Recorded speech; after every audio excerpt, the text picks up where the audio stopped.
for the Chiefs with a couple players. We'll play a little stay or go coming up in about 30 minutes or so. It's not just Jones and Snead. There are multiple players that they're going to have to make some tough decisions on about their future, and it'll be weird. Like, it's going to be more so than we've had in, I think, the last offseason or two. There'll be what I would consider to be some fan favorites, too, mixed in, that might be wearing a different uniform next year. It's going to be weird. It's going to feel weird, probably for them as well.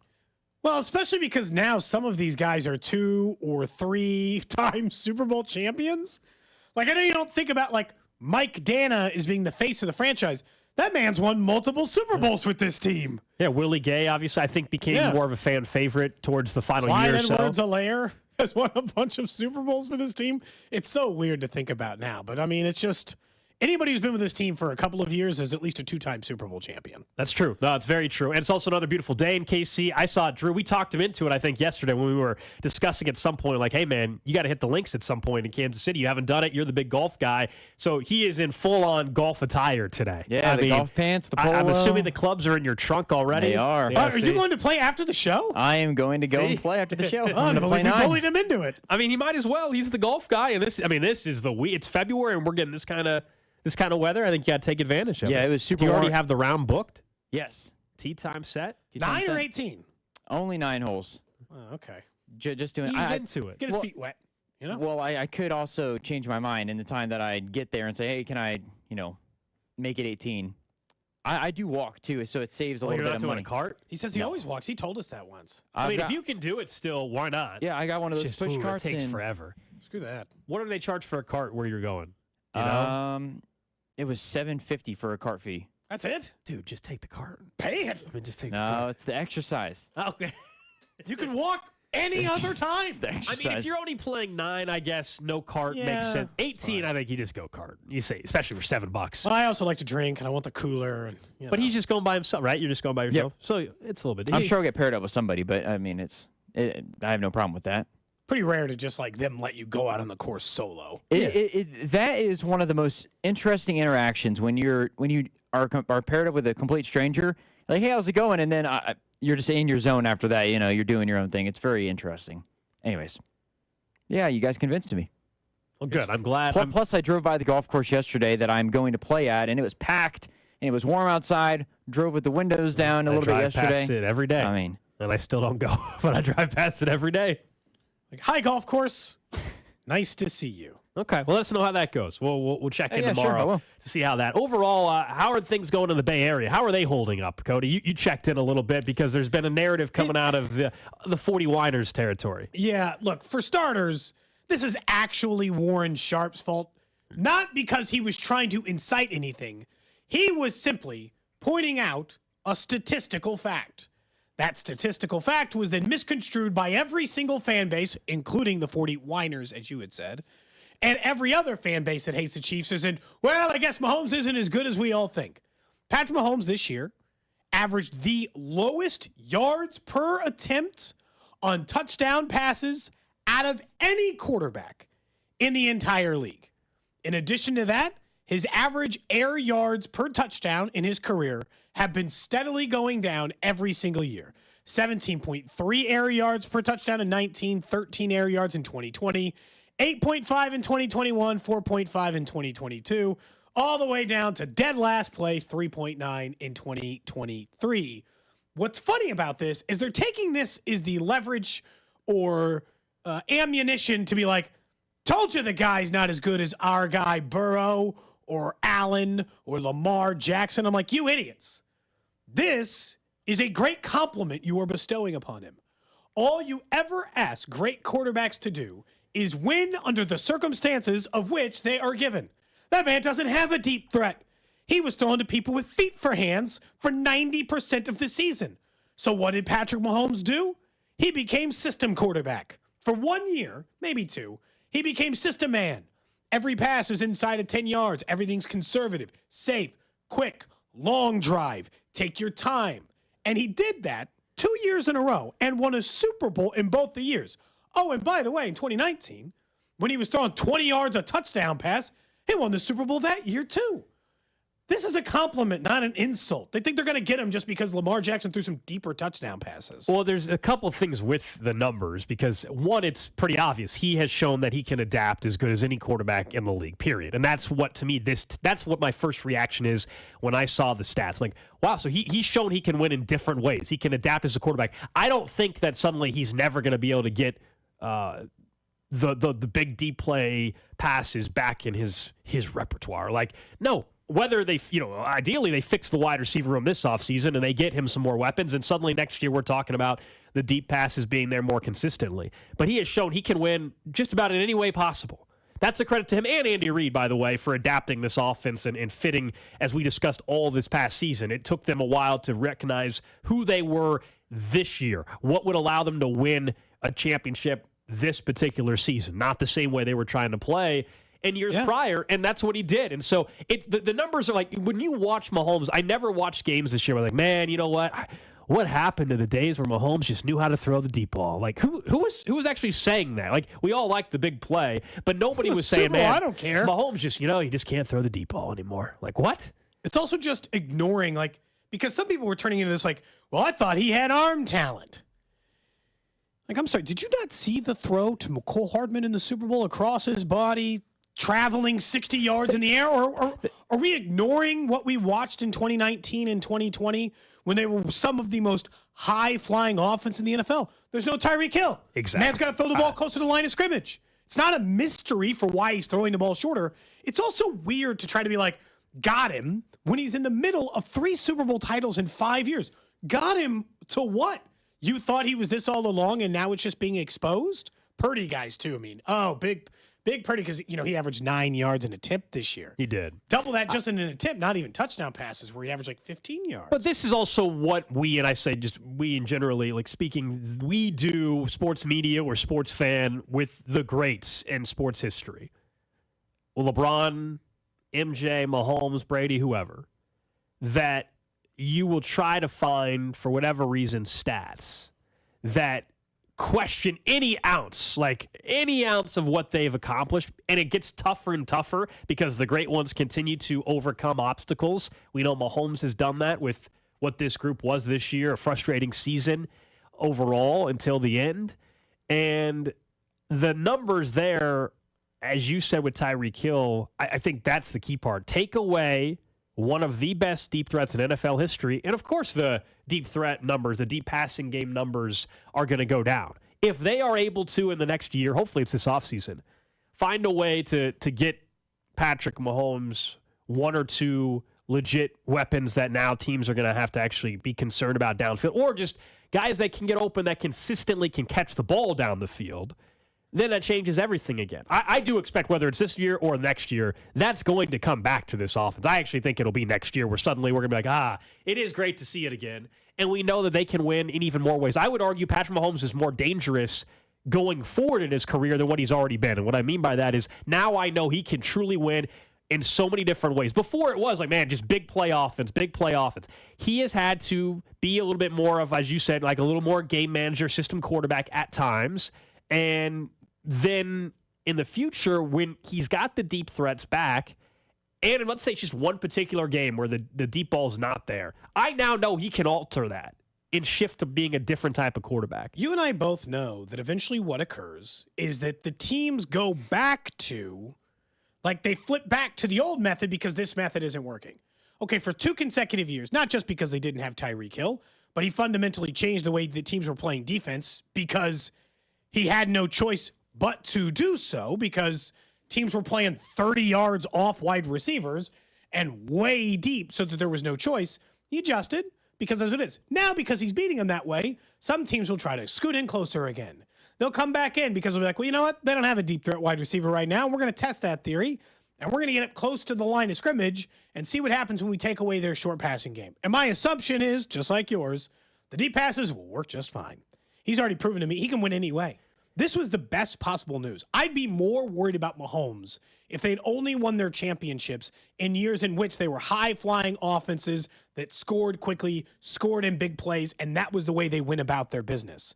Mahomes can win in any way. Doesn't really particularly matter which way you throw it. And all you need to do is have it shift a little bit more in that direction if the defense in the next year or so were to take a slight step back. Like if they go from being the best defense in football to just a top 10 defense. That'd be better on offense. But sure. offensively, if they improve from being 13th to suddenly back to being 6th or something, well, then it balances out and they're golden again. I mean, we just saw them win a championship in a year where this stat is relevant to a lot of people that are out there. So yeah, I mean, it's all of it is pretty laughable. Not to mention the text line's correct. Don't forget 31, 40 drops, whatever it was this particular season. They also ranked like 10th worst in turnover differential. They could be better on offense simply by just, I don't know, eliminating mistakes. Not being one of the worst teams in turnovers, Gold, and not being one of the worst teams in drops. And then they're already better on offense, right? And honestly, I never knew why anyone cared. Why do you care how deep his passing touchdowns are? Do you realize, just if you're new to the NFL, and this is the first time you're hearing this conversation, and you were defending this stat yesterday as evidence to break down Patrick Mahomes, you are aware, right, in the NFL, that in order to be inside of 3.9 yards to throw a passing touchdown, that you have to have gotten the other 95 yards down the field in order to be 5 yards away from the end zone? I'm just going to give you a quick tip. You have to have traveled the rest of that distance in order to have thrown that pass. He didn't just like blink and wake up at the 5-yard line. He had to drive down there. It's ignoring all the context of what it takes for Mahomes to get there. This is a great compliment. This stat is a tribute to what they accomplished this season.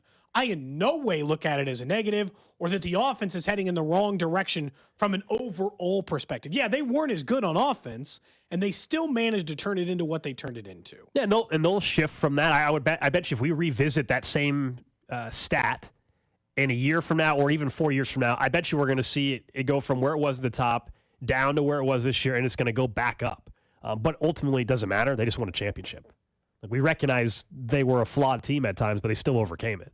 And I'm guessing next year there will still be some point in time in October or November where we're going to pinpoint something offensively or defensively and say, man, is this the thing that's going to keep them from winning a championship? I know that conversation will happen again, and I'll probably have to laugh at first for a little bit because we all know if there was ever a year where we thought something could prevent them from winning a championship, this would have been that year, and it didn't matter. It just didn't matter because when it mattered most, they got the best performance out of multiple areas of this football team. I was looking at the news that Eric Hosmer is retiring. The text line, I mentioned it too. Eric Hosmer officially retiring. He's going to do a media company venture. It's going to be in our neck of the woods now. Moonball, I believe, is what it's going to be on the other yeah. side. Somebody was pointing out that his retirement ceremony will absolutely be a sellout. If you remember what Canes was like. True, yeah. Some of the retirement stuff for the Royals who were endeared by this town and revered by its fans, they'll be absolutely big. We were focused on a completely different thing this morning. The three of us were all looking at dates because, as you remember, when we bet on the Chiefs-Jets game for our watch party, we were looking at the potential of, we made a bet with Vinny Pasquantino that we were going to owe him Chiefs playoff tickets if the Jets were to win. And if they didn't, and the Chiefs won instead, which of course they did, that he was going to owe us Crown Club seats. And remember, Aaron Rodgers didn't play in that game. No, that's a bet, though. He had Zach Wilson as his quarterback that he had to bet on, unfortunately. So I'm open to some suggestions here because this felt like a good thing to open up to the text line, 913-586-7610. Do you do a Saturday day because you know that it's all you can eat, all you can drink, and you want to take full weekend advantage? Uh-huh. Do you try to choose a game that is like mid-afternoon? Is that better than evening? Like, what time of year? We're a little worried that if we choose an April date, what if it's too cold? But we don't want to be out there in July and just sweating the entire time, even though we could go inside. Like, what's the perfect window of time that we ask Vinny for these seats is really what we got to figure out. I still think fairly early in the year. I don't think you want to wait till July or August. You don't want them to be like the possibility of like the team struggling too, right? Well, that and 100 degrees outside. So I think you just go earlier in the year. I know there's a chance it's going to be hoodie weather and all that, but I think you go earlier in the season. Okay. When there's more excitement at that point in time. I think you go early. And then look, later in the year, you'll end up wanting to go if they're competitive to begin with. But I think you find out what days work. We don't even know. I don't know how the availability is for that. Vinny has to request it. Is this coming out of his pocket? Presumably. Okay. I mean, look, same thing applies as like I think applied to the Dom. If Vinny can just get John Sherman to cough up his seats for a game, I don't care. Vinny's welcome to try to ask John My guess if he is can have his crown seats for one game to pay off some radio bet with a couple of idiots, that's fine. I know if he wants to pay for them, that's also they fine. normally get access to a couple tickets every game, but I don't think they're the Crown Club tickets. I think there's a little surcharge, upcharge here for Vinny to get us the Crown Club tickets. So obviously he can handle it, but I appreciate him making the bet with us. So yeah, we'll have to cash that bet in here at some point. Just looking at dates. That's all. Cody wants the 90s Congrats, retro Derek. windbreaker. I think it looks cool. Drew does too. It was really nice. That's a good-looking windbreaker. When is that one? That's a day. That's a weekday game. I want to say it was like the a Wednesday. Okay. June 19th. It's like a Wednesday or June 16th against the Yankees, I think is. I'm with you. That probably needs to be a weekend, though. That's a perfect boat jacket. You know, like where you're going to be on the boat. Go on the lake. And you're not sure if it's going to be like, a little brisk, but I still want to get out on the boat. That's the jacket, man. It is a pretty sick jacket. It's a good one for it. I also think the Pasquatch bobblehead day would be pretty appropriate. That one was based on weekend the too, fact wasn't that it? it'd be Vinny who's giving us the tickets. 913-586-7610. The text line brings up a terrific point. I'm glad you guys reminded me of this. There's video evidence of it as well. Someone's like, why are we asking whether or not Vinny would ask John Sherman for his seats for us? Cody just sat in John Sherman's seats accident. already when he had Crown Club tickets a year or so ago. And the video, it's probably still on X or Twitter. It's great because it looks like the entire game Cody is holding like a lecture. He's aggressively talking to the person next to him about something with his hands all over the place, and everybody's giving you a hard time for that during the game. I was just enjoying my one time in crown seats. Yeah. Now two after this year. And yes, I did take John Sherman's seats without asking. Someone did say, "Hey, are you with John Sherman's group?" I was like, "Ooh, no." He's like, "Well, these are his seats." So I was like, "You know what? That's on me. I will move appropriately over." I was off by one section. Confusing down there in the They have ushers area. there for a reason. Mm-hmm. Should have paid attention. Uh-huh. They just assume you know what you're doing once you're down there, man. You're down in that Crown Club area. You're sitting in there eating like the seafood, but they just assume you know what you're doing. That you've been here before. They were wrong, and I went to the wrong section. That but is we moved eventually. It's fine. That is one of the only places I have never sat at Kauffman Stadium. So I got to sit there before Kauffman is no more. Right? We all know the stadium vote happening on April 2nd. We'll see what the result of the 3/8 cent sales tax extension is. Early voting is already underway. And yesterday when we were driving home, caught a little bit of Carrington's show, and he in the past had some individuals from the KC Tenant group on his show. I believe he reached out to them, but they chose at this point not to do media interviews. Maybe next week. I have no idea why. The timing of that is next week instead of this week. But there was also a political committee that's formed to fight the stadium sales tax extension called, this is a unique name, Cody, the Committee Against New Royal Stadium Taxes. No need to get creative with names for those. Just go right after it. So that's been formed. Those appear to be the two biggest organizations, groups that are going to have opposition and push for a no vote. We've talked so much about the Royals' view on this thing, but there are multiple groups in town that obviously don't believe that is the best path forward for the city, that the sales tax extension is not something that's good for the city as well. I think some of the concerns that have been out there are obvious, right? You and I discussed the site selection. I still think to this, like I will always say this, the East Village always made more sense than the current site that they're going to choose, or they have chosen, just because you weren't displacing businesses in that area, because there really was like one or two. Whereas the Crossroads site, there's 20-plus property owners, 80-plus businesses that are going to be impacted a lot by this. That was always my thing with the East Village site compared to the KC Star/Crossroads site. Yeah. So that's a valid concern. If your concern is that, hey, there's a lot of small businesses that are going to be impacted, I'm 100% with you. I think that is their biggest hurdle remaining. Absent just sending out the videos of Patrick Mahomes saying, vote yes on April 2nd, and Bobby Wood Jr. saying, vote yes to a new stadium. I'm assuming those ads will start running any time would be my presumption. Probably a month out. Probably once we get a month out. Fine. I mean, early voting already exists, as we mentioned yesterday. You could start early voting as of Friday if you were set up to do so in Jackson County. I think the biggest hurdle is going to be, how do they work with these businesses in a way that does not ruin all public friendliness over it? Look, there's going to be people who hate that these businesses have to move no matter what. You can't win them over. You can win over the people that are saying, hey, we understand that part of moving this stadium here and working with the city is that they also wanted you to choose this site, not the East Village site, which is displacing this. This isn't just the Royals saying, we want to displace all these businesses. There were other businesses and other big players at play, unfortunately, that did not want the East Village site, including the companies Correct. that run Power and Light. So in being put into this area, which the Royals are obviously fine with, they're going to have to displace these businesses. That to me is the biggest hurdle. How do you do this without that much egg on your face? There's no way to look like the hero here. There's no way for you to look all that good. You were displacing businesses that presumably don't want to move. And at minimum, like where they are. At minimum, you have to have, good faith negotiations and fair market value offerings for said property owners, which you would like to believe that's what is going to happen, and I hope that's ultimately what that occurs. But they don't have all the land acquired yet, and that's still ongoing and something they're going to have to accomplish. And you hope that it never gets down the road to where there has to be any sort of eminent domain situation. Hopefully, they're able to come up with fair market sale of said property that the Royals are seeking for their stadium site, and we know the target is a opening day of 2028. The KC tenant group. What's interesting that they put out like a statement earlier this week, a long statement, and you can find it on social media. And there was one point, I'll just read you this one paragraph, and this part, this is where I wonder why wouldn't you take this opportunity, and it'll make sense in a second. So there's a part of their statement that they put out, and it says, John Sherman and the Royals ownership have withheld critical information from the public, waiting until a week before early voting to announce their location. They have made no substantial commitments to the community. KC Tenants has been invited to discuss the project, but we have refused to engage in negotiations while details of the deal remain inaccessible to the public. Negotiations without transparency are not negotiations at all. They are a sham.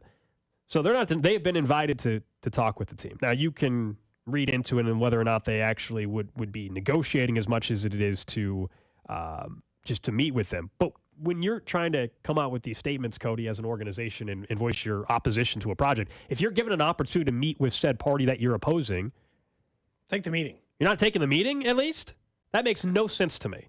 Like, I'm not questioning their full intentions, but like at the same time, Cody, if you are trying to accomplish something, meeting is better than not meeting. How are you not meeting? Just sending out statements on social media and for at least this week refusing to do interviews and for whatever reason deciding to wait a week to do said interviews, but you won't even meet with the party that you are clearly against when they're offering you to meet? That doesn't make any sense to me. No. If you're in opposition of it, and there are plenty of people who are, then you have to, to me, you have to take it. You have to take any opportunity to garner any information and to take any meeting. And you can sit in there and say, we don't like your plan. We don't like that you're displacing businesses. We don't like you taking public funds for private businesses. All that I understand. I think Carrington made a really good point yesterday on the show, which is the one missing element where if you get hung up on the public-private partnership stuff, and we can go all the way back on this. I've told you before how I would vote if it were up to me based on the public funding of private stadiums. I would vote no because of that. All of those things from a personal reason. But it's like the one thing to not keep in mind is it is still a valuable asset to the city. It is still means something to have a professional baseball team, whether you want to admit it or not. And for me to live, the reason why I choose to live in this city or would choose to live in other cities in part is because of things that are available to me in those cities.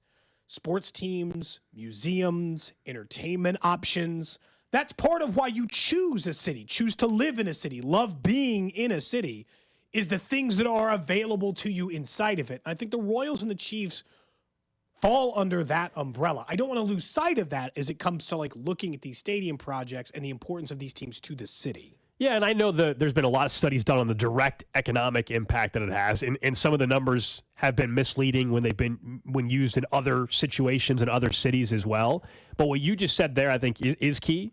I mean, the situation you and I talked about while we were in Vegas, actually, to so many different people on air and off air about where this city stood at the time and the momentum and the heater with the new airport, the World Cup matches, a lot of those things can be contributed to the fact that we have two professional sports teams in the city. A lot of the progress can. I'm not trying to tell you that not all of it, but yes, public-private partnerships don't have serious cons to what it means, right? In a perfect world, I do believe, of course, that there wouldn't be a public part of it. It would be completely privately funded. No doubt about that. But I think we also recognize when we talk about this city and when we're in other cities and we talk about Kansas City and how do people recognize our city? Right now, a huge chunk of that is the sports momentum that is happening in this town. Yeah, World Cup soccer capital and the Chiefs currently. And in 2015 would have been the Royals as well included in that mix. I get it. I mean, I understand some of the opposition. I really do. But I mean, when I look at the project as a whole, I understand why it makes sense and why it's good for the city and why it's good for baseball in this city and why I love baseball in this city and want it to continue to grow. Coming up next, we know there's a few Chiefs players. Some tough decisions have to be made on both sides. We'll play a little game of stay or go, plus some changes coming to March Madness around the corner.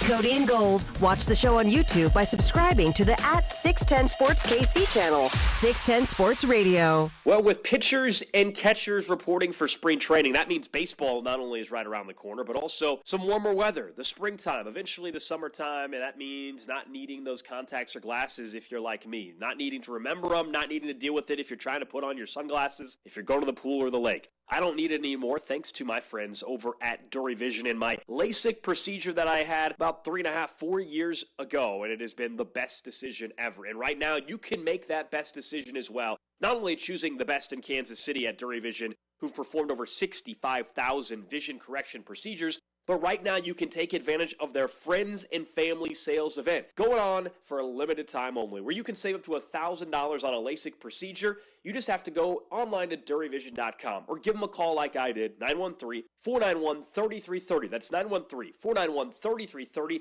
Schedule that free consultation and find out the plan they can put together for your vision needs, and tell them Gold from 610 sent you. Barbecue put Kansas City on the map, and Smokehouse Barbecue has been serving up the best barbecue in Kansas City for over 35 years. Hey, it's Bob Fesco. When my family and I want delicious baby back ribs, burnt ends, and hickory pit beans, we head to Smokehouse Barbecue. Of course, no trip to Smokehouse is complete without their Cajun chicken wings, which are the best wings on the planet. Visit them in Independence, Zona Rosa, or Gladstone, or at SmokehouseBBQ.com. For over 35 years, locally owned and family operated, it's Smokehouse Barbecue. I'm Jeff Davis, owner of Volkswagen Lease Summit. During our cash-in sale, we're offering you the most cash for your trade and the lowest prices Volkswagen has to offer. We'll buy your car if it's original base MSRP when you upgrade to a new or used car at Volkswagen Lease Summit. Only deducting for mileage, manufacturer incentives, and any damage. Cash in today. Plus, we have leases starting at $239 a month or rates as low as 1.9% for 48 months. Turn your car into cash. Visit VWLeaseSummit.com. Financing through VCI on approved credit. Call 816-841-7383 for details. Advent Health welcomes the KC Golf Show February 23rd through the 25th at the Overland Park Convention Center. Get a dozen front door perks and bonus golf while they last. Super Saturday features Tom Watson with Watson Links and women's golf programming presented by Stretch Zone and Yingling Flight. Test big brands with Golf MD and shop till you drop at the Golf Show February 23rd through 25th at the OP Convention Center. Presented by Great Life Golf, Olathe Ford Lincoln, Orange Whip, Perfect Hands Golf, Arnold Palmer Spiked, and Edward Jones. VIP tickets and bonuses at kcgolfshow.com.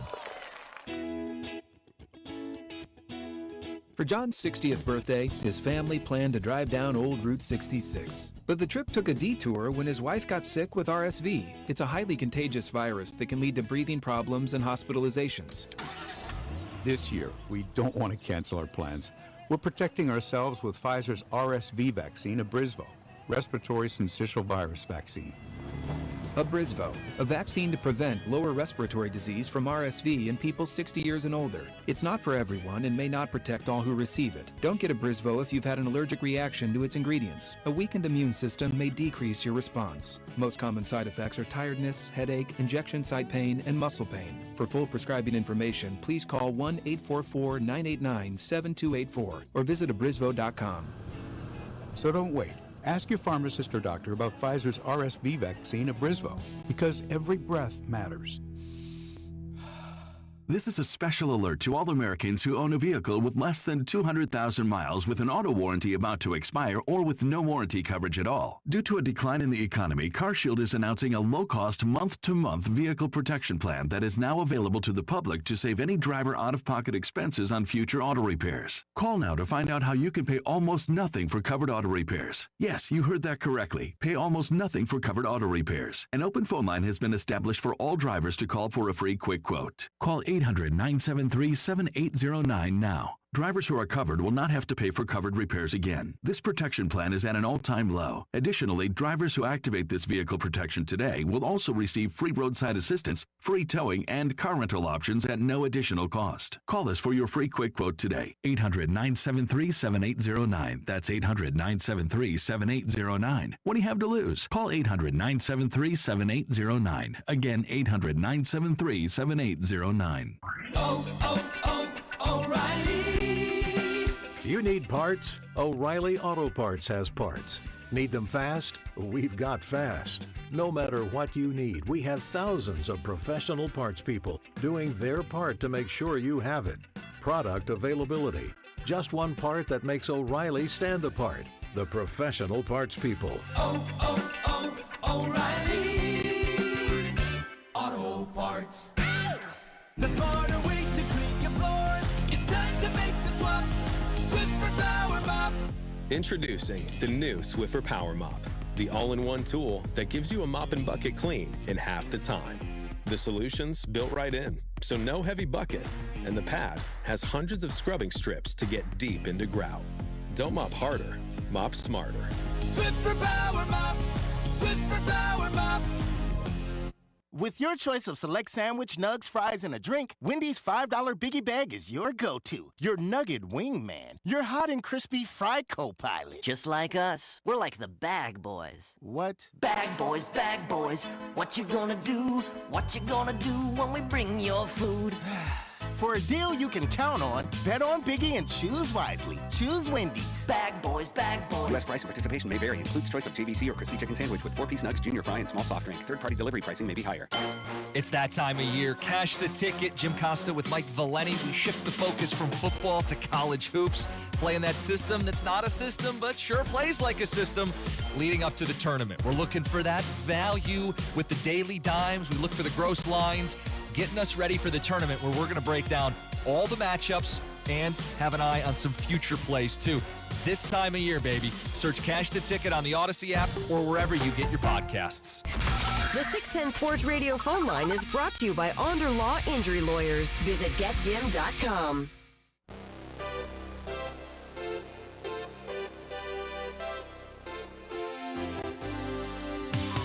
Just getting started here on a Wednesday. Coming up in about 10 minutes or so, we'll get to some changes perhaps on the way for the college basketball tournament. I know it's nuts. March is a week and a half away from now, and then we get the Big 12 tournament, which will be even longer this year with the expanded 5 days instead of 3? Yeah, Tuesday through Saturday instead of Wednesday through Saturday with the expanded conference this year and some very, very good teams, most notably the Houston Cougars and one of the top teams in the country. So you have that, and then March Madness is still one of the best weekends. That first weekend, there's nothing quite like it. Can't wait to have that going on again. About a month from now, right? Right about a month. It's the 17th, I think, is the first weekend, something like that, of March of the NCAA tournament. So we'll get to that in a second. But in the meantime, by then, the league year will have already started in the NFL, and decisions are going to have to be made, some tough decisions. So let's play a little stay or go with a couple Chiefs players. All right, guys. We're going to start off with Mr. Naughty. Derek Stay Naughty. or go? Go. Look, I mean, I know I'm not going to say this to every defensive lineman. Some are more exposable than others. Mike Pennell did the job well in the postseason. I think run-stopping defensive linemen, Naughty will find another home because he's still very young. I like Naughty a lot. I like all the stuff he did with animals and stuff. As a person, great. They missed him for a little while in the run-stopping game, but they were mediocre even when he was healthy. They were really good in the postseason with Pennell, especially in the Super Bowl. I'd probably just let him go. This is one of those where you can make a case, I think, on either side, just based off what he produced for you. He was definitely a run stuffer. He's not a guy that's going to go get sacks. I think he has 5 sacks in his career. That's just not who he is as a player. I'll go ahead and say go. I also think he's someone that, he's not anywhere near the first or second wave. Yeah. Probably a free agency, so he's someone that they could circle back around to if they needed to, depending on have how another conversation. Yeah. But I'll go say go as well. How about left tackle Donovan Smith? Had been out a little bit. Wanye Morris comes in. Do you stay or go for Donovan? I think are you either Wanye or drafted guy? This is go here. Okay. Yeah, I mean, Donovan Smith, I give him credit. He played much better in the postseason. When they signed him last year, it was surprising. But even then, it was a 1-year stopgap. And he did, once again, get hurt a little bit. And that was his thing. And he didn't play for much of the regular season at a high enough level that you're feeling confident. So you don't take away what he did in the postseason. But, yeah, this is a go because it's either wanting more. So you draft someone. No matter what, Donovan Smith was never the long-term answer at left tackle. All right, so he's a go before the draft for me. But if they don't take a left tackle who's going to start for them day one in the draft, then he's a stay. Because he cost $3 million, and he started left tackle for like 85% of the season. I can't get better value than that. Donovan Smith was not a reason why this offense was held back. It'll cost more than this year. He's going to be a year older and hurt again. I know, but he played more of the games than he did a year ago. The year before, he was really coming off all the injuries. My guess he's a little pricier. I think if for the right price, yes, but it would all be draft dependent. My ideal situation, they draft someone to replace him. I feel like this one's pretty obvious. Drew Tranquill. Stay. Yeah, stay, please. Stay, Drew. I'm begging you. I think you got to work something out. I know he's going to be more expensive, and it might even have to be on a multi-year deal this go around. But I think you learned, especially with another name you're going to mention at some point, I'm sure, that might be departing. I think his value will be even more increased. It seems like he loves Kansas City, played at an extremely high level. What a steal it was. This time you're going to have to pay a little more, but it's still a linebacker position. It's not going to be that crazy of a dollar amount, and I also think there's a willingness on his part to stay here. I'll say stay. I think they get this one done. Let's slide right to him, Willie Gay. Yeah, I think it's time for him to go based off of the financial side. I think he's become a fan favorite, though, which is weird. Like, based off of how people viewed him initially when he showed up and how it took him a while to get a grasp of the system, I think we've just all assumed before the season started that this was his last year in Kansas City based off of... He sent a tweet out that said that pretty much like in the AFC Championship game. Yeah, right before...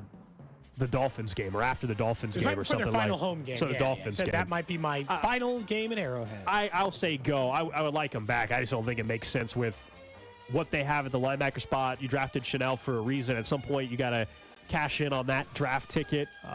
You're not going to commit financially to paying Nick Bolton a year or two on top of if you already gave money to Willie Gay and if you're going to keep Drew Tranquill. So I think he's the odd man out there. Let's jump to offense real quick. Clyde Edwards-Helaire. Sorry, Cody. If you wanted to make another point, go ahead. No, it's fine. I hadn't. With Gay, I think, it probably makes sense to let him go, especially with Chanel being better. But he started 57 or played in 57 games to this team over a 4-year span. He's not going to be easy to replace. Clyde? Clyde, you want him back? This is go. Yeah, it's a running back position. I still think he got overly criticized for the last calendar year. I think the whole parade not showing up thing got way overblown. I think people have dropped that a little. I would hope. And to his credit, he was a great teammate by all accounts and worked his ass off. Came up with a couple big plays, had a huge touchdown catch this season. But it's time. It's a running back position, number one. So you're not going to need to commit to anybody. And at the same time, I think for his sake, it's probably best for him to get an opportunity somewhere else and get a fresh start. So, yeah, this is a go. The exception is Pacheco. Other than that, they probably will have a whole new backfield. Like every year, there are a number of really good running backs available in the free agency market, and running backs are just simply not that expensive to sign onto your roster. If you're going to pay a free agent running back, wouldn't you be better off paying Saquon or Eckler or somebody who just fits those roles better? Look, I maybe later we'll get to McKinnon too, another guy who's available. This is a draft a guy in the third round and he's your backup running back, or sign whatever veteran guy and he's your backup running back. But if you're just signing random veteran backup running back, I don't know, for like 1 year, would I be upset about Clyde? No, I'd say go, but I wouldn't be surprised if he just got like a 1 year thing and stuck around behind Pacheco for a single season. Let's go to the flip side on defense again. L'Jarius Sneed. Tag candidate, you want him back? I feel like he has to stay, right? Yeah, he's staying no matter what. Because I think he'd be surprised if he didn't. You can tag him, and he plays on the tag. Great, $18.8 million. I still think a long-term deal is in play, but either way, like you're not letting him walk. He's with you next year, either on the tag or on a new deal. You're not trading him. You're certainly not letting him walk and test the market. That's why, to me, he's the guy they'll tag. Chris Jones will not get tagged. Chris Jones will hit the open market, and we'll see what happens. I don't see any way he doesn't end up a Chief at this point. I think Mina Kimes had made a really good point on social media yesterday. There's a reason why. She said that she was doing draft analysis for all 32 teams in the NFL, and that she has 20 of the teams with a primary need, as in one of the top 3 needs for their draft this year, as being cornerback. Go back to when they jumped ahead of the Bills to get Trent McDuffie, and then they biffed it and took Kaiir Elam. What a swing in difference of play they got between what the Bills got out of Elam and there. keep the greatness together, at least for one more year. If you can't get a long-term deal worked out, fine, but there's no reason not to tag Snead. I think it was Giannetti last week, said his current estimate for him would be at about 16, 17 million per year. So like 4 for 64 makes a lot of sense for the Chiefs. Wide receiver will be a position that they obviously address in some way, shape, or form. This guy came up big down the stretch. McCole Hardman, I know the room is going to get sliced up a little bit here, but is he a guy that stays, or do you think he ends up leaving? I kind of like him to stay. Really? See, I still say go. Let's not forget that was not someone they had part of their plans after last season. And then they traded for him mid-season because of how dire things were in the wide receiver room. If he wants to come back, what's the role look like? Honestly, is he the guy that because they decide to cut Tony, they bring Hardman back and he's back to being the gadget guy? Okay, I guess that could make sense. That's about it, though. I don't want to have to replace with wide receiver in your quarterback.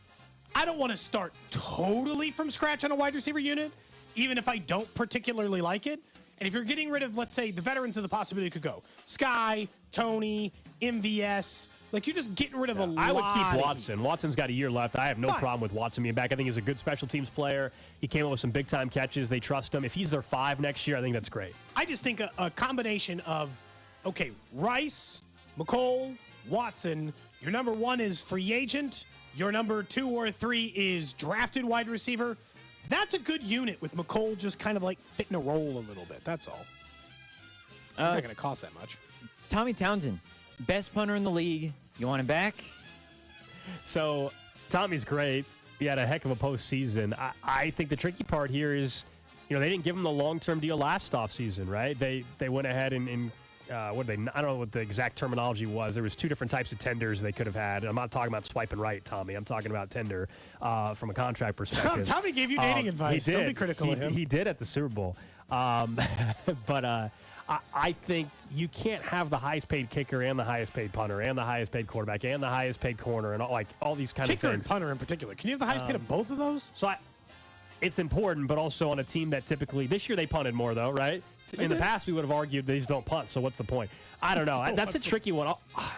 I'll say go, guys. His agent, Drew Rosenhaus, he just hired a new agent last offseason as well. I'll say go. I think this is one of those you go young again. I don't you're not letting go of Butker. He's the single greatest postseason kicker of all time based on number of kicks made and percentage of kicks made. So if you're going to pay someone at the top end, it's going to be Butker right now. I just don't think you can pay punter and kicker at the same time. Okay, so stay or go. That's not everybody, but that's some of the players that obviously have a chance to come back, but also a tough decision on one side. So what about Justin Ross? Go. Oh, gosh. Yeah. Well, they can bring him back for camp. That's fine. He's on the roster for camp and all that. That's fine with me. But we just don't have to go through that whole exercise again, right? We've all agreed that we don't need to do that again when he makes a great catch during training camp on day number 2. No, we do. And people illegally put out highlights of it. We don't need to do that again, right? People will. Yeah. Or it'll be some other guy. Depends on how they address the room, I think. I saw yesterday somebody suggesting they wanted their dream 5th or 6th wide receiver for this team next year was Amir Smith-Marset. They wanted to go back down that road. You think the Panthers, because Yeah. I think he had 1 punt return for the Panthers this year, didn't he? For a touchdown? He had a catch. He had a punt return for a touchdown or a receiving Yeah, touchdown? 2 touchdowns. No, he had a punt return too, but. Did he? Okay. I don't think that was the answer. And remember that you didn't even like the wide receivers they had, and they still chose them over Amir Smith-Marset.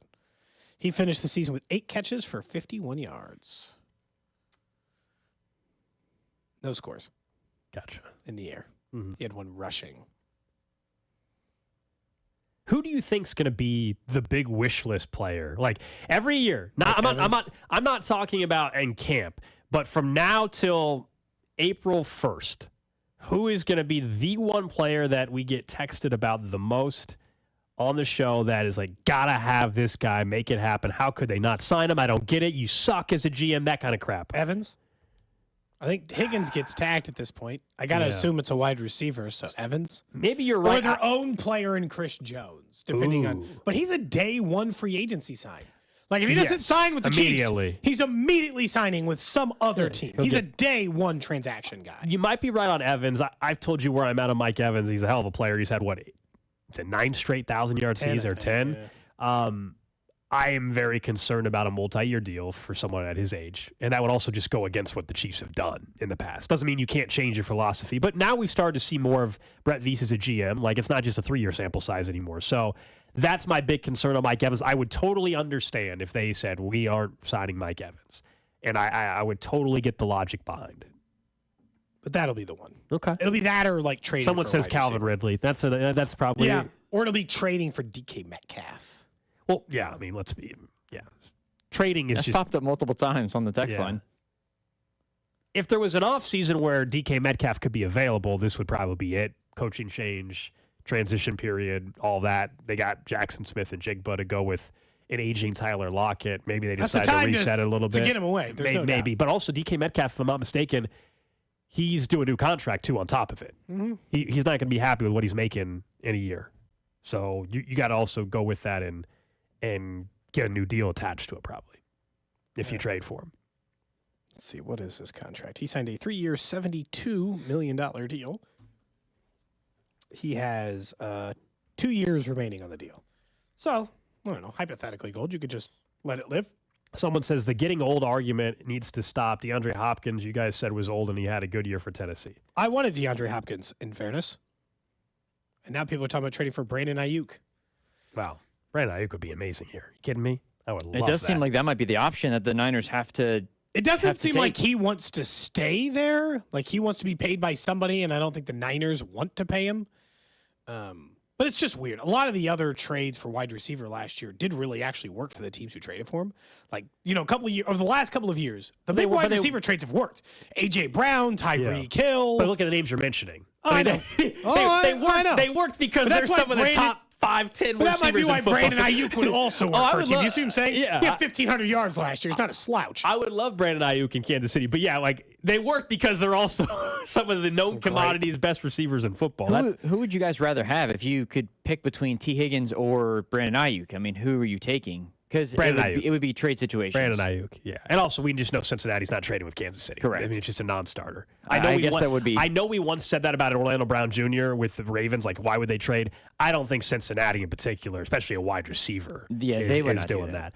Brandon Ayuk, I think, would be it. You told me the Chiefs had Rashee Rice with Brandon Ayuk, Travis Kelce, plus a wide receiver they drafted in, like, the second round. Yeah. Someone's like, we have no picks to trade for Ayuk. I mean, if I was just going to take a wide receiver first with the first round pick anyway, and they'll take that for Ayuk, done. They might take more than that. Might be a future pick as well. And then everybody asking, what about Jody Fortson? Look, I assume he'll be back with this team. I don't know. He was in the locker room celebrating with the team. He was good for him. Yeah. He was a part of this team early on. Sometimes people get hurt early in the year. Doesn't mean they shouldn't get to celebrate. That ship has probably sailed, though. And I don't know what kind of ship it was to begin with, but that ship is definitely sailed. You sure you guys don't want to trade Trey McDuffie for Jalen Waddle, guys? Yes. Sure about that? Mike Tannenbaum. No wonder he's not a GM anymore. Mike Tannenbaum was on ESPN yesterday and actually suggested the Chiefs trading Trent McDuffie for Waddle. One, Trent McDuffie, he is actually on my short list of 4 players right now on the team that are untradeable. I know normally you're like, nobody's untradeable. He's on that list right now. Maybe Kelce, in 2 years it's a different conversation. Right now he's on that list. Yeah, it's like Kelce, Patrick Mahomes, and Trent McDuffie. I mean, that might be it. And Rashee Rice currently. Yes. But even he's young enough, you just wouldn't. But other than that, like everybody else, used to be Christian. You could listen. Yeah, you could totally listen, and I wouldn't hate it. Also, Jalen Waddle is like what, a top 30-ish wide receiver? He's not even a top 15 wide receiver. Injury issues. So if Trent McDuffie, no, absolutely. It's just funny the idea of trading away Tyreek Hill to get Trent McDuffie, and then trading Trent McDuffie, the player you got in that trade who helped you win back-to-back Super Bowls, back for the worst of the 2 wide receivers. In what world would that make sense? Again, this is why Mike Tannenbaum's fired, and it all makes sense moving forward. I got an email yesterday. I thought this might interest you, Bo. You got an email about who the Chiefs are trading for. No, got a different email, and I wanted to get your guys' opinion on this and the text line's opinion on this. Drew, did you get an email yesterday? I did not. I got an email from multiple people yesterday. Well, this was an important one. Well, maybe important. Really? Let's see. Is it maybe an important email. related? Could be. Could create content for the show. Okay. Thoughts on an email I received yesterday as out of the blue, I was contacted by an old professor and a department chair at UMKC about the possibility of going back to the alma mater to teach. Nice. So you're leaving the show? No. Are you kidding? This would be like adjunct work. I teach like one class. So teaching on the side. Yeah. I love that. You used to do this. Do you think that I should go back and teach UMKC if they offer me the gig? Absolutely. I don't know if they're going to offer me the gig. By the way, this could be really embarrassing for me. I could be bringing this up, and they could have zero interest in me and actually teaching this class. But They let me know. emailed you. They have to have interest. UMKC has reached out. This might also explain why they wouldn't take my NIL money for a while. Probably can't both be a professor and contributing to student athletes. If they truly are interested, I think you absolutely should do it. One, you've taught before. You and I have talked off there. It's something that I have interest in doing down the road on the side. I think you're going to be more critical. So, no. I think you're going to be like, don't do this. Well, you've done it before. Don't shape the youth minds of America. I mean, it depends on if you stick to the curriculum, I think you'll be all right. I don't think anybody that I taught before got into journalism. I might have scared them all away. Well, Is that part of my job? That Scaring might be them away from a path? That could also be educating them. Away. I think you could argue that it is educating them. You're going to set a realistic bar of this is what it's like, and if you're not about it, then maybe this isn't the career for you. What's the class? I believe it would be on podcasting. Do you currently do a podcast? I mean, this show's podcasted every day. True. I've done many podcasts. I think you should absolutely, if they're interested, you should pursue it. I don't think this person wants me on the show anymore. Yes, take that job. Go full time. That's implying you would prefer I don't do this show anymore. No, you would teach what, like a 2-hour class once a week or something? Something like that. I'm allowed to be like. Here's the only reason why college is appealing, is I don't have to treat them. I can just treat them like adults who need to be spoken to bluntly. Like, I don't really like sugarcoat. Wait, are you going to be the a-hole professor? I'm not going to be the a-hole. I'm going to be the honest, truth-telling professor, in which, if you don't want to be here, I don't care. You pay for this class. If you don't want to participate in it for the grade, just don't be here. This is your money and your time. I'm not going to waste my time teaching you. I'm getting paid either way, whether you fail this class or not. You know? A lot of people were saying, thank goodness it would be a podcast class and not music production or vocal construction. Okay, I see how it is. I taught radio. Actually, I would tend to agree. The first time I taught at Avila, I taught radio and television performance. And I taught like an intro to journalism class and I don't know, like one other. Has any of the students ever tried to reach back out to you? You said they're not in the field anymore. Or I never tried to get in the field. A couple have reached out to me over the years. And have they thanked you for like a year and a half, 2 years? And have they thanked you for steering them in a completely different path? No. The one kid who I had to bust for plagiarism is like a teacher now. Oh, so that's ironic. What was he? Elementary school, it's probably What were they plagiarizing in TV production? We had to write a paper on. Okay, there you go. I had him a paper on. You made him write an essay? What? It was a short paper, dude. It was like a blog post on Canvas. It wasn't even that straight up copy and I'll paste. tell Is you that right what now, they did? I wasn't even running it through the software. The exact sentence I said to this person at the time they got busted was, "If I caught this plagiarism, do you realize how obvious it has to be?" I got a full-time, and I said, I got a full-time job. I got kids. I didn't even run this through software, and even I was like, "This reads weird." What did they say? They just apologized for like whatever got in the way that made them do it. I made them do like triple the amount of work. You know, like hey, we had to like find. What can you tell? What was the worst grade you gave someone in the class? I think everyone passed my class. I don't think everyone ever failed. Probably a D. A D. Probably, Someone right? got a D in your class. I think someone got a D in my class. Embarrassing. Does a D count as passing though? In my household, it did not. But it allows you to move on to the next class or the next thing. You get credit for it, do you not? C's get degrees, right? Yeah, Whatever. Yeah, exactly. C's. I mean, but you can get a D and still get a degree. Yeah, you can't get all of these, average. but yeah, sure. It's concerning if you're getting a D in my class. It's like an entry level class, or like introduction to whatever. Like it's a 100 level class probably, or whatever they do. I don't know what they do at UMKC, but yeah, I'm assuming it's something like that. We could bring them into. Someone's pointing on Twitch. Someone says, "Bring them in," and then the time you bring them in to teach them about radio for a field trip is during Club 610. Yeah, them all come meet us at the station during Club 610. That's good. And show them what my life is like. This is what your career could look like. No, I think you should definitely. So you got it. You should definitely meet with them and find out. Let us know how it goes. My guess is, they're going to gauge your interest in teaching a class in the fall. I would prefer not to be called Mr. Tap. You can not my first vibe. day. You can Professor say, just Tap. call me Cody. Professor Tap? Actually, no, Professor dude. This is Tap. where you just lean into it. They don't Bancroft? know. Just go Bancroft. Call me Professor Bancroft? Yes. That is a very good professor. Yes. You take that guy serious. By the on way, schedule. if you send not messing around, Professor Bancroft's teaching you. before the first day of class, if you send an email to the entire class, introduce yourself, and just say Professor Bancroft, they're going to think their professor is some 75-year-old dude. Replace your glasses with some bifocals, and then you're good to go. Nothing is done online. Everything is handwritten. Everything is handwritten. You have to say handwritten papers. That's right. Kids probably write these things on their iPads now. Can I teach the youth of America? Scary times for your kids. If you're thinking about sending your kid to UMKC, watch out. Check the enrollment numbers in that class, see if it goes up or down as soon as it becomes official. As soon as we do it.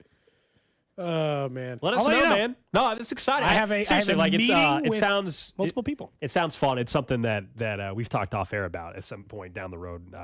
It's something I've got interest in doing as well. So I'm excited for you on that.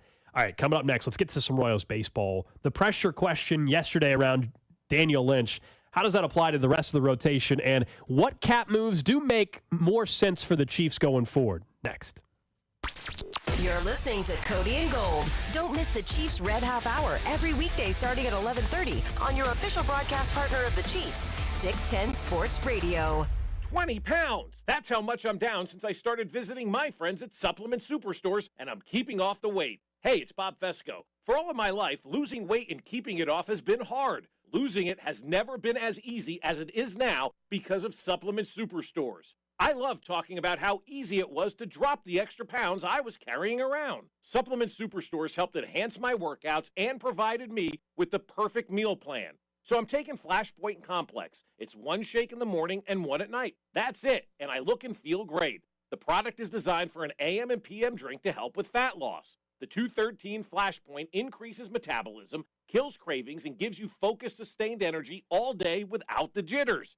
The Burnout 6 aids in recovery, hormone optimization, and getting you a deep, restful night's sleep. Go into any of the 8 Supplement Superstores and tell them I sent you, and they'll give you 20% off the Flashpoint Complex. Supplement Superstores, when you're ready to feel your best. My 13-year-old acts like a puppy again. Almost overnight, she's a different dog. Perfect poops. When people switch their dog's food to the farmer's dog, the effects can seem like magic. But there's no magic involved. It's simply real meat and vegetables with all the nutrients dogs need, instead of highly processed pellets. No tricks, just smarter, healthier pet food delivered in packs portioned for your dog. It's amazing what real food can do. Get 50% off your first order at thefarmersdog.com/no-magic. I'm McCall with Lee Summit Subaru. We've added even more incentives to buy from us. An exclusive lifetime warranty. Your first maintenance is free. Lee Summit Subaru just discounted up to $3,500 off MSRP or 0% financing for 63 months on the 2024 Subaru Outback. Bonus cash, 0%, free maintenance, and a lifetime warranty. That's why you'll fall in love with driving again at Lee Summit Subaru. The Subaru A Lot to Love event. The service contract is not provided or backed by the manufacturer of the vehicle. The manufacturer of the vehicle is not responsible for the claims or repairs under this service contract. Hey, Kansas City, it's Jeff Briggs at Victory Chrysler Dodge Jeep Ram with a public service announcement. We buy cars. That's right. Even if you do not purchase a replacement from us, we still want to pay top dollar for your current vehicle. In fact, to make the transaction as easy as possible, we just opened our all-new vehicle buying center located in our freshly remodeled service lounge. Simply visit us on site or go to sell2victory.com. Within minutes, my buying center specialist will contact you with an industry-leading offer. Once again, that is sell2victory.com, where our first offer is better than their last. We're talking with Dr. David Bach, board-certified urologist at Kansas City Urology Care. What's the most important thing men should know about prostate cancer? I would strongly recommend PSA testing. It's a simple blood test. It's inexpensive, and basically every male over 50 should be having this PSA once a year. Prostate cancer is the second leading cancer killer of men. And why should they go to KCUC? We not only treat more prostate cancer than anyone else in this part of the country, we also start with cutting-edge diagnostics to offer the most precise diagnoses of prostate cancer using ultrasounds and MRI. We can offer surgical, medical, and radiation types of treatments. And even for men who require additional therapies, we're able to offer all that at a single site. Get your PSA level tested by the experts. Kansas City Urology Care. At KCUC, you see the best in KC. To make an appointment, visit appointments.kcurology.com. Hi, it's Trey Smith, and in order for our team to get a victory, we need honesty, teamwork, work ethic, humility, and the golden rule. That's why my truck is from the dealer that embodies all those values, Victory Chrysler Dodge Jeep Ram. And Victory Chrysler Dodge Jeep Ram also supports Giving Hope, whose sole purpose is to feed and clothe the needy in Wyandotte County and beyond. Giving back in the highest integrity, that's how Jeff and his team do business. For your next vehicle, visit or go to victorychrysler-dodge-jeepram.com. We're the Hellsberg Wedding Band, and this is for the lovers out there. Ooh, gonna propose riding on a horse, wearing a tuxedo, shirtless of course. That Hellsberg diamond will dazzle her eye, and she'll say yes, well then she'll cry. Now put your shirt back on, guy. For over 100 years, Hellsberg has been customizing engagement rings of the highest quality. Plus, with Hellsberg's transparent pricing, you know you're getting the best price. Find her ring at a Hellsberg store near you or at Hellsberg.com. And paid for by AG Marketing Group. Attention timeshare owners. If you need to get rid of your timeshare for any reason, please listen to the following message. Getting out of a timeshare commitment is not easy, and it takes time. But we specialize in helping consumers legally get rid of their expensive timeshares forever. Can't get the vacation dates that work for you? Maybe you felt taken advantage of or forced into the timeshare? Maybe you just can't continue to shoulder those monthly payments any longer. If you need to eliminate your timeshare commitment, then you need to take down this number, 800-858-0815. We will safely and legally get rid of your timeshare payments forever, all with a 100% satisfaction guarantee. Don't continue to let your timeshare be a financial burden to you and your loved ones. Call us now at 800-858-0815. The call is free. The consultation is free. Call 800-858-0815. That's 800-858-0815.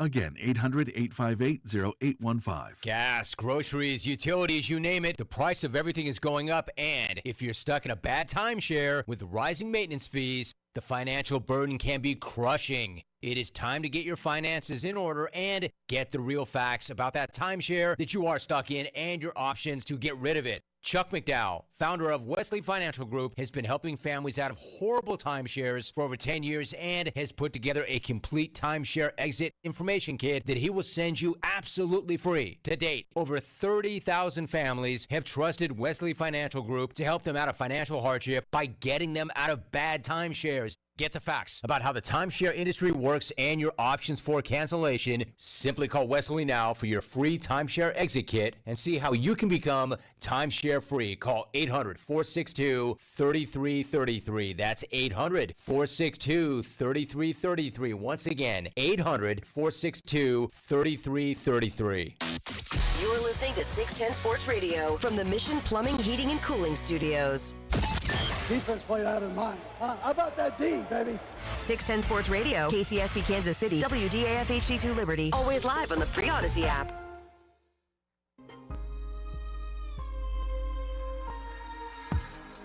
$11 o'clock hour, it's Cody and Gold. Talk some Royals baseball here to start the hour, and also some news now official from Eric Hosmer announcing his retirement. Oh, and make you feel old a little bit that he's now retiring. We all remember him coming up with the Royals organization, the Hosmer Mania shirts. I remember 610 did way back in the day. I was an intern, I think, at the time. Eric Hosmer announced his retirement today after 13 seasons, 4 Gold Gloves, Silver Slugger, and, of course, a World Series 2015 World Championship right here in Kansas City, and he is starting his own media venture. I believe he'll be on with Bob and Josh tomorrow at Fesco in the morning at 8:25 or 8:20 tomorrow morning right here on 610 Sports Radio. You'll want to catch that. And at some point, as you said, we're going to get a really cool day out at Kauffman Stadium for his retirement when some of his teammates come back, and like we've seen with Lorenzo Cain and others, and that's going to be a special day. And maybe it happens later on this season. And also because he's starting the new media venture, maybe a 50-50 shot we get some old behind-the-scene Royals stories we didn't get the first time around. Maybe so. It sounds like the company he's starting is going to be giving baseball players more of a voice to tell their own story and things like that. It seems like that's kind of the gist of what he's trying to do with his platform that he's creating, and wish him the best with that. And, yeah, looking forward to hearing him on the air tomorrow. But it is just nuts. Like, he's retired already? Like, I know. Just how time flies. I mean, I guess the World Series was almost 10 years ago. Somebody pointing out from the 816 podcasts are so in right now, like a wave every 10 years. No, I'll tell you this. If you think there are a lot of podcasts now, on a per-person Tell me, basis, Professor Tapp, tell me. On a per-person basis, it is nowhere close to anywhere that, like, television and radio and other platforms are. Technically, you might think it's oversaturated. It hasn't even started. There will be an even further saturate, like way further than there is now, technically based on like the market caps of these other like media things. I wasn't doing that to try to be Professor Tapp. I was just like researching it not that long ago. That was a snippet of his first class. That's right. That's actually the open. It's like, jackpot. That's probably like week 3 of class or so. You talk about the industry of podcasting. Yeah. He's going to have a special guest come in and talk about the industry and monetization of podcasting. That'll be like the week 3 in the syllabus. Got to make my own syllabus. Probably, you know? Syllabi? Syllabi if it's multiple, if it's plural. Yeah. In this case, it would be one syllabus. Okay, just one, okay. To start. Textbook, you got to figure, I guess I should probably have a plan for that before I meet on Friday. Should I pick out a textbok before Friday? I think you'd have a full curriculum plan. Or what's the full curriculum? What's the fancy word they use? Curriculum via. There's another word that you're supposed to use. I'm an adjunct professor. They don't make me learn. You should go into the class and say, "Listen, I will write a book on podcasting if you adjust this pay level." So actually, that's the classic professor thing. Write your own book on it so that you can make the class buy it. Don't go buy another book. Stuff. You can buy my book. That's the classic professor. Buy my book. Drew and I can be guest speakers. We're already volunteering. If you ever need us to zoom in, that'd be nice. Educate America. Educate America. I'm in. I would like you guys to speak to the class. Perfect. Have you come in for one class? Talk to them about your experience in the industry. So congrats to Eric Hosmer though on his retirement. More details to come, I'm sure, on what the Royals might have planned later on this summer, and again tomorrow on Fesco in the Morning. You'll hear from Haas. Thinking of the Royals, though, yesterday we talked about Daniel Lynch in particular, and his role is still kind of uncertain with this particular year's club. He's not guaranteed the way maybe in the past he was seemingly guaranteed a rotation spot. They're going to have more of a competition. Maybe he's a bullpen guy, but with that less pressure. And I mentioned the name Cole Reagans yesterday when we discussed this because I do think Seth Lugo, Michael Wacha, alleviate some of the expectation where he has to be that dude. I think I still have very high expectation, but there isn't as much pressure, I believe, on him as there would be without those two pieces that are here. But at the same time, I do think he has a chance to replicate anywhere near what he was doing at the end of last season. Now, if he does exactly what he did, Cody, he'll win the Cy Young this year. Okay, so there's going to be probably some sort of regression from Cole Reagans from what he did on the back half. That just seems natural because otherwise he will be the AL Cy Young favorite by the time we get to midway through the season if he did what he did on the back half. Yeah, and with a real chance to win it, that would absolutely be the case. But I was trying to set up reasonable expectations for what it looks like for Cole Reagans. And for me, what I settled in on is I would be fine if Cole Reagans just finished the season with a 4-point earned run average and made 30 starts. I can live with that, Gold. All they gave up for him is Aroldis Chapman. Are you doing the same thing as me? This is the most perfectly Midwestern partnership of all time. The Kansas City Royals have just announced a partnership. Sorry to get distracted. The Royals have just announced a partnership for a jersey patch, right? We know that you can sell those now. Yeah. The Royals have a sponsor for a jersey patch on their jerseys this year. The company in question? Quick Trip. That's who's going to be on the jersey patch. They sent out a. We're going way. It's still Royals related, so it's fine. That's fine. They said they were going to have a press conference today with a important announcement with Quick Trip. We didn't know what it was, and they just announced it. A multi-year partnership. They will become the official jersey patch partner of the Kansas City Royals. So there's going to be a QT patch right on the sleeve. Let it be known, Quick Trip, I am for sale. I am a big fan of your institution. It is where I regular as a gas station. If you are interested in some sort of other sales opportunities, including Cody and Gold, we are interested. Home of the Royals anyway, right? Let's get involved here. Not just a jersey patch. Let's figure out the rest. It feels so Kansas City in a way. And I know Kansas City's not based in it, but Quick Trip is like the biggest gas station chain, it feels like, in this market for the most part, or at least the one that people cling to the most or the most loyal to. Yeah. And what's cool is this whole partnership, they're singling in on or on youth literacy at the forefront of their partnership here. So they're going to have a Hit the Books program, more details and everything to come on that. But basically on improving literacy rates across the KC community, including a significant commitment to KC Public Schools, as well as a donation for every Royals hit this season. Nice. And other initiatives. So, okay, so there you go. Back to Cole Reagans. Who will now be wearing a QT. When he ends up as the AL strikeouts leader and I cash my 80-1 bet, he will be wearing that QT patch on his shoulder. Yeah, I think it's important, as this team is still, in my opinion, a step or a half step away from real competition.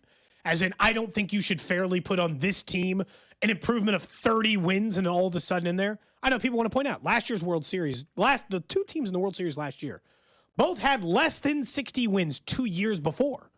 But that was 2 years before, not one. So you can take big leaps in baseball. Cole Reagans is a big part of it, but you got to set reasonable expectations. You know why? Is the Royals have had a couple of pitchers over the last couple of years who had runaway years where the tape wasn't out on them, nobody in baseball had faced them, and they had to kind of go through this process. Brad Keller's comes to mind, but others where they had runaway years where they were so much better than what would be their middle. I think Cole Reagans' middle should be a 4 earned run average and 30 starts. That's what I want out of him this year. That is my personal expectation for Cole Reagans. If he lives up to that, I'm good, and they've done a great job developing him and continuing developing him, especially for all it was Aroldis Chapman. Yeah, so the trade was great. I mean, you would pull a trade off like that every single season. That was a joke with Vinny when we had him on back in earlier in the offseason when he was at the winter meetings, and he was joking. He was on another show, but he was joking about just like, I told JJ basically just get an Aroldis Chapman every year and flip him for Cole Reagans every year. We'll be great. Yeah, problem solved. No big deal. No, I mean, it turned out to be a phenomenal trade. As I told you, I think there has to be some expectation of a little bit of regression because again, Cole Reagans, once he put on a Royals uniform, he was pitching at a Cy Young level.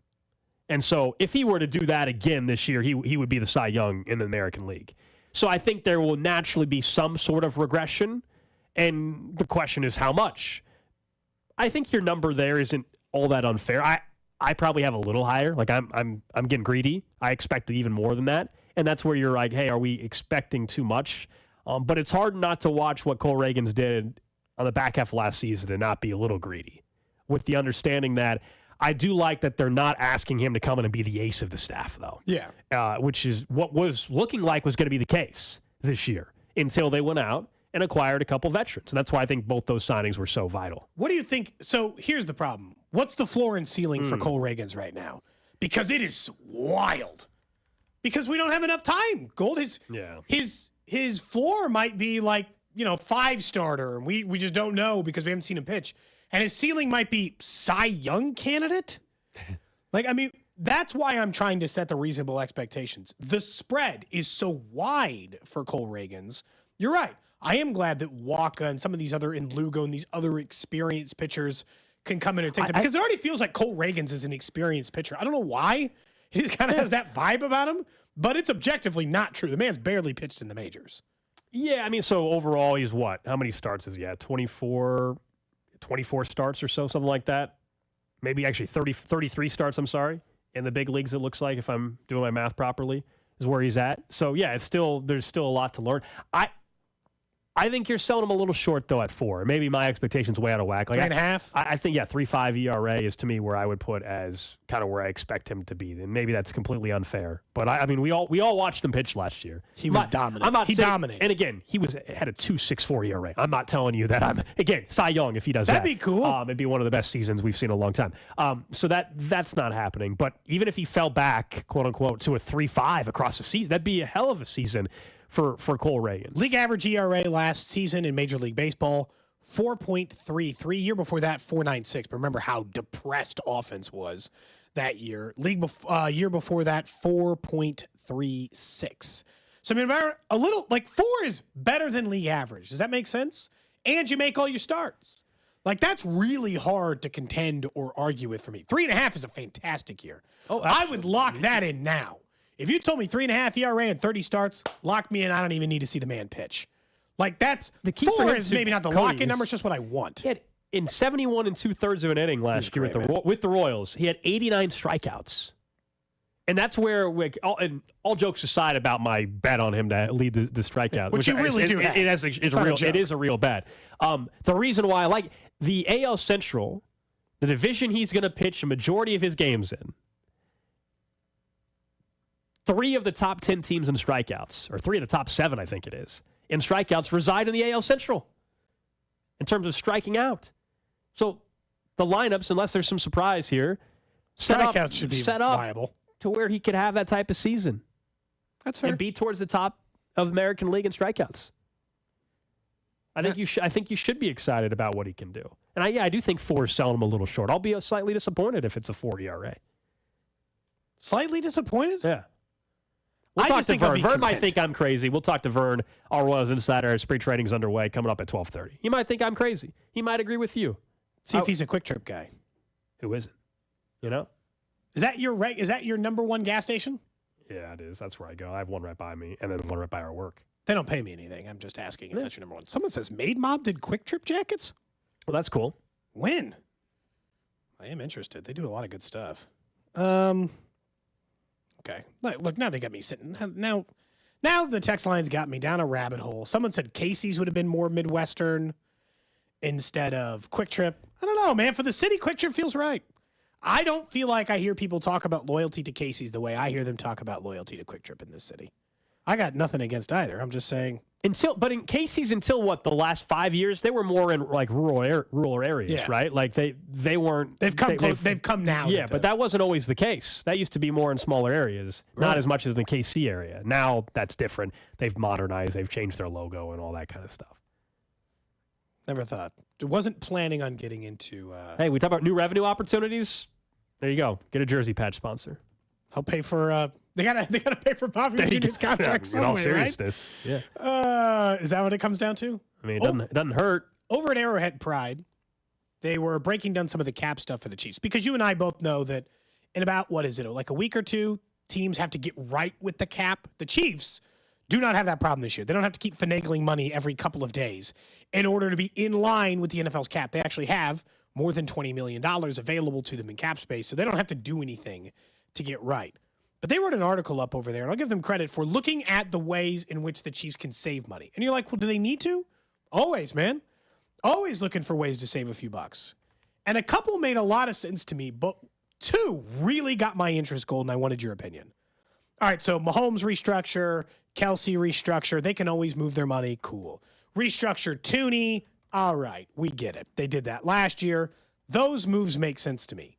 They mentioned 2 that I think have to be discussed. One was the option with Justin Reed, which is either to cut him and save quite a bit of money, like $10 million, or extend him and rework that cap hit for this year. You and I both know that very rarely do you sign a 3-year deal in the NFL and play for that team for all 3 years without either getting an extension or just being let go. See Tyrann Mathieu, right? Like our 4-year, right? You don't very rarely see the end of that deal. The other one they mentioned was cutting Charles Omenihu, which I had not considered. But hear it out for a second. You can save $5 or $6 million by doing so. He's not an expensive player to begin with. He's about 10 or 11 million. So you can save more than half of the contract by letting him go. And when will he be available for this team? And that's the timeline you have to know. That's the timeline the team will know and has to know. Because that does factor in your decision. He was great on the back half. And I think the first time you hear that, I was taken back by it. But it could make some sense. And it also depends, I think, on what they ultimately do with Chris Jones. But I'll tell you, even if Omenihu couldn't come back until November, and you tell me that you actually were to cut Omenihu and you don't bring back Chris Jones, you're going to have to go out and still pull off some type of move to add to that, like a big move to pull off a defensive line that I think you feel comfortable about heading into next season. I mean, it's already a challenge enough if you lose Chris Jones to begin with. But maybe you bring Dana back. Maybe that pays for Dana for a year. Yeah, but I mean, if they go into next season, you tell me it's Karlaftis, Felix Anudike-Uzomah, and Mike Dana are the 3 guys you're counting on. I'm a little nervous, I'll be honest. A little nervous about how that sets up. I don't think that they would end it there. They can't. The way I look at that money is if they take that money and it pays half of the first year salary or the salary cap hit that would make it harder to sign one of those more difficult guys, and they can play for you the whole season. Actually, in a weird way, this is what those comments from Charles Omenihu would make more sense, where he's like, I want to be respected. I'm a great player. People should pay and treat me like that. Makes it feel like maybe he's anticipating there's at least that possibility. When you think about the fact that he's only on a 1-year deal after this, Gold, and he was a highly productive player in the time he was on the field, but that he might not be available to you for half of the season, you could see why that all of a sudden gets tempting.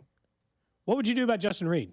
You good to He's only played for this team for 2 I'd years. give him an extension. He's under 30 years old. I think he's if a those leader. are your two choices, I guess, leader is what of this. Yeah, leader of this defense. Again, the key part is also where he's at age-wise. So yeah, I would feel fine with an extension for Justin Reed if that also alleviated some cap space for this particular season as well.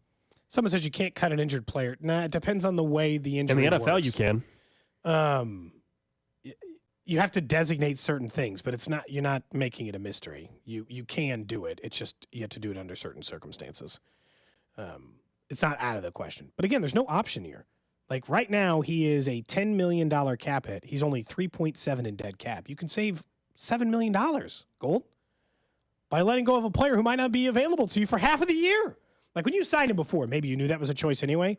Maybe you knew you were going to lose him for 6 games. Though, he was Cody, under investigation at that time, but still. They are, yeah, exactly. They already lost did this for once. 6 games. So what's the difference this go around?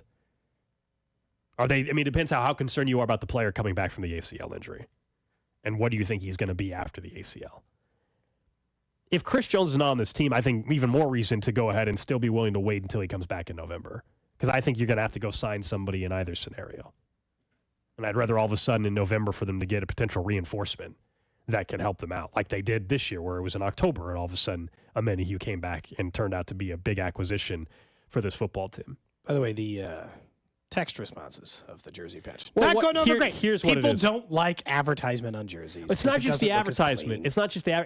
It's a big red patch is why people don't like it, and it's because obviously it doesn't blend in with the color scheme. If right? they made it That's what blue, is. then maybe it would work. But that's not their logo. I mean, Correct. Quick Trip's not gonna. The whole point is for them to recognize the logo. They're not going to change the Quick Trip color to blue. That's not who they are. We saw that in the early jersey patches. If you remember GE's logo on the for the Celtics Celtics. jersey, they turned green. Yeah, but I haven't seen that in baseball. Have you? I haven't either. And that was really early patch advertisement. The one thing about it is you just kind of have to. Everybody will get used to it. It'll be It's fine. weird, but like if you've watched any amount of like European soccer or, like, I mean, they're slapped in it. The I mean, red there's no with, avoiding the it. red with The the red blue. with the blues, jarring. It's jarring. And it's a big logo. But again, this goes back to like with a lot And of it ruins things. a very clean jersey look. I still think we're at some point, maybe it doesn't happen for another 5-10 years. In the NFL, eventually, this is going to happen as well. Like we're always asking, like, what's the next thing for the NFL? They're doing all the streaming stuff right now. At some point, the next opportunity when they're quote unquote running out of options to find new revenue, the Chiefs one day, the NFL one day will allow teams to have a jersey patch. At some point, that precious Chiefs uniform that they refuse to modernize at all. Give me a damn Matt helmet, please. They won't. They won't. You're never getting that. No, I won't. They one day will have a sponsor on their jerseys too. That means Noble Hunt, not Clark. Clark's not putting the Maybe Matt so, helmet. man. I don't know. That means you'll have to get your Royals jersey now before they start patching all of them up for people to buy. That doesn't mean, like, here's the thing. That doesn't mean you can't go on a website and buy a jersey without the Quick Trip logo on it.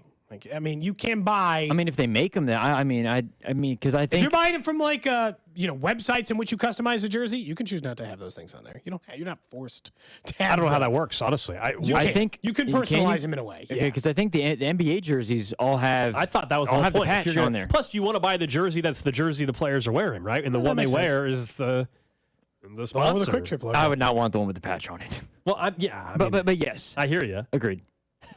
They are going to sell. Someone those says everywhere. Quick Trip. All the logos will be on their uniform starting in spring training. So we'll see that on Friday, guys. You get a first look Friday. Royal Spring Training Quick Trip logo. All we've asked for Vinny is to give us one piece of breaking news on this show, and he couldn't break this one for us. Maybe he didn't know. Actually, in might not fairness, the know. only piece of breaking news I asked him to give us is if he signs a contract extension. Said, if you sign a contract extension, will you break or get traded? Will you break it on this show? Well, I hope it's the I first doubt one. he had the heads up on the jersey patch. Something. He's in their photo promoting it. You don't think that? Yeah, but Cody, like, you don't think that they can Photoshop certain things? I don't know. I don't know if that's Photoshop. You think that's the real, like? Hold on, let me zoom in. Cody's trying to decide if it's actually the one he was wearing already. I don't know. I mean, if it's a Photoshop job, it's pretty good. Also, all their fingers are pointing at the logo. Also, Vinny needed to trim his fingernails. Oh, well, that's weird. Well, I'm really zoomed in now to try to look at the weird observation. See, well, next time we have him on the show, please let him know.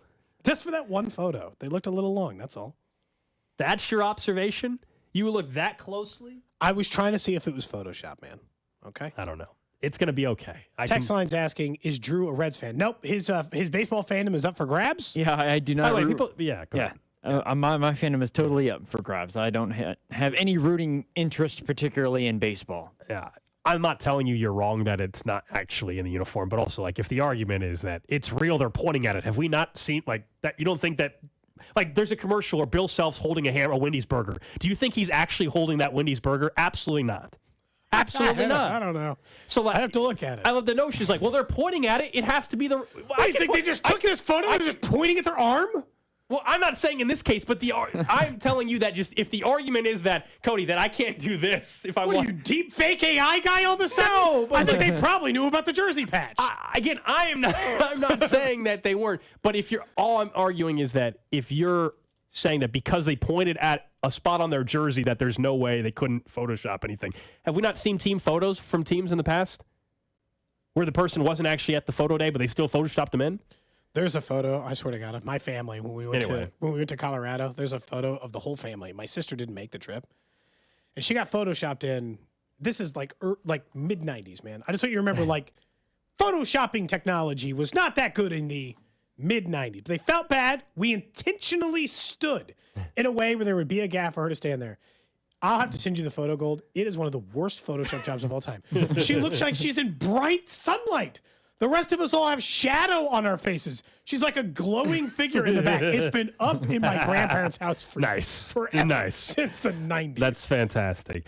It's weird, though, the one thing someone pointed out, though, with is if this logo, people were like, they wouldn't have as big of an issue with if it was on the Chiefs uniform. It's just a color thing for people. It's the red and blue. Because they're like, oh, the QT logo on a Chiefs uniform down the road. Oh, it naturally blends in.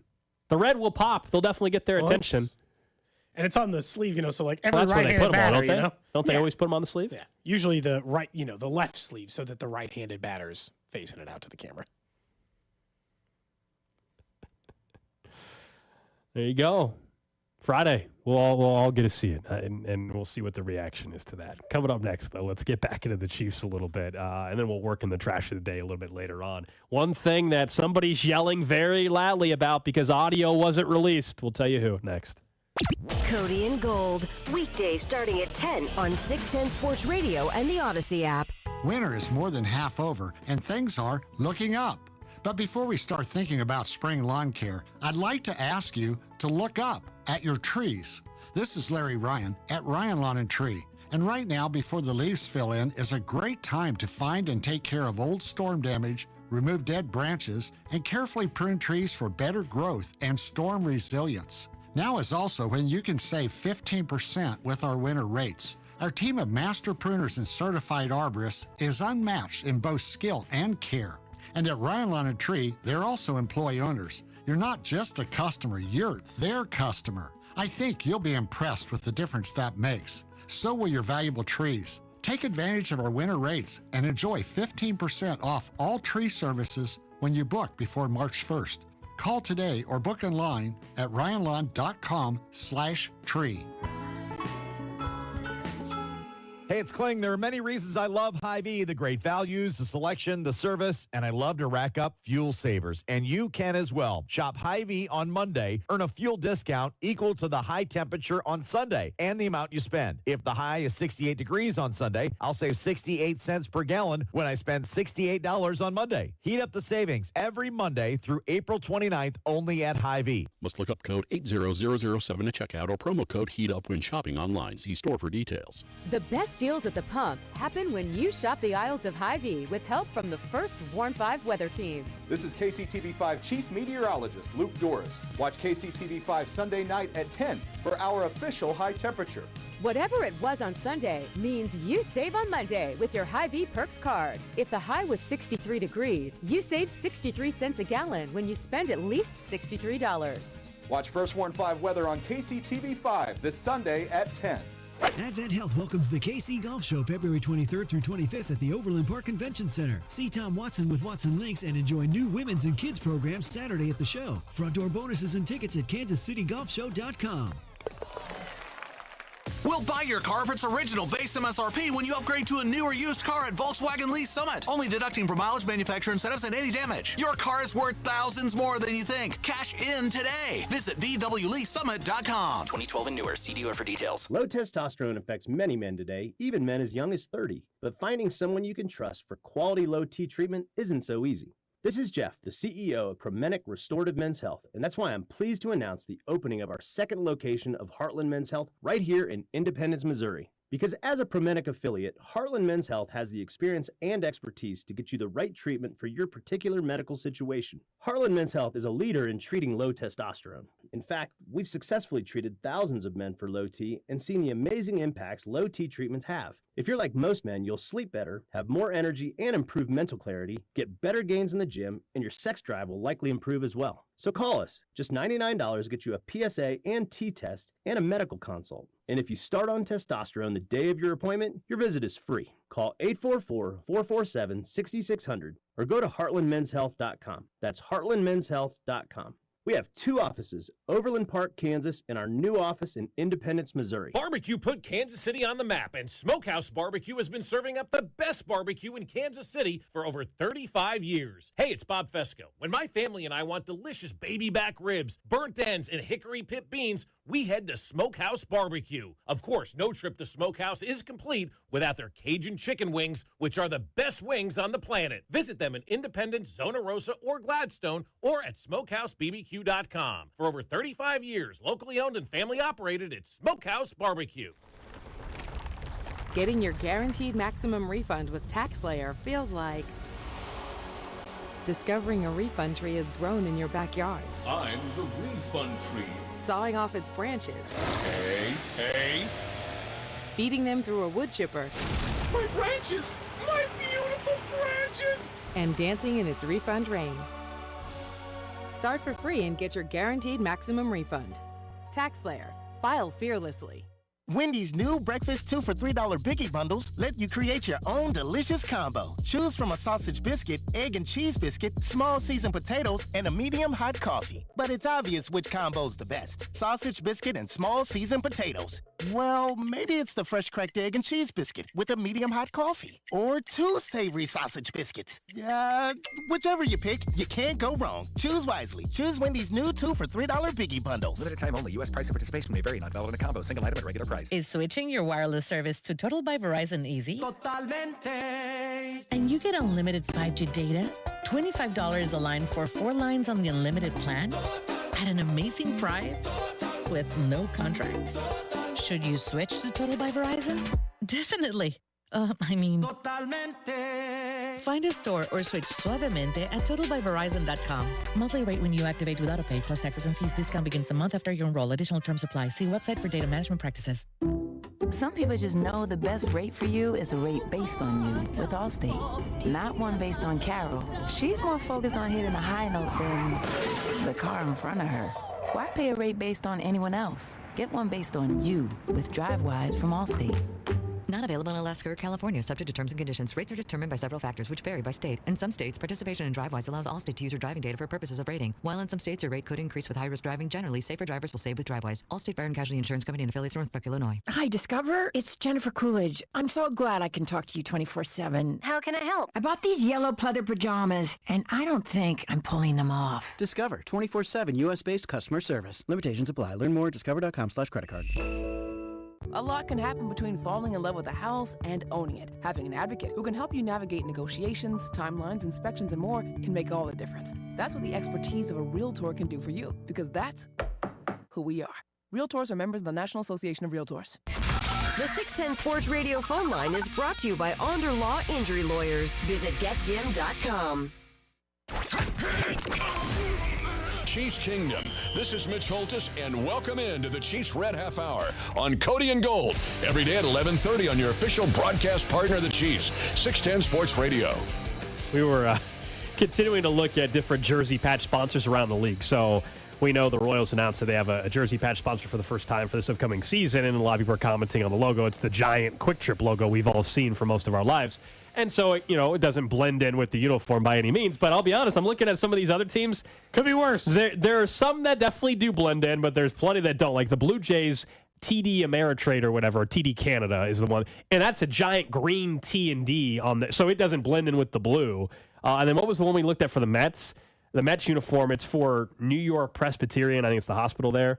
And it's just a giant red box with the words New York Presbyterian. It's particularly gigantic. All the logo patches are pretty good size. Could they not make them like 75% of that size? I feel like we'd all care a little bit less if they were just a hair smaller. They're paying for a reason. There's 14 teams last year that had jersey patch sponsors. The Royals are, the 15th, or I'm sure there's other teams that added in, but basically half the league, and the Royals were one of the few that did not. And now they do. It's obviously another way to add revenue. The estimation, that's just their social media. Never mind. I was going to say what they're going through the value of it, but there's a couple teams that it fits. Like the Guardians use the Marathon, which is another gas station. We don't have them around here, I don't believe, but and theirs actually blends in. It just happens to be a red and blue color scheme, which fits in with the Guardians' red uniforms a little bit better. I mean, if it had worked out, sure. I mean, why not? But in this case, I mean, blue. We don't have other than what, like Chevron. What gas station here locally that? I mean, I'm just trying to think what would have blended in with the blue. Is there an obvious one? Blue Cross and Blue Shield. I mean, I guess so. I mean, that'd have been the logical. Is that the one that blends in? Seeing how blue is in a lot of their nomenclature, that would have tracked. But this is the company that paid for it. Exactly. And I love Quick Trip, so I'm gonna forgive this. With the regular home whites, it'll be fine. But with the baby blues, I mean, that's where it's really gonna be kind of gross. So, like you were saying with the Blue Jays, when they're wearing the baby blue jerseys, that probably looks particularly gross. But the baby blues the logo are the prettiest uniform. Well, I know, but it's going to get ruined by the. Not when they're standing straight at you, just when they're hitting. It's fine. Over time, nobody will notice it as much. It'll be weird at first, and then everybody will get used to it. And honestly, here's the thing: if the team is winning, really nobody's going to give a damn. That's true. Summer says Culver's. That's what always stands out about Eric Hosmer announcing his retirement today. Is the reason why we're so nostalgic about those players or Kane or others is that's the last time the Royals were really competitive. When Moose and Haas and Kane and all those guys were together on a roster together. And so if those guys had put the jersey patch on, you'd probably have some objection to it. You wouldn't have cared as much because they were winning. Yeah, it's going to be okay. It really, it's going to be fine. But it definitely is jarring. I'll give you that. And people are. Is Quick Trip going to have a standalone concession now? Can we get some roller grill food might be and happy. a big queue? If in the outfield there, just put a little QT kitchen in the outfield. And get a steak and cheese taquito or something out there? Sprint Center used to have pretzel? T-Mobile Center, but Sprint Center at the time used to have a Quick Trip. We all know that. I used to have one inside. No, it hasn't been there for a long time, but yeah, it doesn't say that's part of the deal. The multi-year partnership does not announce that there's a Quick Trip inside of Kauffman Stadium. Although that would be incredible. There's got to be some sort of a deal, though. Like if if the Royals win, then you get a discount on something from. I feel like there has to be some sort of a partnership there. Oh man, let's bring back Krispy Kreme. But anytime the Royals hit a home run, Drew doesn't know. He didn't grow up in Kansas City. He doesn't know about our great. Drew, when they got a dozen hits back in the day. Man, a dozen Krispy Kreme donuts, and the promotion blew up. It was incredible. They stopped it after 1 year. Then the next year, I think Panera Bread Company did bagels, and that got axed halfway through the season or something, if I'm not mistaken. You would not have believed the lines of people going to Krispy Kreme for those donuts. They didn't expect people to actually take their ticket stub and get those donuts. Oh, there's plenty of games I went after to the Krispy Kreme right after. I remember sitting in a stadium in which the entire crowd that was there was chanting, "We want donuts! We want donuts!" I was there. Yeah. You would want donuts. Gold would like this one. The Pacers, if any time the opponent missed 2 free throws in a row, you won. That happens in a lot of arenas. Yeah, Chick-fil-A did a free chicken biscuit for you get free biscuits. So everybody would chant "free biscuits" while the second if they missed the first free throw. To answer your question, what are they doing? Maybe they'll do some stuff for fans, but the biggest thing, part of the partnership again, is that for every hit, Quick Trip's donating money through a literacy program here in that's good. the Kansas City area. Stop being so selfish about your rollers, man. We're trying to make sure kids can read. Okay. I mean, it is important that kids can read. Especially for you and your... Well, actually, only one of my kids can read so far. The other one just has sight words. For the class you could be teaching, Cody, technically they don't have to read. They just have to... Well, I prefer that they can read. Oh, yeah, it would be beneficial, yes. Someone says Krispy Kreme was only in the winning section. No. It was anybody? No, it was not only in the winning section. Absolutely not. No, if you were just at the game and you had a ticket. You had a ticket? Yeah. Oh, a ticket stub. That was all it was. Anybody in this? It was definitely not a section. It was. You did not have to be in section 105 or what. No. It was everybody in the stadium got a dozen donuts if the team got a dozen. How many times did that happen? Quite a bit. Because that year the team ended up being a lot better. Being a lot better than people anticipated. That was Tony Payne and Junior days, that that was Lima time too, right? Mm-hmm. R.I.P. That was a weird year. it was a weird year. Was that Baroa's rookie season? Or am I off a year? That might have been like when they had two rookie of the Fabulous and Baroa were two of the best rookies in the league. Yeah. Times. Anyway, we'll talk more about the jersey patch stuff later with Vern. I'm sure Vern's thrilled to talk jersey patches with us. Coming up at 12:30. Let's get back to the Chiefs for a second, though. Thinking of just ridiculous things to get mad about, though. Skip Bayless. I know. Right away, warn you. Shouldn't even mention his name because you guys know where this is headed. It's like Beetlejuice. You say it too many times, you might appear in this station. He is upset that the NFL films mic'd up stuff, which we love so much from the Super Bowl, did not have the Kelsey audio released. He says Andy, quote, sold his coaching soul for that audio not to be released. Now, look, I want the audio released as well. Of course I want to hear the audio. And we're talking about Andy and Kelsey and the Kelsey Show, of course. That's the sequence. Look, sold his coaching soul. What does he think happened there? He went to the league office and begged him not to release it? Has he not been following the NFL? You and I have been talking about this in relation to Hard Knocks for years. 5 years ago, Hard Knocks had Antonio Brown going off the deep end, cryogenically freezing his toes, and begging people of Twitter to find him an old helmet. And none of that was showed on TV. Did you really think they were going to share the audio of the exchange of what Travis Kelce yelled at Andy Reid? No chance. I want 0%. I want the audio so badly, man. I think we can all guess kind of probably what the interaction was like, but I'm not surprised the audio's not out. The notion though that like the Andy Reid like had this huge conversation with the NFL to prevent it from ever being released. Like I don't know. I don't know who signs off on that, how that works. Is it a league? Do they just know what they have? Do they have a protocol in general with any mic'd up? If there's any interaction like that maybe I think it's a judgment thing. Yeah. Travis Kelce and Jason talked about it on their podcast right after when he was talking about the incident, in which he said, "Yeah, I probably let it get out of control or whatever," and said after that part of what he had thought was he's like, "Well, I hope they don't expose me in the audio," because he had said to me after the post game, he said, "I just told him I loved him." And then, like, essentially knew he was mic'd up. I was like, well, I hope that audio doesn't expose me. He probably told him to go F himself. Or screw, like, F you. We know what he said. We knew it was a series of curse words and how he was an idiot or made a mistake for leaving him off the field. To me, it's not a surprising interaction. Andy protecting that interaction doesn't help or hurt either party. I think the NFL is protective of its brand. So I don't mind embarrassing a player every once in a while because they screw a player every once in a while. They didn't have to release a quarterback saying it's like ghosts out there. They screwed him in that moment. But see, that you know why that got out? That wasn't NFL Films. That was ESPN Monday Night Football, remember? And that got released during the game. When and they're still supposed to have a little bit of, but that's different than the NFL Films crew that puts together an edited piece. Like, just watch any in-season or out-of-season thing. Like Patrick Mahomes, and watch Quarterback on Netflix. They're protective. They are not going to release audio that could make them look bad. So yeah, to a point, I guess Skip Bayless is right that Andy Reid is protecting, but this is how the NFL works. It's a huge business looking to protect its property. Do you think we'll ever, down the road, Kelsey's got his podcast 5 years from now when he's retired, do you think we'll ever get the exact? Or is that one that's always just going to be held close to the vest between those two people? I think he does. I guess McKinnon was right there, too. I think after he retires, this podcast is still going as popular as it is. He'll eventually, someone in an interview will be like, hey, man, be honest. What did you actually tell Andy in that moment? And it'll spill. But it's going to be 5 years from now. Yeah, I just don't know if the sign-off on clearance for that is the same as Hard Knocks, because someone was pointing out, do the teams have to give permission? I know for Hard Knocks, the teams get editorial control, which is frankly why Hard Knocks isn't as good as it used to be, because teams can wipe out as much stuff as they want, and that's why Hard Knocks is kind of pointless these days. I don't know if the same thing applies for a mic'd up Super Bowl cut.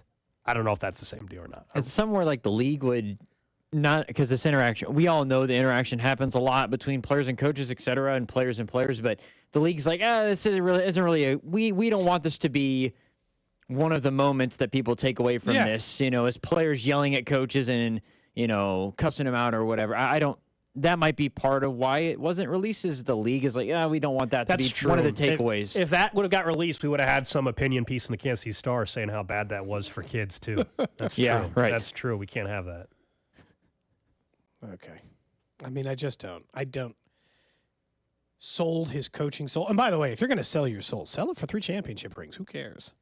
Sell your soul for like if you're gonna go down to the crossroads and sell your soul for the ability to play guitar, make sure you play it like Stevie Ray Vaughan, right? Like make sure you've sold it for a purpose.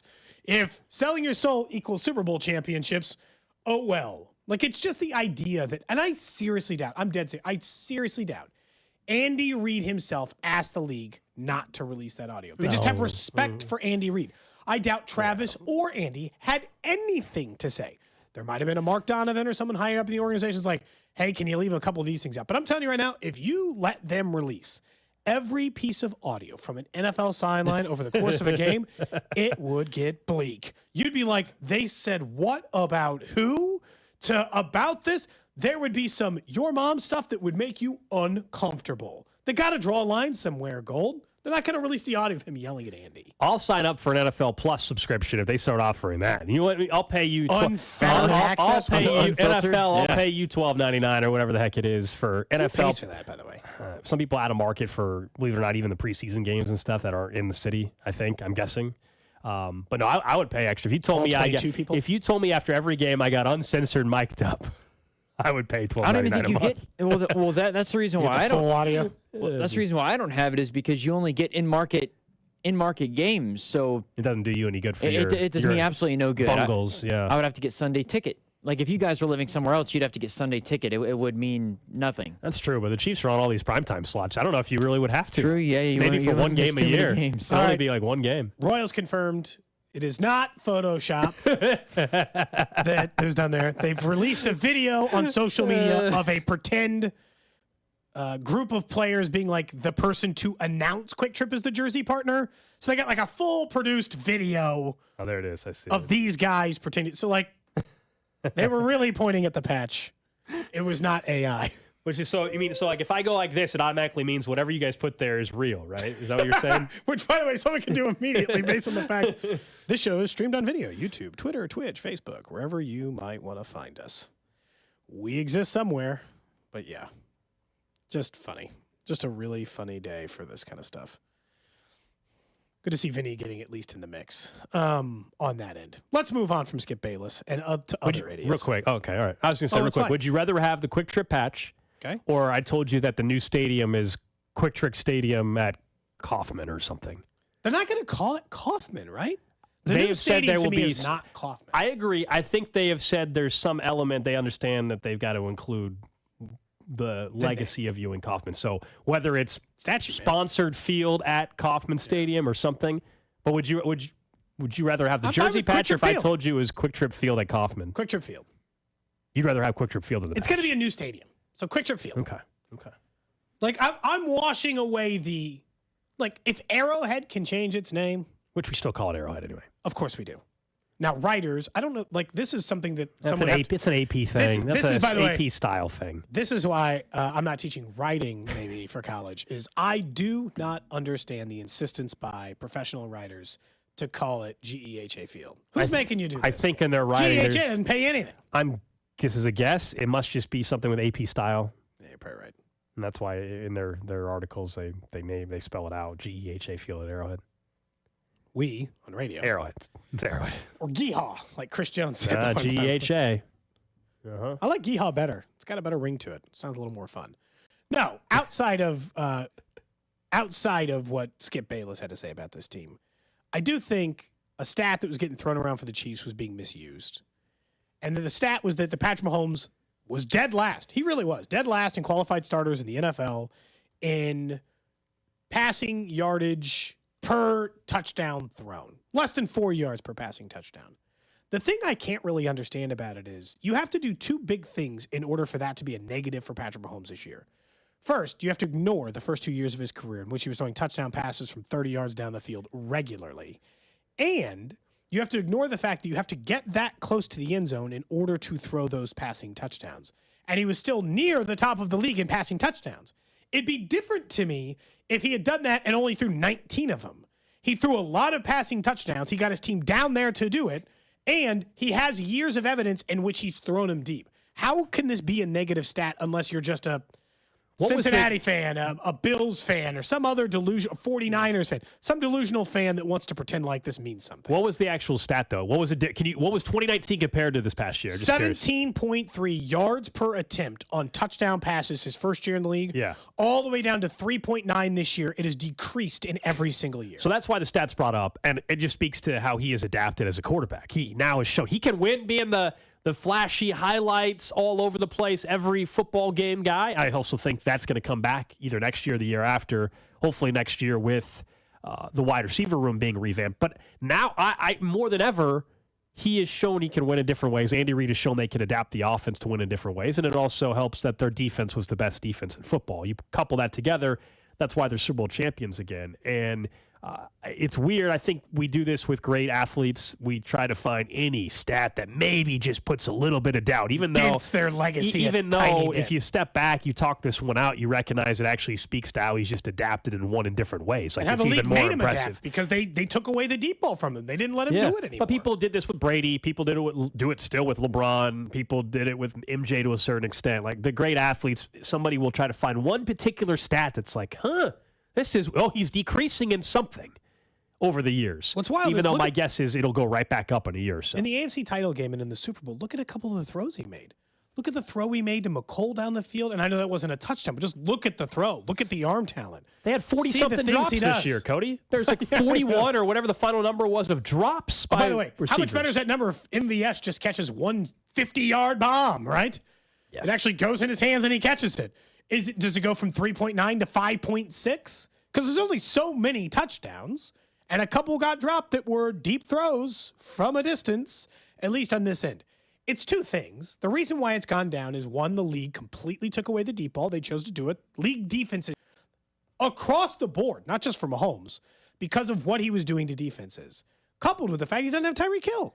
So he had to throw to guys who couldn't get the balls down the field. This is, by the way, this is also a credit to Andy Reid. Andy Reid also changed his offense.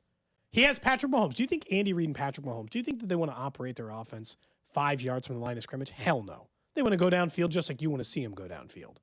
But the reason why they work so great together is neither guy is embarrassed to go the other direction. Do you think Patrick Mahomes counted his yards per attempt as he polishes his Super Bowl rings? Right. And the end result ultimately is what matters. But on top of that, now I feel like he's even more dangerous as a quarterback than what he was even 3 years ago. In part because of this very stat. Like, if there was any question, he can only be the guy that gets the big 70-yard touchdowns, 50-yard touchdowns or whatever. No, he has had to be more of a system game manager-esque at times, still capable of making a ridiculous throw and play, but he's had to adapt based on the personnel. Some quarterbacks can't adapt. Like, this is how everything has to be perfect. This is how they have to play. He has shown us time and time again, things aren't perfect around him, and he's still got this team to a top 3 seed in the AFC, Correct. Still got them to a Super Bowl, and then ultimately winning a championship, despite things not being perfect on offense. There are some quarterbacks that's how it has to be. This is another reason why he's in the conversation when it's all said and done, and he already is in that conversation, but could be the greatest of all time when his career is over. Impressive he got in that conversation by age 28. But, of course, in order to have any chance of that conversation down the road, you kind of have to be in the conversation by age 28. Otherwise, you're never getting it. Does that make sense? Yeah. So he was at 3.9 air yards this year. Air yards per touchdown. But was that 20 his rookie year or something? So 17.3. 17. Yeah. It My was guess is 17, 14, 8, 6, 4, pretty much, right? I mean that. So I mean, it has forever. It has gone down in each of his. Do we years. have? I'm just out of curiosity. Who was the best at that this year? You know what? Here, I only ask because I just would love to know. I mean, look, maybe that guy was.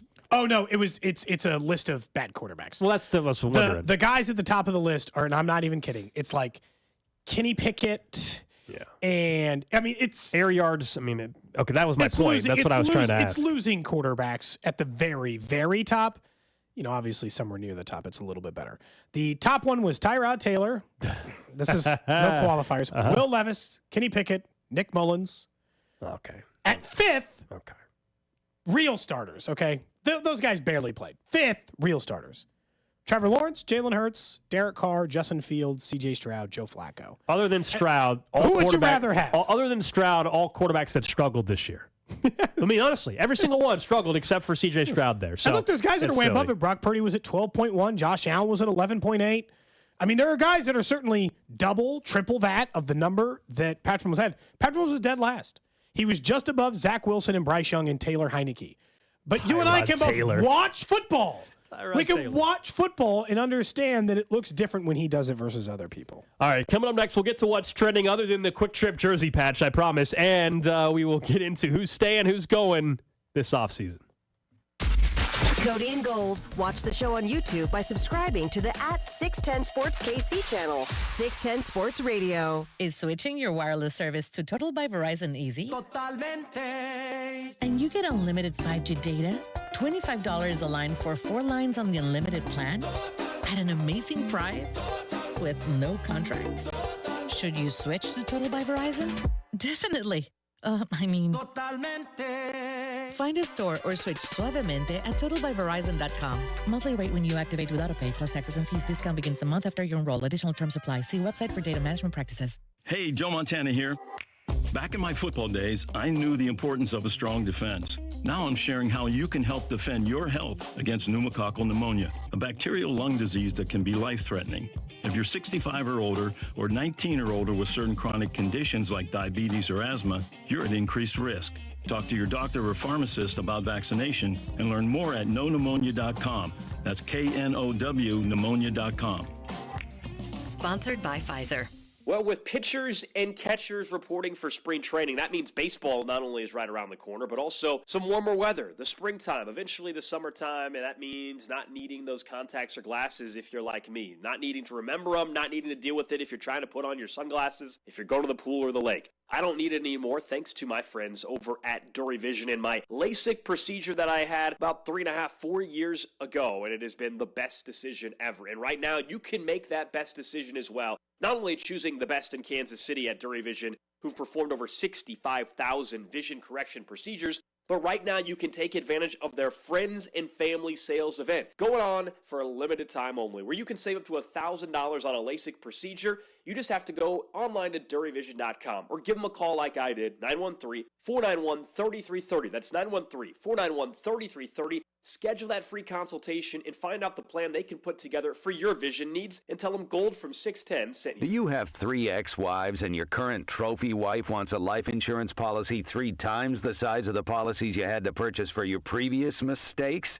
If so, you need to call Big Lou at Term Provider, 800-555-1509. Big Lou is intimately familiar with your problems, and if you're 50 or 60 years old and in reasonably good health, a $1 million policy should only cost about $100 to $200 per month. Big Lou may have a solution for your previous policies as well. You may even save enough money to lighten the load on your new $1 million policy. Remember, call Big Lou. He's like you, except he's only on number 2. Call Term Provider at 800-555-1509. That's 800-555-1509. For $1 million in term life insurance that you can live with. Call Big Lou at 800-555-1509. 800-555-1509. I'm McCall with Lee Summit Subaru. We've added even more incentives to buy from us. An exclusive lifetime warranty. Your first maintenance is free. Lee Summit Subaru just discounted up to $3,500 off MSRP or 0% financing for 63 months on the 2024 Subaru Outback. Bonus cash, 0%, free maintenance, and a lifetime warranty. That's why you'll fall in love with driving again at Lee Summit Subaru. The Subaru A Lot to Love event. The service contract is not provided or backed by the manufacturer of the vehicle. The manufacturer of the vehicle is not responsible for the claims or repairs under this service contract. I'm McCall with Lee Summit Subaru. We've added even more incentives to buy from us. An exclusive lifetime warranty. Your first maintenance is free. Lee Summit Subaru just discounted up to $3,000 off MSRP or 0% financing for 63 months on the 2024 Subaru Forester. Bonus cash, 0%, free maintenance, and a lifetime warranty. That's why you'll fall in love with driving again at Lee Summit Subaru. The Subaru A Lot to Love event. The service contract is not provided or backed by the manufacturer of the vehicle. The manufacturer of the vehicle is not responsible for the claims or repairs under this service contract.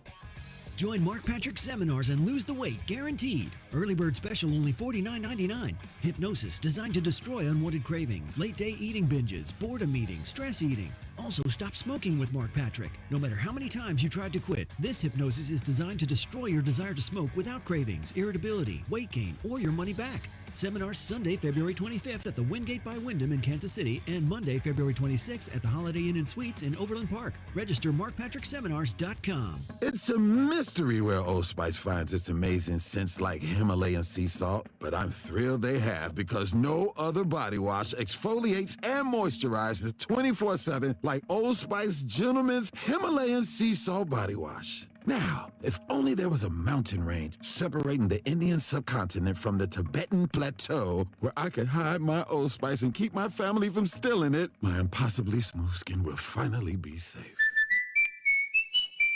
With your choice of select sandwich, nugs, fries, and a drink, Wendy's $5 Biggie Bag is your go-to. Your nugget wingman. Your hot and crispy fry co-pilot. Just like us. We're like the bag boys. What? Bag boys, what you gonna do? What you gonna do when we bring your food?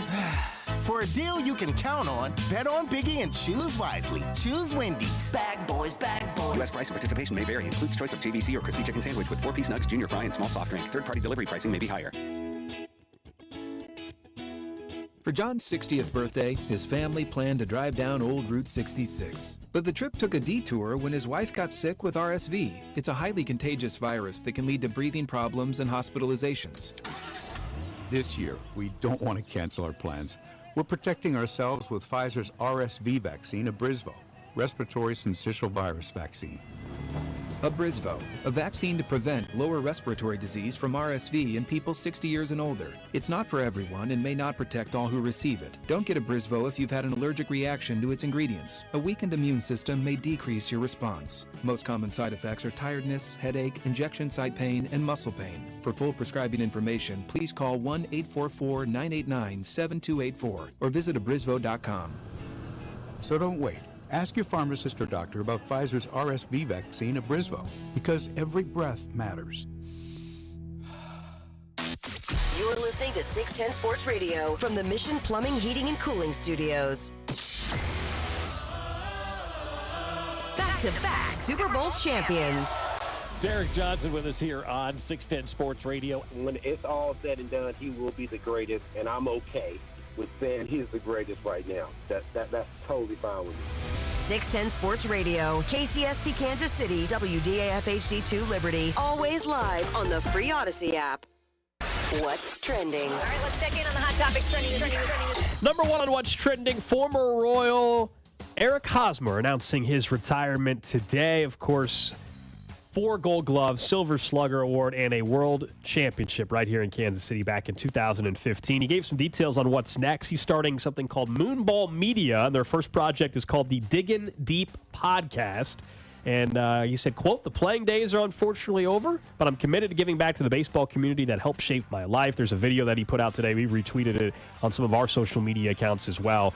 Props to Haas on what a career that he ended up having, obviously what he meant to the Kansas City community, an all-time legend in KC. And he will be on the morning show. He'll be on with Fesco in the morning tomorrow around 8:25 right here on 610 Sports Radio. But it'll be interesting to see what the media career looks like for Eric Hosmer, and it sounds like he wants to focus in on the telling the players' story, letting players to tell their story. Players Tribune, but maybe podcast form. Obviously, player podcasts have blown up over the last 5 years, and player-led podcast forms have blown up over the last few years. So it'll be interesting to see what Hosmer does with that. He didn't want people to forget, by the way, he responded to Major League Baseball, who was listing off his accomplishments like you, who's also a 2016 All-Star Game MVP. But the one he didn't want you to forget is he's a gold medalist. That's true. So, I mean, 13 years, listing man. off is a compliment. 13 years is a years. long time in Major League Baseball. I still, even though What would have happened if he would have stayed? Would he have been better? I think it'd have been better here. Well, he talked about it in the video he put out today, acknowledging that, like, San Diego, of course, didn't go the way he wanted it to go either. Like, he didn't live up to the contract that was in San Diego. And 13 years is a very long time. At the same time, I'm sitting here today in 2024, I'm like, he's retiring? He's retiring already? How old is everybody getting here? Old, dude. That's how life works, sadly. Next up on What's Trending College Hoops last night, only one local team in action. It was MU. We had mentioned the fact they were playing number 5 Tennessee. Made it a game. Lost 72-67. Dennis Gates was asked about their ability to get to the free throw line last night and had this to say about their ability to do so. We're terrible. We're terrible. Not a ringing endorsement for old Dennis Gates last night. It's Missouri's been having a really bad year. Rough season. Yeah, it's been a rough season. Up next on What's Trending, we mentioned this towards the tail end of our show yesterday. At the time, there was a press conference that was going to be happening in Jackson County with the Jackson County prosecutor to provide a major update. We know the update was that in addition to the 2 juveniles that have been behind bars for the last, week, I guess, at this point. Yeah, it's been a week today. It'll be a week since the parade shooting. 2 local men now face second-degree murder charges and multiple other felony accusations in connection with the homicide of Lisa Lopez Galvan and the non-fatal shooting of more than 20 others outside of Union Station. So that information came out yesterday. And again, both are charged in addition to the 2, at this time, unidentified juveniles who are also facing the gun-related charges in connection. So 4 people in total are now charged. And based on the press conferences, Make it sound like it's gonna be more. there will be others. And they expect that to happen maybe in the near future. Yeah, and just really frustrating, obviously, with all the credit to Jessica McMasters and other people who are putting out the reports on it.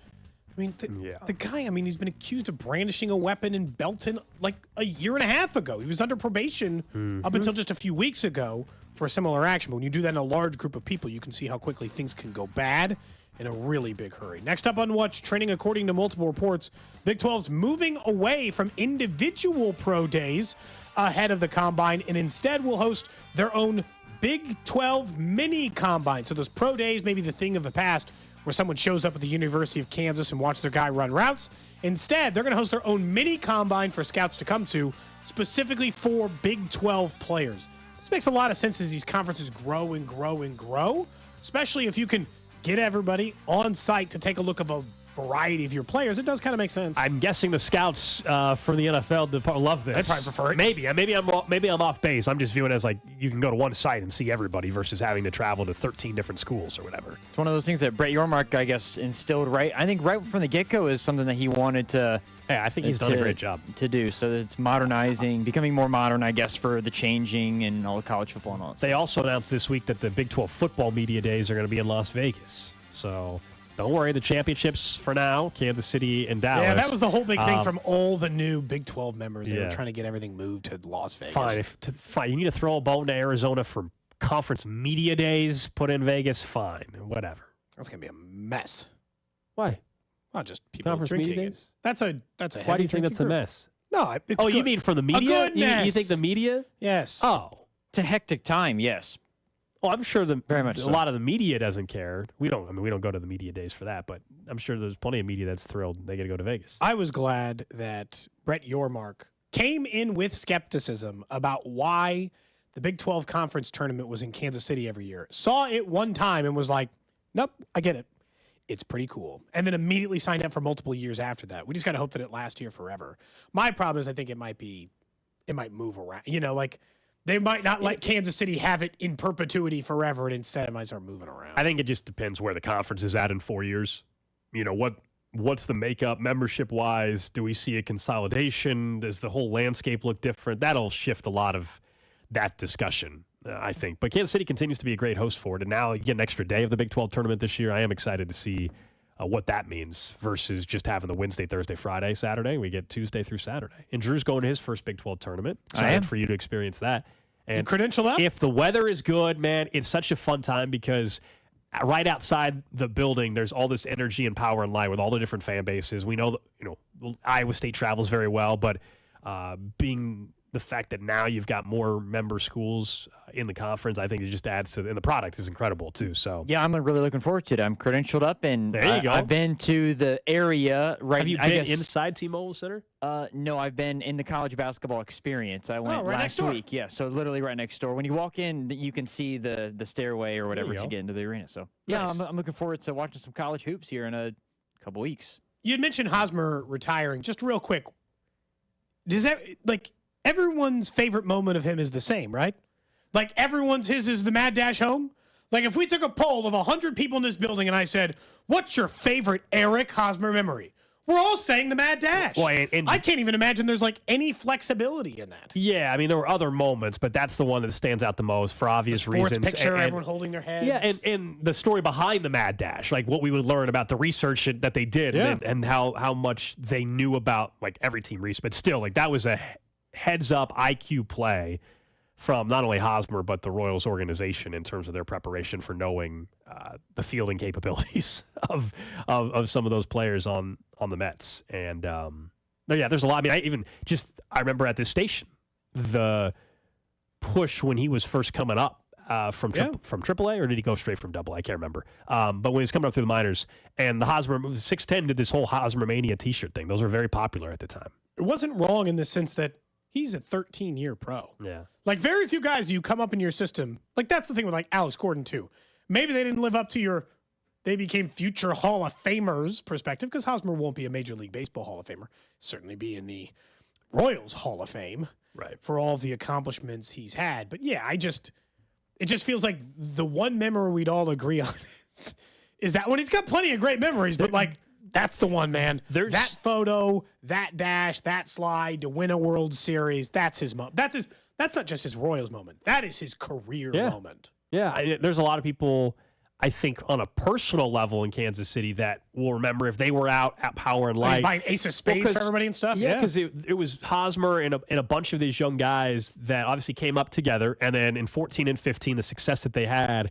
And if you were at the time in Kansas City and you were going out after some of those victories and being in P&L and McFadden's and some of the other places that we all know they went to, those are memories you'll have for the rest of your life if you were there witnessing that. This guy said he was a bartender there. He's like, that's my favorite moment, my favorite memory. Yeah. I was down there for one of them. It was the most crowd-packed experience I've ever felt in my life. It was shoulder to you could not move inside of the bars down there. It was nuts.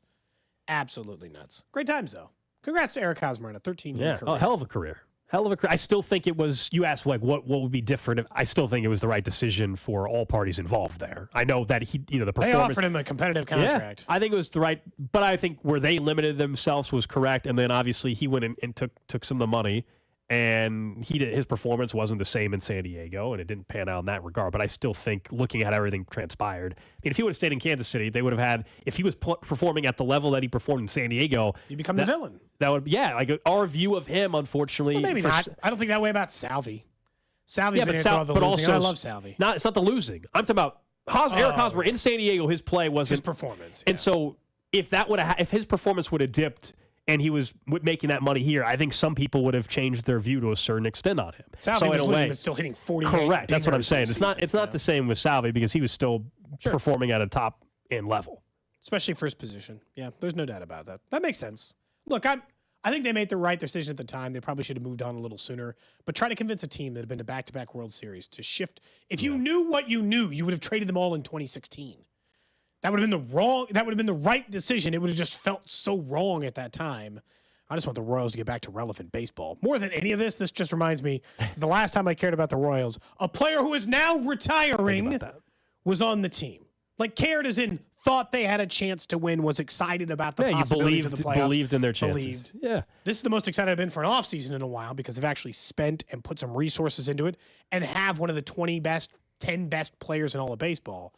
But, it's going to take a little buyback in this year. We'll talk more about not only this upcoming season with spring training and Vern's time covering Eric Hosmer, as Vern's going to join us coming up in about 15 minutes or so. We'll start our weekly conversations with Vern. I mean, baseball right around the corner. Friday, spring training baseball right here, 2 o'clock on 610 Sports Radio, as they'll take on, I think it's the Rangers for the first Always the spring training Rangers. game. They share a facility there, a surprise open up with the defending World Series champs. Makes sense, at least from that end. You want to do a little more stay or go? We went through some of the players earlier today. We're looking at every single pending free agent for the Chiefs and saying whether or not we want them to stay or go. If you missed it earlier at 10:30, we did a little bit more. Drew, who you got next? Jarek McKinnon. We already talked about Clyde a little bit. You guys think Jarek comes back? You've been big on Jarek the last 2 years. So if you say go, I'm going to be a little surprised. Yeah, so I'm a big fan of Jarek McKinnon. The problem is last year you wondered about age catching up in availability. And then this year, give him credit to get back for the Super Bowl. He had surgery on January 2nd, and he played in the Super Bowl and had one very nice, impactful play in the receiving, I should say. And he was probably the number one option on the McColl touchdown, according to all the So for me, design. Clyde is the for sure go. But Jarek McKinnon, it's one of those where in July, if he's still out there on the street and nobody signed him, I would be welcome. For now, it's go, though. Does that make sense? Like, it's go. You can find another undrafted running back. But if suddenly you're going into camp and he's not with the team and you want to bring him into camp and it's July, I'm all about it. But I don't think he's not somebody that's going off the board early, in the free agency. So you don't even that's not a decision you have to make for a while. Yeah, it's time to find your new Jarek McKinnon. There are players with his skill set who can block and catch passes out of the end zone. He's been a great fit for a couple of years. But when you're talking about third running backs or 2.5 or co-tied second running backs who fill a role, those guys are available every offseason. I like that they brought him back, but yeah, he can go. Talked about Derek Nottie in the first go-around. Now, Mike Dana, you want him back? Yes, no, he had some good moments. I would like him back, Mike Dana. I don't know how the dollars and cents make sense. He is an underrated, important player for the defensive line. He had 6.5 sacks this year. He's a really good depth defensive lineman that everybody could use. My fear is that he's Agba or Okafor, and that the price on the full-blown free agency market Gold is too high. So if the price is right, yes. If he's above what I think his market value is, then no. Yeah, when Agba left a couple of years ago, he got that very nice deal. Since then, Agba has also signed another deal with the Dolphins, 4 years, $65 million. I think a lot of this is going to be predicated on their decision with Charles Omenihu. If they're good with waiting till maybe November for him to be available, if they let Chris Jones walk, then I think Mike Dana becomes a more valuable asset to them. But yeah, it's going to cost you more. Mike Dana's going to cash in and get a nice little payday. I'll go ahead and say go on him, though. I still will at this point, because I believe that they're going to end up either drafting or signing someone that's not Chris Jones money or quality, but still is going to be viewed as a big-time deal. And I don't think Mike Dana fits into that equation. We're going to stay on defense. Mike Edwards. So he's another player, though, where I don't think you have to worry about the first wave or anything, so they have time on this. If he's out there, because they didn't sign him until further down in free agency a year ago, sure, a veteran presence. If he's willing to do another one-year deal, Brian Cook hopefully comes back from injury. You can use that depth there. I'm good with that. But he's not someone where you're like, man, we got to make a decision now because someone's going to sign him in the first 3 days of free agency. That's not where he is at. It was great to have him for this year, but go. Go. You got Shamari Connor. You got Brian Cook coming back. You've got Justin Reed. You've got good safeties. You don't need the one-year vet safety next year as much as you needed it this year. So you're good with just flat out being less experienced back there. I am, because those guys will then bid in the system. I thought Shamari Connor played really well in the postseason and is ready for an increased role. I'll take my chances that Connor and Cook are the more experienced guys now, been in the system, and whatever safety they draft in the 4th or 5th round can be the guy that they bring around, or Nazee Johnson or whatever. But I'm ready to go young there. I'm fine to move on from Mike Edwards. Again, did a great job this year, no complaints, but I'm good to go. This guy had a more prominent role going into the final 2 games of the season. Nick Allegretti, obviously a really fun story. Do you guys want him back? Not sure what his role would be exactly. But lifetime contract as a backup guard, Look, let Allegretti be here forever. He provides tons of flexibility for them. He is a free agent. He was only on a 1-year, $2 million deal or so this particular season. I would imagine they will have interest once again. Now, is there another team out there, though, that saw his playoff performance that thinks there's something more there than being a backup? Like a cheap starter? Maybe. I don't know. If not, absolutely, I'd be interested in bringing him back. Great depth, can play multiple positions, clearly showed he can step up in the big-time spots. Yes, I would be interested in Nick Allegretti being back. In the last 4 years, he has been active for every single game the Chiefs have played. I know that he doesn't play that much. But just having him even for a snap or two, or in this case, having to start the AFC title game and then the Super Bowl, is incredibly valuable. Most teams aren't going to view him as a starter because he couldn't break through on the Chiefs. But the fact that he has been available for every single game for 4 consecutive years means he has value. And the toughness can't be questioned. The dude played with a UCL tear and played all snaps. And there was a great quote from him. I can't remember what radio show he was on nationally. And he was talking about how he's like, look, I talked to some other lineman. He didn't say the name of the lineman. He's like, and he majored in biology or something. And he's like, he told me, you don't really need your UCL to play offensive line anyway. And he's like, I didn't know what that really meant, but I went out there and played. Dude, I got to be honest. I think you might need your UCL to do stuff. Obviously not. You know, he played all the snaps. No, I hope Algardy's back. You know what? He's made a nice career for himself. He's played in a couple Super Bowls. He's got a couple rings. He's earned $6 million being a backup in this league, and he's on a championship squad again. Oh, and then maybe the best for last in some cases. Multiple options with this guy, Chris Jones. I think I think you would want him to stay, obviously, but the fact that what has to be done in order for that to happen, I don't know if you actually want to do that. Yeah, I mean, look, of course, a future Hall of Famer. You don't want a future Hall of Famer to leave. I mean, that would be foolish. If he has a choice to stay, I'd like him to stay. Yeah, please. I think if you're asking, what do I think the result is? I think the result is go. I would like him back, but also at the same time, I kind of figured when they didn't get a deal done before last season that this was going to be his final season. I said it at the time in Kansas City, and so I'll stick with that. I will gladly be wrong on that. If you told me we wake up in 2.5 weeks or whatever and they've got a multi-year massive extension, I would love it. But at the same time, if they weren't willing to give him the dollar amount he wanted a year ago, why would they now? Truly, why would you now? Going for a three-peat? But, Right, but if you weren't willing to reach the dollar, he's a year older now. And he had less sacks. Why would you now be willing to give him what he wanted and have the contract go further into his career age-wise? Another year, maybe both sides are willing to compromise a little bit more. Okay. Maybe the Chiefs are willing to come up a little bit more, and Chris Jones is willing to come down a little bit more because of the let's go for a three-peat together, let's make you a lifer as a Chief. And I know, this next contract would not make him a lifer, as in that would be his only team. There'd still be a good chance after the fact that he'd move on. Stay is the obvious answer. He is a dominant player, and I don't think he'd get any more than 3 years from the Chiefs anyway. So if he'll sign the deal, absolutely. Be 29, 30, or what is it? 30, 31, 32 age season? Please. Happily. For players that are future Hall of Famers, those are the only guys in the league you give. We've talked about this all the time. You give second contracts to really good players. You give third contracts to future Hall of Fame players. Everyone else you let go. That's it. I mean, that's really what it comes down to. Chris Jones qualifies as the latter. Coming up in 10 minutes, we'll talk Royals baseball. Josh Fernier, our Royals insider, is going to join us. Spring training underway. But let's do a little off-season all 32. There's 32.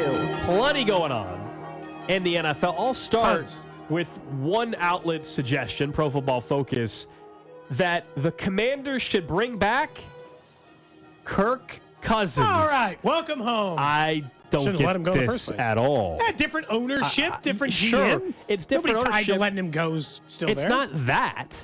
I don't think it makes sense moving forward for the Commanders organization. You have all this cap space. You have multiple top 100 picks. You have the number 2 pick overall. So what would you do? You'd sign Kirk Cousins. You'd either trade the second overall pick, move back, get more picks, or you draft Marvin Harrison Jr. or somebody like that at 2. So Kirk Cousins, could he get you to the playoffs next year? Yes.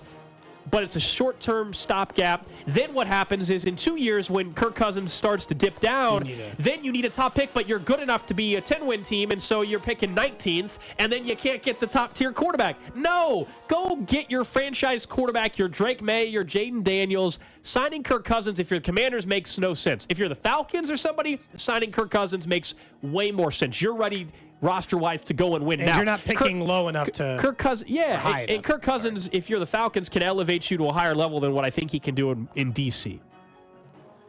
I don't hate it, but I understand your argument for, do you really do this? I just think it'd be kind of funny if he went back there after they let him go. That's part of it. I just think it'd be funny. Yeah. I like the humor of it. I saw that already there's a mistake happening in Atlanta. A mistake? Yeah. New coaching staff, same problems. Headline today from Pro Football Talk suggesting the coaching staff said, hey, Kyle Pitts, we see some ways which is going to help us more in blocking in the running game. You idiots! That's not what you drafted Kyle Pitts for. You draft some tight ends because of their blocking ability. When you took a top 5 pick in Kyle Pitts, and he was a 1,000-yard receiver. His rookie season in the NFL, the reason why you drafted the man is to throw him the football. Do not worry about Kyle Pitts' blocking in the run game until you have figured out how to use him in the passing game again. That should be your only priority. There are way too many offensive weapons between Bijan and Drake London and Kyle Pitts for them not to have some offensive success in Atlanta. And now I'm already hearing the new group of guys talking about blocking in the run game. That is just the worst approach with Kyle Pitts. Worry about play action pass, treat him like an oversized wide receiver, figure out how to get him open on routes. Don't worry about his blocking. So I agree with you for the most part, I would say, though, and he's 23, which is why I'm hesitant to say what I'm about to say, and this is very unpopular. At some point, though, maybe we're a year away, at what point can we all just recognize that Kyle Pitts is not who we thought he was either? He had 1,000 yards his rookie year. He had 600 this past year.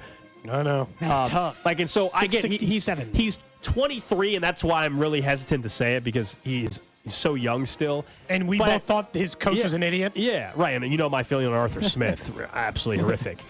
So that's why I preface it. But at the same time, how many more years can I sit here? Like, how many more years can you sit here and be like, everybody's just using them wrong? I think you're right, Cody. I think you are. But I can't do that 2 years from now and still be like, you know what I mean? Like, so this is a massive. Yeah, I think he gets 1 year. Right, fair. Okay. So if they sign Kirk Cousins, let's say, 1 year. I think that's a great combo, by the way. Kirk Cousins, Kyle Pitts. We know what he did for T.J. Hawkinson. Yep. I also just think it's like a terrible mismatch to the idea of like, and I know this is the sunk cost fallacy. You're idiots if you spend a top 10 pick on a tight end and you want him to like block more. Like, that's just a bad pick. You only take top 10 tight ends if they're receiving. There's a tight end I don't think is going to be used in that facet, and that's Brock Bowers. But I think that's your guy. I think the Chargers are better off taking Malik Neighbors than Brock Bowers. And the reason why I say that is because you look at Mike Williams, who's had some injury issues. Of course, he could be a cut candidate per some people in that area. They got to cut some money anyways. Keenan Allen obviously getting older, and you're paying him a lot of money. The wide receiver room is a little bit shaky. Tight end, the tight end room is solid enough where I think they can get by. But Malik Neighbors might have a higher ceiling in terms of production than Brock Bowers does because of his ability to do everything that he does. I mean, there's people who have him higher than actually Marvin Harrison Jr. think he's going to be better, as good as what Marvin Harrison Jr. is going to be. He had better stats last year against SEC teams, but you could also chalk it up to, well, one had Jaden Daniels and the other one had Kyle McCord. But I think that, I mean, either way, Chiefs fans in particular wouldn't like to see that. But, I mean, it'll be interesting to see what Jim Harbaugh does in that first move as head coach with all of the financial problems he's inheriting. I wonder, though, the Chargers, they want to find their Antonio Gates again. They want to find their Antonio Gates again, and just they roll with Brock Bowers. Some of those best offenses where they did push the Chiefs a little bit back in the day was when Antonio Gates was part of it. And Brock Bowers might be that special of a player. Everybody thinks he is. I don't know if you can go wrong with either guy, I guess. Yeah.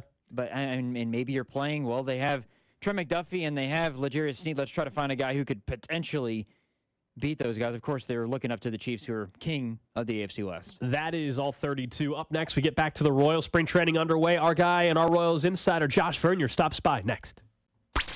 You're listening to Cody and Gold. Don't miss the Chiefs Red Half Hour every weekday starting at 11:30 on your official broadcast partner of the Chiefs, 610 Sports Radio.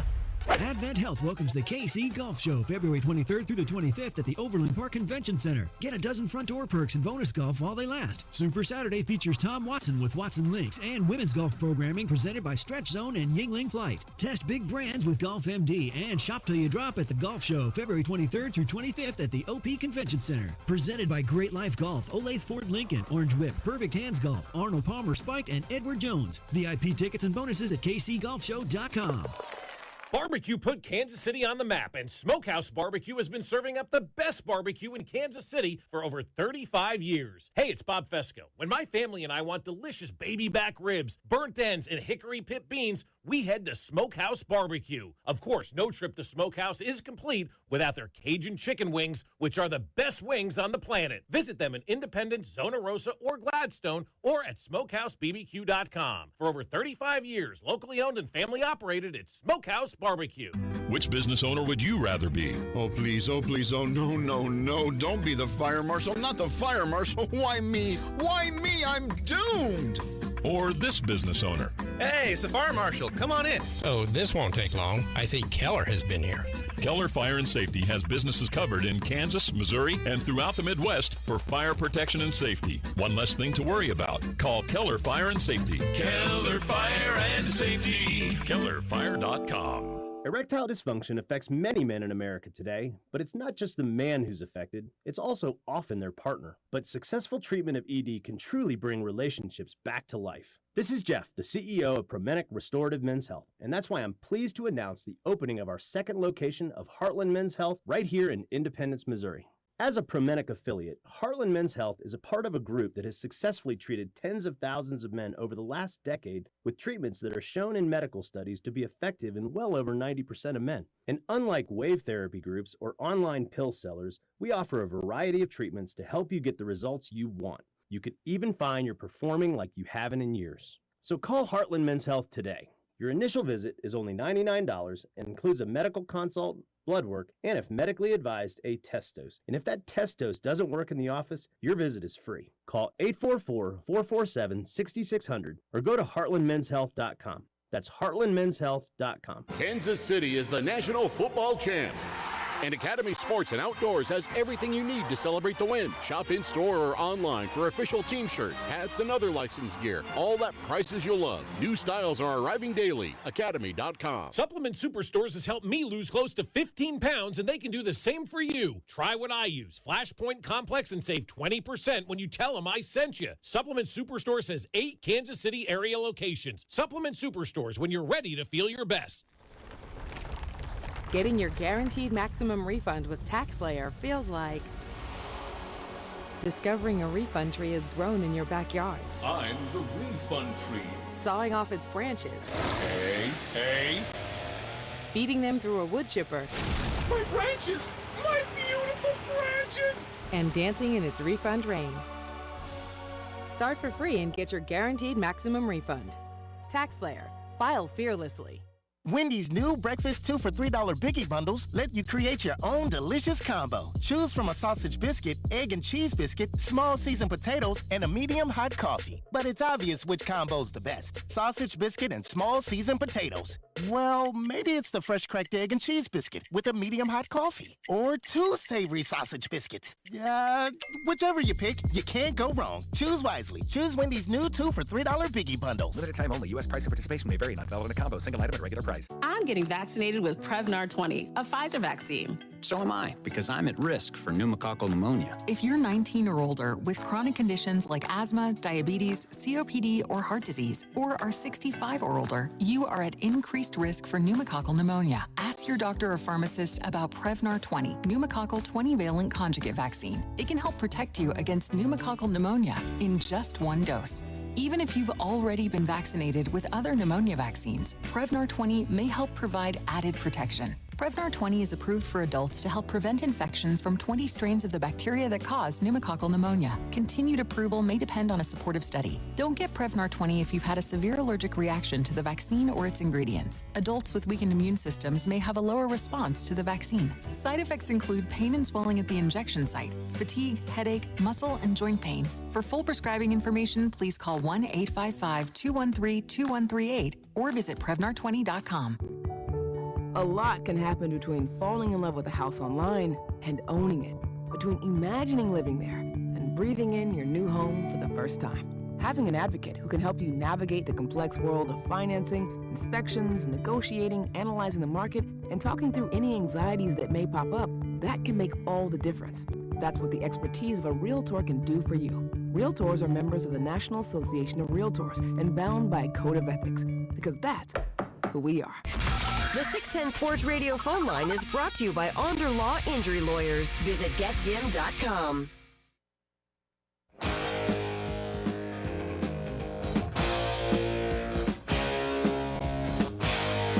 Random question of the day coming up in about 12 minutes or so here on Cody and Gold. Hope everybody's having a fantastic Wednesday.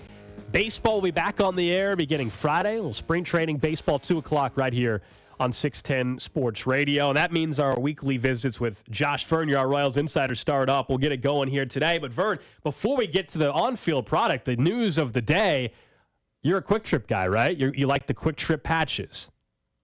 Yeah, listen, I'm just glad that the Royals caught up, that they have an advertiser on their jersey. To be honest, last season when they went the entire 162 without one, I thought it was not embarrassing, but I thought it was a proper reflection of the product that we were getting out there on the field. No, you got to keep up with the Joneses. You're seeing it in every sport, and I'm glad QT decided to be the one to throw their patch on the side. What's your go-to QT roller grill food? Pass on the roller grill. Just give me 2 pieces of pizza. Okay, just like the single little triangle box pizza. That's a good choice. Breakfast or dinner or lunch. Breakfast pizza, lunch pizza, dinner pizza. My guess is there's been some post-game shows, and you get done around 12:30 or 12:45, and you stop at the Quick Trip on the way home.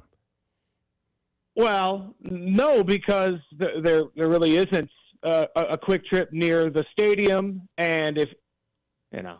Okay, all right, fair enough. Yeah, right. no, I hit the one across the street. Whatever's there. Gotcha.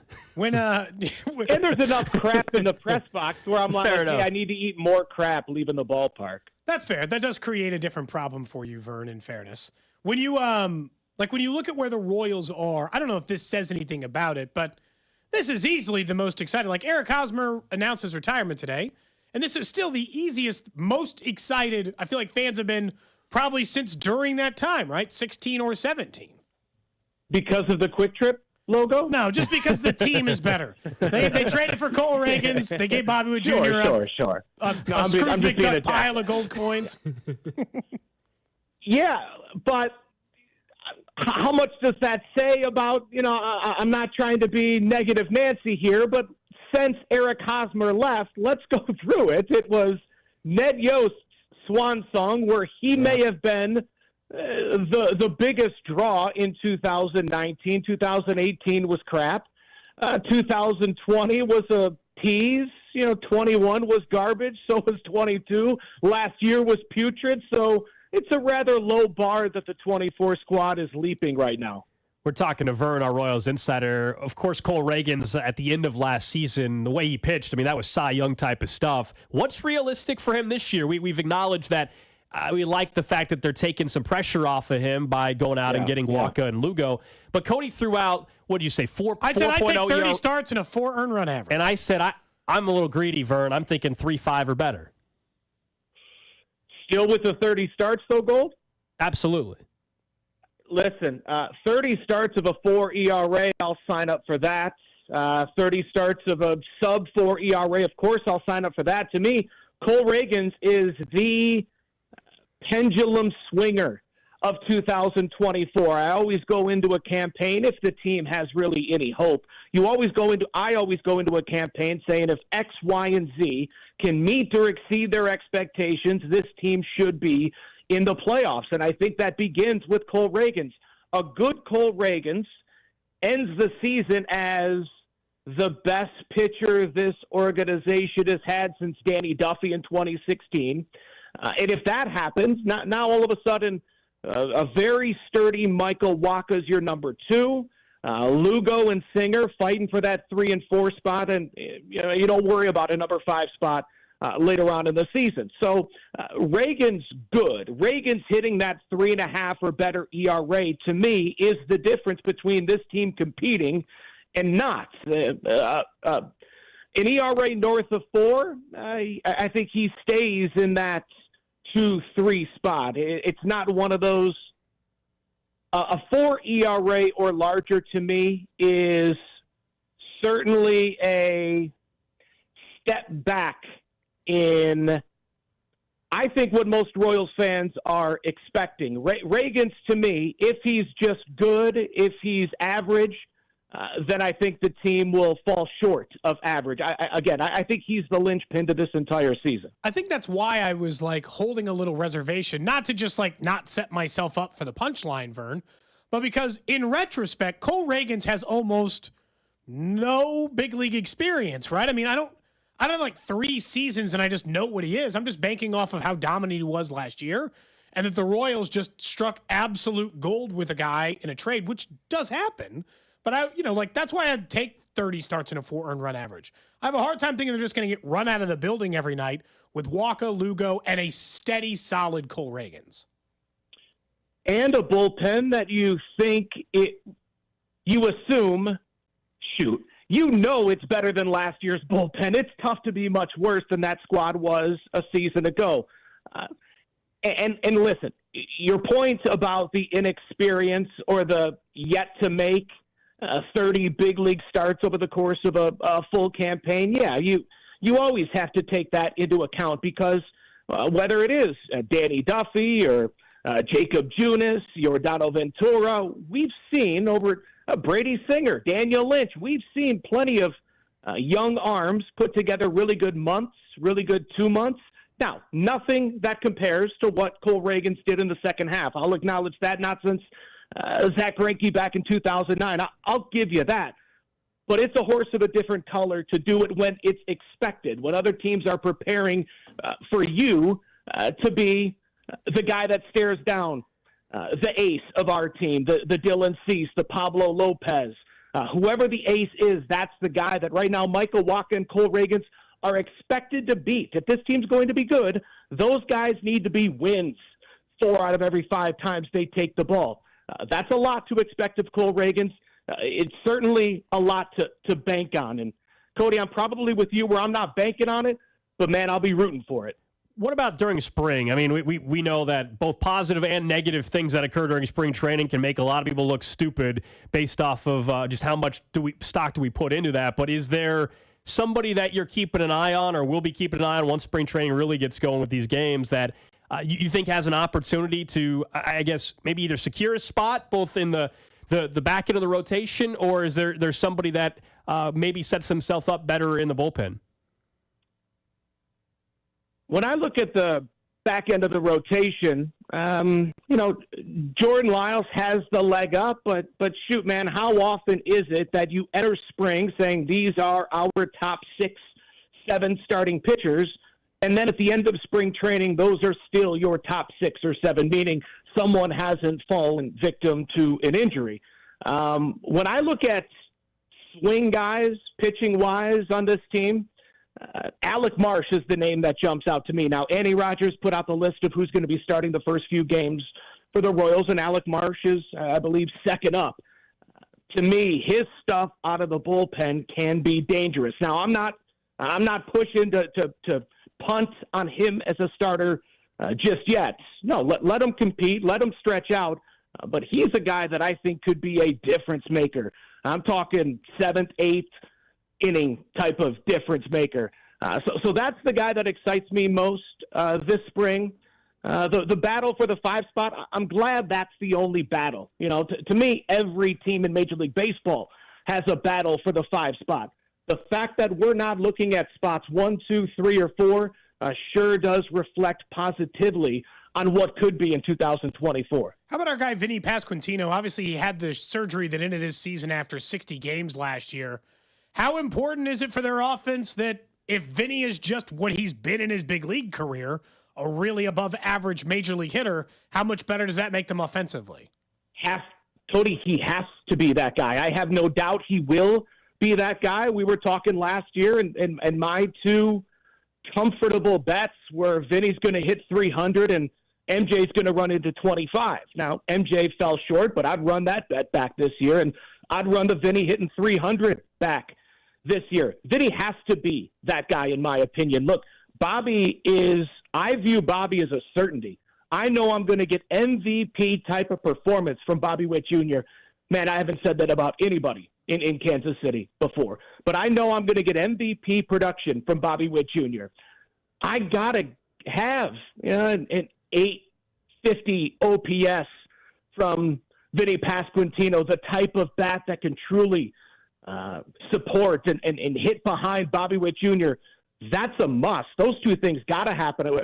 We talk about Cole Reagans, and if these 3 guys can meet or exceed expectations, the Royals can make the playoffs. But Vinny's not even in that conversation because he and Wacha and Bobby, those guys got to be certainties. So, yeah, Vinny's key. Vinny needs to be a key from game 1 to game 162, and then you're looking at a few other names.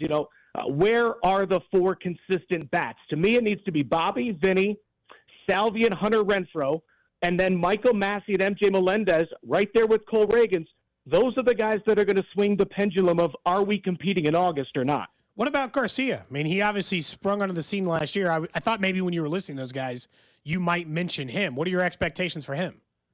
Yeah, I have him closer to the Bobby Vinny group than I do the Massey MJ group because Garcia was consistent. Now, it's not eye-popping consistency offensively.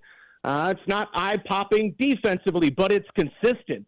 He's a smart baseball player. He consistently makes the routine plays, both at the dish, on the base paths, and defensively. For as much as we talk about we need this out of the lineup and we need an improvement here from the bullpen and I got to get this out of the rotation, the one thing that this team, one of many things that this team has lacked over the past decade is smart, playing smart baseball, executing at a high level. This guy's been in big situations for his age, for his environment, for what's possible. He's been in big situations throughout his life. He's had high expectations and big goals throughout his life. So to me, Garcia needs to be one of those stabilizing factors, maybe not as key as he was last year, but a nice complementary piece. We know today, Vern, the news, Eric Hosmer announcing his retirement after 13 years in the big leagues. We all know some of the best days and weeks of October were provided by him here in Kansas City. At some point, I'm guessing this summer, he'll be back and they'll do the ceremony that we saw Lorenzo Cain get, which was pretty special. What stands out number one when I say Eric Hosmer for you? Leader, professional, the way that he was a bridge in that clubhouse between the pitchers and the hitters, Spanish-speaking players and English-speaking players, the way that when things would go sideways, it's Eric Hosmer that's straightening out Yordano Ventura on the mound. He's the one calling Danny Duffy out in the clubhouse for getting a little loose away from the stadium. The leadership of Eric Hosmer is the first thing that stands out, and especially when I take into account who he was when I first got here. When I first got here, he was a guy that was trying to always be cool, trying to impress Gerard Dyson, trying to impress Locaine and Moose, and trying to make sure James Shields thinks he's cool. Then all of a sudden he looks around and says, wait, I'm the man. Everyone's following me. I think it runs somewhat parallel to Travis Kelce. They started off as somewhat goofballs, and then they turned into real, respectable members of the community and great leaders inside that locker room. And I heard you guys talking earlier. No doubt the most memorable moment is the slide at Citi Field, but I'm just thinking of my favorite moments, and with all due respect to the one time when he was covered in barbecue sauce and you were pretty sure he was bleeding from the head, the home run that he hit in Houston, Game 4, to kind of put that comeback to bed. The final game where he gets the huge ovation and they play Fetty Wap, and then he takes the first pitch opposite field and the place goes nuts. Game 1, World Series against the Mets, he goes from the GOAT to the hero as he hits the game-winning sacrifice fly. Of course, the triple in the wild card game where he's so out of breath but still can pound his chest and scream to the dugout. But my favorite moment is Game 2 of the ALDS against the Angels, when we're all still in that fever dream of, okay, they won the wild card game. Somehow Moose hit that extra innings home run last night. There's no way this is going to continue. And then Hosmer hits the home run to win Game 2 and puts the backpack on as he's going around first base. It was a magic carpet ride, and he was right at the front. No joke. Getting goosebumps hearing you talk about some of those moments. I'm sure other people are listening. He's got a long well. list of them.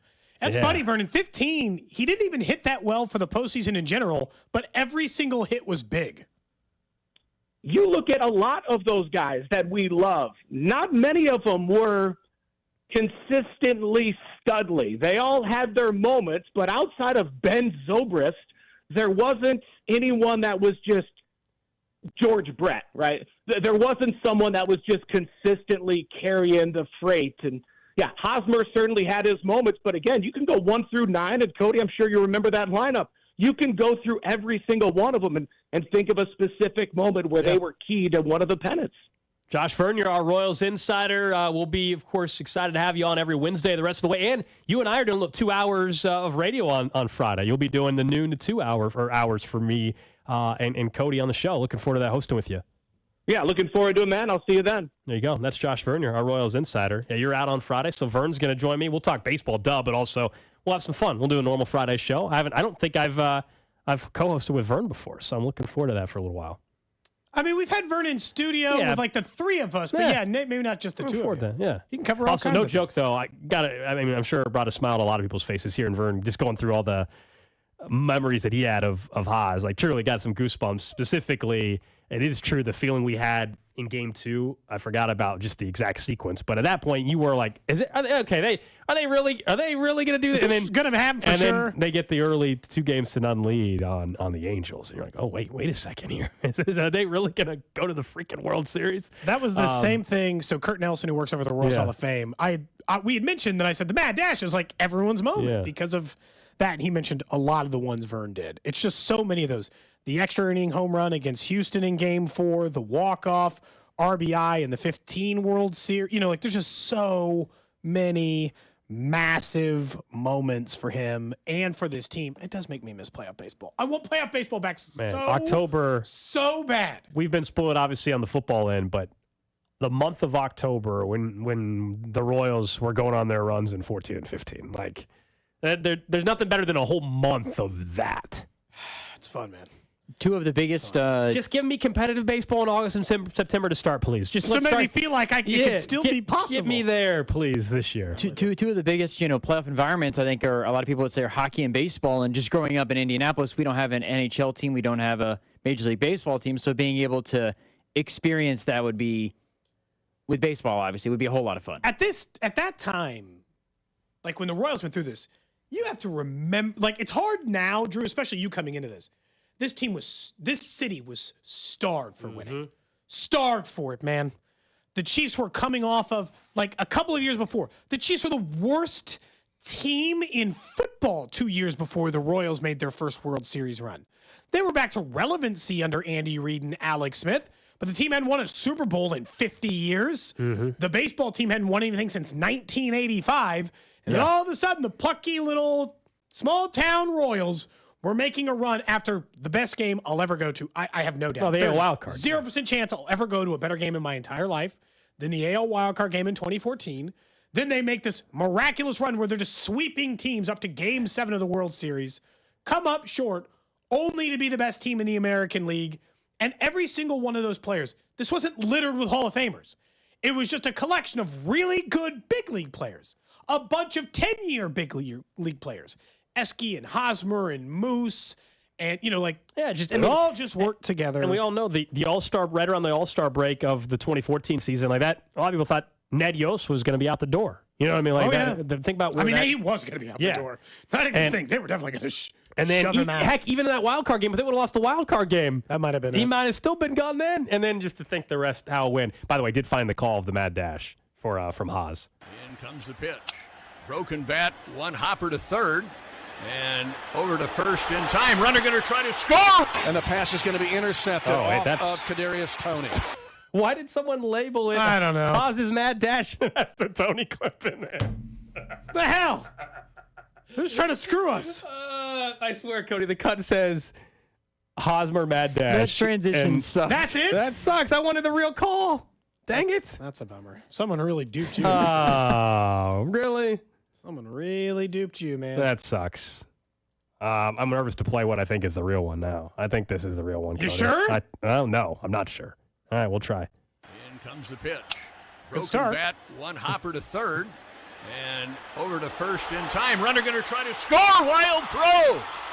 Hosmer gambling that he could dash home on the throw to first base. And the Royals have tied the game. There it is.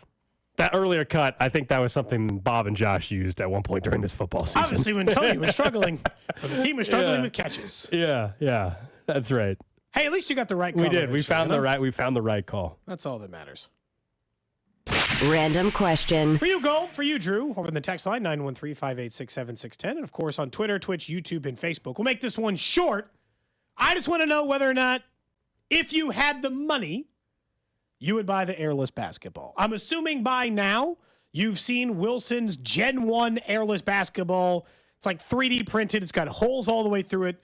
They got real NBA players saying it's got like the weight and bounce of a real ball. But obviously it looks insane. It's very I don't know how expensive. it would fly, and it's like $2,500. But if money were no issue, if this was just you were at the store and both basketballs, a regular one and this one were $40, would you be interested in the airless basketball? It's just I'm actually just curious to dribble one of them. That's all I want. I just want to know what that feels like to dribble this generation. They're calling it their Gen 1 basketball, and it looks really cool. I'm looking at a couple photos of it as well. I just don't know. Are we thinking this is someday just going to be the ball the NBA uses? Is that what the idea is? I'm assuming that's really what Wilson would like. There's no way they have a ball. They tried to change the balls once in the NBA. Not that this and it was a matters. mess. Not that this matters, but we know, like in autograph world, like memorabilia, people like signing basketballs. I'm looking. How are you autographing these? That's probably the lowest bit of their concern. I'm just saying. I'm guessing you get some sort of click-on placard. That sucks. That's not the same. That could thing. also change the basketball. It probably wouldn't be as valuable. I'm just like. I don't I'm think just you sign wondering. it efficiently. If I'm being honest with you, Like, what does it feel like? Does it still they said feel? they said the weight is like a but basketball. the man. texture, which is what for when you go to shoot it, is it going to feel the same as when I you? think they're trying to get it as close to that as possible based on this. The idea, though, is that the ball's not going to go flat. You don't need a pump to go with it. It's just a. It definitely looks 3D printed. I'll tell you that. I mean, there's no denying it. It definitely looks 3D printed. Cheap. Like for something that costs $3,500, It says kinda it looks cheap. replicates the bounce, flight, and feel of a traditional basketball. The form of the ball features 8 panel-like lobes and a familiar seam structure. Okay, limited edition. There's only there's not many of these available to buy. No, they had very limited. They only had like 100 or something, and they're like $2,500 or $3,500. I mean, they're thousands and thousands of dollars. I'll be honest. As cool as it is, if it does the exact same job as a regular basketball does, I'll gladly spend the $35. And I'm not spending $2,500 on a limited edition basketball. If you were at Target and it kind of felt the same to shoot it, dribble it, and the airless one was, the same price, I think you'd pay it. I think I'd pay it. The idea that I don't have to go find a pump, and look, I got kids little kids who play soccer. It does suck to constantly keep that pump around, air it back up. It gets flat for a little bit because you haven't played for a few weeks. It could just exist in its own universe and make it very tempting. A lot of people on the text line mentioned just the idea of if we're going to do this, then now there's always certain industries don't want to embrace something because profit-wise, but why not just have the tires set up? Why don't we have, if we can do this with a basketball, why can't we do this with tires? And the argument is that we probably can, and that there's Sounds probably very some expensive. bigger- God, how much would a tire be? Tire would be more expensive, $5 grand, but $7 grand? But if you knew the tire basically Would never go flat. Yeah. I mean, they already have never flat tires. Those exist. That's like a. I think the old adage was like they could do this for years, but they don't because of the industry it would kill. I don't know if that's actually true. I've I heard think that was plenty of just the, times. Yeah. It's not going to kill the tire industry would be way more affected than the basketball industry. Yeah. I think I they'll don't be think fine. the basketball industry is. they'll be The tire okay. industry is probably a little bit bigger. I mean, same concept. I don't know, or like a tennis ball, or because there's a couple. The of other tennis different- rackets, I'm guessing they can just 3D print the hell out of those. Probably. I mean, I would think so. I mean, the wiring might be a little bit. I don't know. That would be interesting to. I'm sure you can 3D print. 3D I do print want to everything. bounce one. I'm very Yeah. interested to handle one and see what it feels like. Yeah, I but think it it'll would be be fun to years do that. before I'm even given the opportunity. Yeah. I don't know. $2,500 though is just. That's just outrageous. I get it because they're limited and the whole 3D printing. I'm sure I'm sure that it costs a lot or whatever because the printer's expensive to make them or whatever. But that's insane. That's all. Just want to know if you're interested in the airless Gen 1 basketball. I mean, yes, interested enough to try one for 5 seconds. But not interested enough That's to about- spend thousands of dollars on one. That's right. All right, coming up next, $2,500, 1 o'clock hour. We'll get back into the Royal Stadium discussion, and obviously now there's another opposition group that has been formed. So we'll go back into some of the questions we have coming up with the vote on April 2nd. That's next here on Cody and Gold. Cody and Gold, weekdays starting at 10 on 610 Sports Radio and the Odyssey app. Well, with pitchers and catchers reporting for spring training, that means baseball not only is right around the corner, but also some warmer weather, the springtime, eventually the summertime, and that means not needing those contacts or glasses if you're like me, not needing to remember them, not needing to deal with it if you're trying to put on your sunglasses, if you're going to the pool or the lake. I don't need it anymore thanks to my friends over at DuraVision and my LASIK procedure that I had about 4 years ago, and it has been the best decision ever. And right now, you can make that best decision as well. Not only choosing the best in Kansas City at DuraVision, who've performed over 65,000 vision correction procedures, But right now, you can take advantage of their Friends and Family Sales event, going on for a limited time only, where you can save up to $1,000 on a LASIK procedure. You just have to go online to DuraVision.com or give them a call like I did, 913-491-3330. That's 913-491-3330. Schedule that free consultation and find out the plan they can put together for your vision needs, and tell them Gold from 610 sent you. 96 years. That's how long Overhead Door Company of Kansas City has been repairing and replacing garage doors. They are the only authorized dealer of Overhead Door brand products in Kansas City. Locally owned and operated since 1927, headquartered in Olathe. Always look for the iconic red ribbon to be sure you're dealing with the genuine, original Overhead Door Company of Kansas City. For same-day repair service 24/7, call Overhead Door Company of Kansas City or schedule online at ohdkc.com. ohdkc.com. Get buckets with your first bet on FanDuel, America's #1 sports book. Right now, new customers get $150 in bonus bets with any winning $5 bet. That's $150 if your bet wins. So you can bet on all your favorite NBA players and teams with quick bets, live same-game parlays, exclusive props, and so much more. All you have to do is visit FanDuel.com/610Bob and shoot your shot. That's FanDuel.com/610Bob. FanDuel, official sportsbook partner of the NBA and of 610 Sports Radio. 21 and present in Kansas. First online real money wager only. $10 first deposit required. Bonus issued as non-withdrawable bonus bets that expire 7 days after receipt. See terms at sportsbook.fanduel.com. FanDuel is offering online sports wagering in Kansas under an agreement with Kansas Star Casino, LLC. Gambling problem? Getting help is your best bet. Call 1-800-522-4700 or visit ksgamblinghelp.com. The best deals at the pump happen when you shop the aisles of Hy-Vee with help from the first Warn 5 weather team. This is KCTV5 Chief Meteorologist Luke Doris. Watch KCTV5 Sunday night at 10 for our official high temperature. Whatever it was on Sunday means you save on Monday with your Hy-Vee Perks card. If the high was 63 degrees, you save 63 cents a gallon when you spend at least $63. Watch First Warn 5 weather on KCTV5 this Sunday at 10.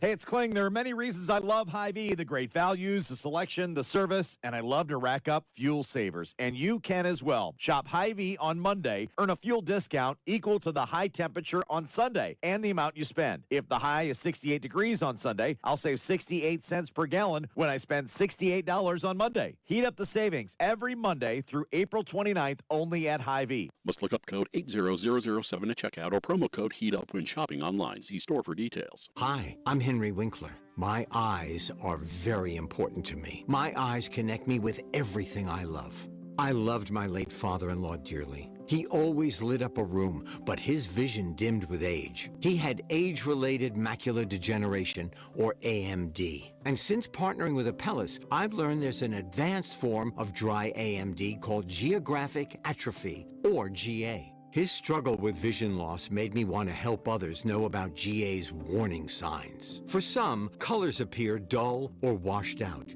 For others, hazy or blurred vision make it hard to see details, like fine print on price tags. Many have trouble seeing in the dark, making driving at night difficult. GA gets worse over time and cannot be reversed. If you think you have GA, don't wait. Treatments are available. Ask a retina specialist about FDA-approved treatments for GA and go to GAWon'tWait.com. I'm McCall with Lee Summit Subaru. We've added even more incentives to buy from us. An exclusive lifetime warranty. Your first maintenance is free. Lee Summit Subaru just discounted up to $3,500 off MSRP or 0% financing for 63 months on the 2024 Subaru Outback. Bonus cash, 0%, free maintenance and a lifetime warranty. That's why you'll fall in love with driving again at Lee Summit Subaru. The Subaru A Lot to Love event. The service contract is not provided or backed by the manufacturer of the vehicle. The manufacturer of the vehicle is not responsible for the claims or repairs under this service contract.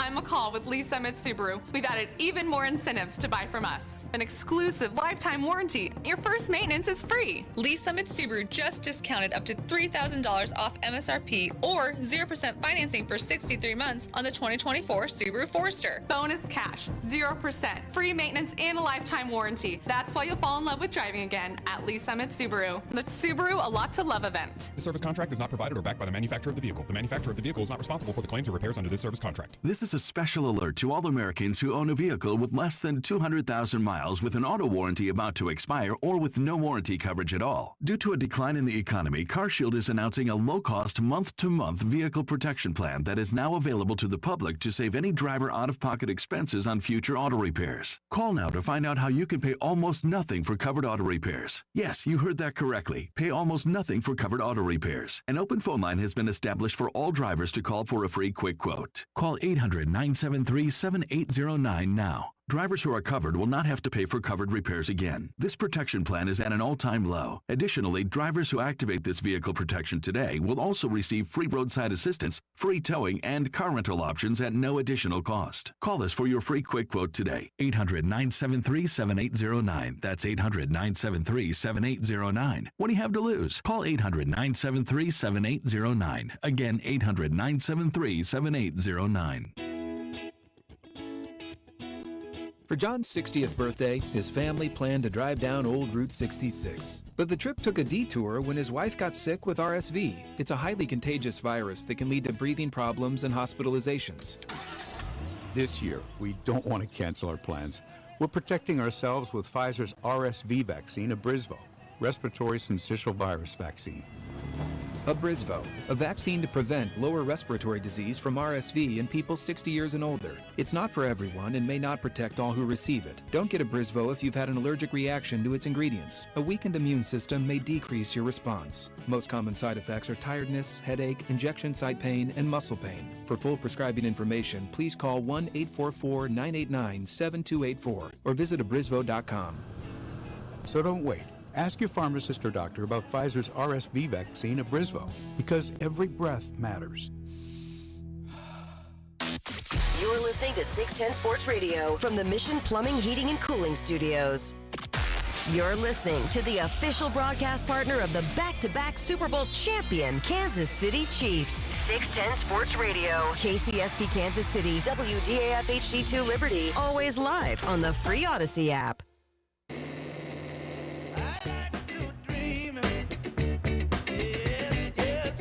1 o'clock hour here on a Wednesday in Kansas City. It's Cody and Gold. Alex Gold, Cody Tapp, Drew Nixon with you. Thanks again to Vern for joining us. He'll start every Wednesday at 12:30 through the baseball season. It's that time of the year. I know it's crazy. We transition right in from football into baseball, but there will be baseball in the air coming up on Friday. Can't wait. At 2 o'clock. Now Vern's got me all excited again. Well, yeah. I mean, look, there's definitely optimism heading into the season. And then just in general, hearing some baseball back on the radio just feels good. And coupled with the weather we're getting right now in Kansas City, you add it all together, and you're like, okay, I can, you know what? Days are going to get a little longer. It's not going to get dark at 5:30, 6 o'clock. We're what is that? That'll be around St. Patrick's Day usually when we spring forward, don't we? Yeah, I think so. So we're a couple weeks away from that. I think it's the 10th of March. There you go. Haven't really thought about it, but God, I mean, Salvi the last man standing from the 2015 team? Well, he is. Who the hell else hasn't? No, I meant like that hasn't retired from baseball. But Escobar was on a roster last year, so he's still. Moose signed a minor league deal right now with the White Sox, so we'll see what that looks like. So he's trying to make a roster. But that's about it. Yesterday, we just had one during What's Trending. Kelvin Herrera is a mayor of a town in the Dominican Republic. He's moved on to career number 2. And Salvi's still playing at an extremely high level. God, that's it? It's just Salvador Perez left in baseball? Who we miss? I'm trying to think. Zobrist would have all the pitchers. Oh, Zobrist's been out for a while now. Yeah. I was like, all the pitchers are gone, right? I mean, those guys have been gone for a while. Let's see. I'll go through it real quick. I mean, Omar, Gordon, Kane, Rios, Morales. Those guys are long gone. I mean, it's been 8 years. I'm not like 9. I'm not surprised by this. Dyson. I mean, yeah. Salvi, man, last man standing. I mean, Chris Young is a GM. World champion. Now he was 36. World champion GM too. Okay, well, yeah, man. I think out of everyone left in baseball, he might be the last man. Salvi and Moose. Esky trying to like. Someone brought up Johnny Cueto. No, he was on a roster last year. He's still hovering. For the Marlins, briefly got called up or whatever. I don't know how many starts he had. It's not many left. That's all. I mean, it's been people almost are getting old, man. People are getting. It's been a little while. You said that was your initial thought when it was like Hosmer's retiring. You're like, oh, yeah.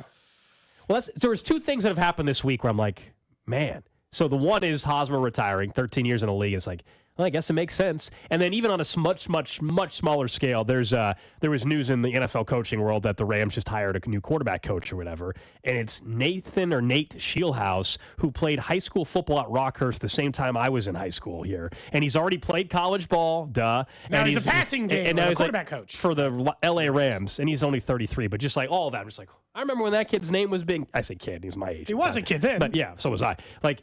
That name was being mentioned around the metro area on high school Friday Night Football, and here he is. It's just so those are the two things this week where I'm like, whew, my you goodness. got any gray in the beard? What's going on? Not well. Oh, if it grows out around the chin, there's a couple gray hairs. Makes you look distinguished. Yeah. I'm not growing the beard out, man. It's just not gonna happen. My son is currently like super like I don't know. He keeps like getting markers and drawing mustaches on himself. He's got like. I saw your video the other day. Yeah, he was like Yeah. you should have a mustache. I said I can't, man. Like no one's. It's not gonna happen. That experiment has happened on the show before. I don't know how to break it to you, son. I'm not gonna have a mustache. You can just count that out. As it sits right now, it would take me far too long to have a mustache or a beard. I'm not waiting 6 months before it would even look mediocre. Yeah. Well, we've done that. We've done This that. year's before. looks good. What are you on day like 4? What's today? Today is Wednesday. What's that? That looks like a day 4, Alex. No, I shaved on Sunday. Day 4. I think I'm losing track of days. Sunday, yeah. Monday, Tuesday, Wednesday. I'm including Sunday because if you shaved early. Sunday night. Sunday Sunday afternoon, night. yeah. Day 3. It all depends on laziness too, man. That's what like this. It's already it's Wednesday, so this will. I'll wait till either Friday or Saturday. Now at this point, I'll just wait and have it clean shaven for the weekend. That's how. Yeah. Hold steady for the rest of the way. Yeah, that's fair. Unless you got a date or something, there's no reason to do it. All right, now I don't. Hey, you got free time. I know. No Monday Night Football, no Thursday Night Football. I know. It is time. Sundays are free. It is time. Sundays are wide open now, and yeah, there's not Monday Night and Thursday Night Football. Suddenly, you get an extra day back in your week. That's the only plus of not having football on every Sunday. I'll miss it, but it is nice now knowing Sundays are wide open. We did miss one player, Mondesi, who is still technically fighting for a roster spot and played all Is of he healthy one right now? at-bat Is he in the healthy 2015 as of right World this second, entering a camp with somebody? No, probably not. I don't want to say for sure, but probably not. Since we're talking about the Royals, we understand that the Chiefs are a part of this as well. And I told you yesterday, they should probably start announcing some of their plans for what they're planning on doing with that money. I understand why they had waited. There's everything that's been going on with the organization, including the terrible events at the parade. But even before that, Mark Donovan admitted to us, between all the Super Bowl weekend stuff, they were going to be a little slower on announcing their stuff anyway. What's the last big hurdle remaining? For me, it's winning any publicity battle you can win over the 80 businesses you are going to displace by putting your stadium where you put it. People, I think, had bought into, at least the people who were going to, on the idea of downtown baseball. And you had sold them on the East Village location where you were really going to displace very few people. Then you chose a spot that was already popular in the city, had a cultural popular following around the events that took place there, has a historic feel to it, and you're going to throw out some businesses by putting your stadium there. I think that's the only hurdle for them to remain.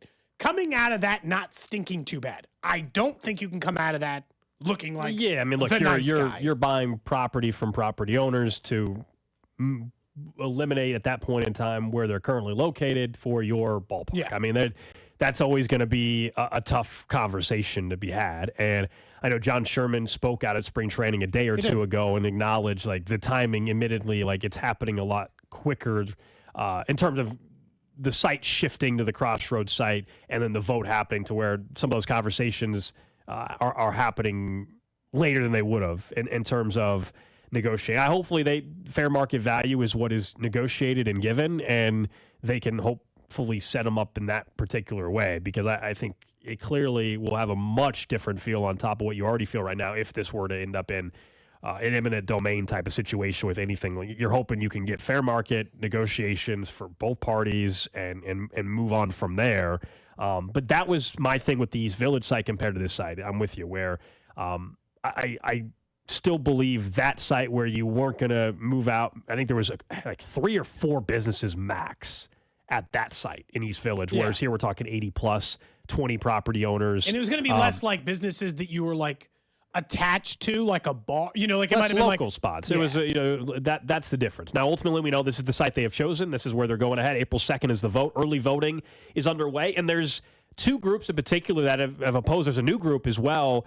There's a political committee that just filed with the Missouri Ethics Committee in the last day or two, and the committee is just called the Committee Against New Royal Stadium Taxes. So you'll start to see some advertisements. You're wondering, would there be a true opposition push with some dollars behind it? And that's one group I think you'll start to hear from more. And then we know KC Tenant Group has been outspoken over the years.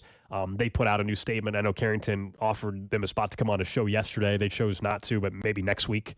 I think the phrase he used was they were on a media freeze this week and then waiting for next week. Now, I would not suggest that. If you were in opposition of this, you want just as much lead time as anyone else to kind of get your message out there. But, everyone kind of views it different. Yeah, and there was bits of the statement from the KC Tenant that I think we all would agree with, which is this ideal scenario. You're not asking for public money for a stadium that is obviously going to, yes, benefit the public, but certainly benefit the owner and the ownership group of the Kansas City Royals. I think we can use the word threat or not, but we have seen what happens when public-private partnership doesn't succeed in terms of actually happening, right? The vote doesn't pass. And we know, it's fortunately, I still think in our region, we're lucky because you have the state line that borders Kansas, Missouri, and so the Chiefs could go to Kansas or the Royals or whatever, right? And so it's not the same as Oakland, but we do know what has happened in other cities when public financing projects and working with these organizations don't happen. It does a lot of times result in the club leaving. And so people can use the word threat or not. I view it as reality. Some people say threat. To me, it's reality of what happens. I hate that that's the system we have set up in this country for stadiums. Other than a handful of them, they are usually publicly funded. It sucks. That's the setup for it. But I do recognize the consequence. And while I know there are some misleading numbers at times that get thrown out, admittedly, when it comes to the economic value of franchises, I do also know, though, the track that this city is currently on and the momentum that we have as a city. I'd like to continue. A city that you and I grew up in. A lot of that doesn't happen without the two professional teams on top of it. A lot of people, whether we're talking about jobs, but also just a lot of people globally wanting to have events here, doesn't happen without both professional sports teams. I honestly thought their biggest hurdle remaining was getting it to a vote in the Jackson County legislature. That was obviously a massive hurdle that Frank White was getting in the way of. And look, I don't think you're ever going to publicly get his support the way that conversation went down. Yeah. So you might as well not even try to fight that uphill battle moving forward. But yeah, I understand the issues with it. We talked about this. I just didn't know what was left for them to figure out other than, sending out the good time, feel good PR videos of, our guy Vinny Pasquantino saying downtown baseball, it's where it's at. And look, if we had him on tomorrow, and I think we might reach out because of the fun quick trip video and all that stuff, I think he would probably be like, downtown baseball's cool. And asking a big leaguer what the experience is like getting to the ballpark and those things, he goes to parks all across baseball over the last couple of years and has experienced those venues across the board. It makes sense except for the other, it makes sense once you realize who's pushing them out of East Village or helping them decide on the area that they're in. My guess is that if for some reason this fell through, and I think it'll pass. It's early. I don't know that they've done much polling on it, but I think it'll pass. Look, in April, the turnout's less in April anyway, and then you add in early voting. I'm guessing the percentage of people that are going to vote in April for something, the early voting is probably such a small fraction of the actual turnout. Look, and if you're like, well, the Royals are doing that on purpose. Yes. Yes. I'm not going to try to hide behind the fact. Well, Royals and Chiefs. The Royals and the Chiefs, of course, wanted this on the April ballot for lower voter turnout and a less contentious vote. Well, they don't want to get stuck spending dollars advertising up against presidential elections. Yeah, I think those are both. And fighting against those things. I think those are both part of it. Also, there's the uncertainty of maybe some guarantees, specifically talking on the Chiefs side, from the governor's office, and eventually term limit and what's the next governor, whoever that's going to be. About the stadium pricing, right? And so I think that is also part of the urgency and why they would like. Now, let's not kid ourselves. The stadium projects, nobody waits until a year before the lease expires to come up with a stadium project. I mean, so it takes 4+ years to build stadiums.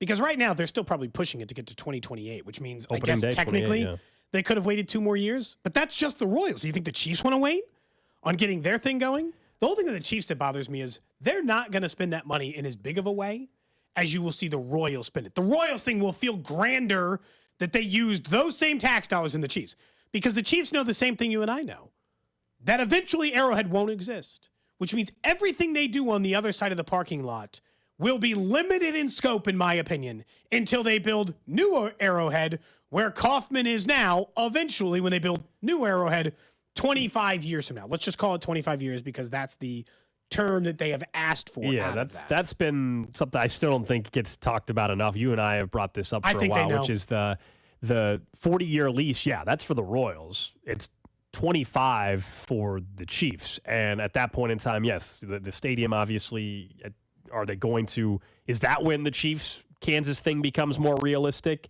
Because at that point, the 3/8 sales tax will still be going for the Royals, and the lease for the Chiefs would be up. So then if you were to stay in Jackson County and build a new stadium or renovate again, the Chiefs would have to have their own separate one. That's a 25-year from now problem, but it is very interesting. I think it's part of how they'll spend this money now. Yeah, and a lot of it is the difference of the obvious, which is one group is building a brand new stadium, one is renovating. So naturally, you mentioned like one's going to seem grander than the other. Well, yeah, one is building a brand new stadium in a brand new location versus upgrading their current location. One's going to just stand out more. April 2nd, of course, is Election Day in Jackson County, and I'll be very interested to see ultimately where that goes over the next month.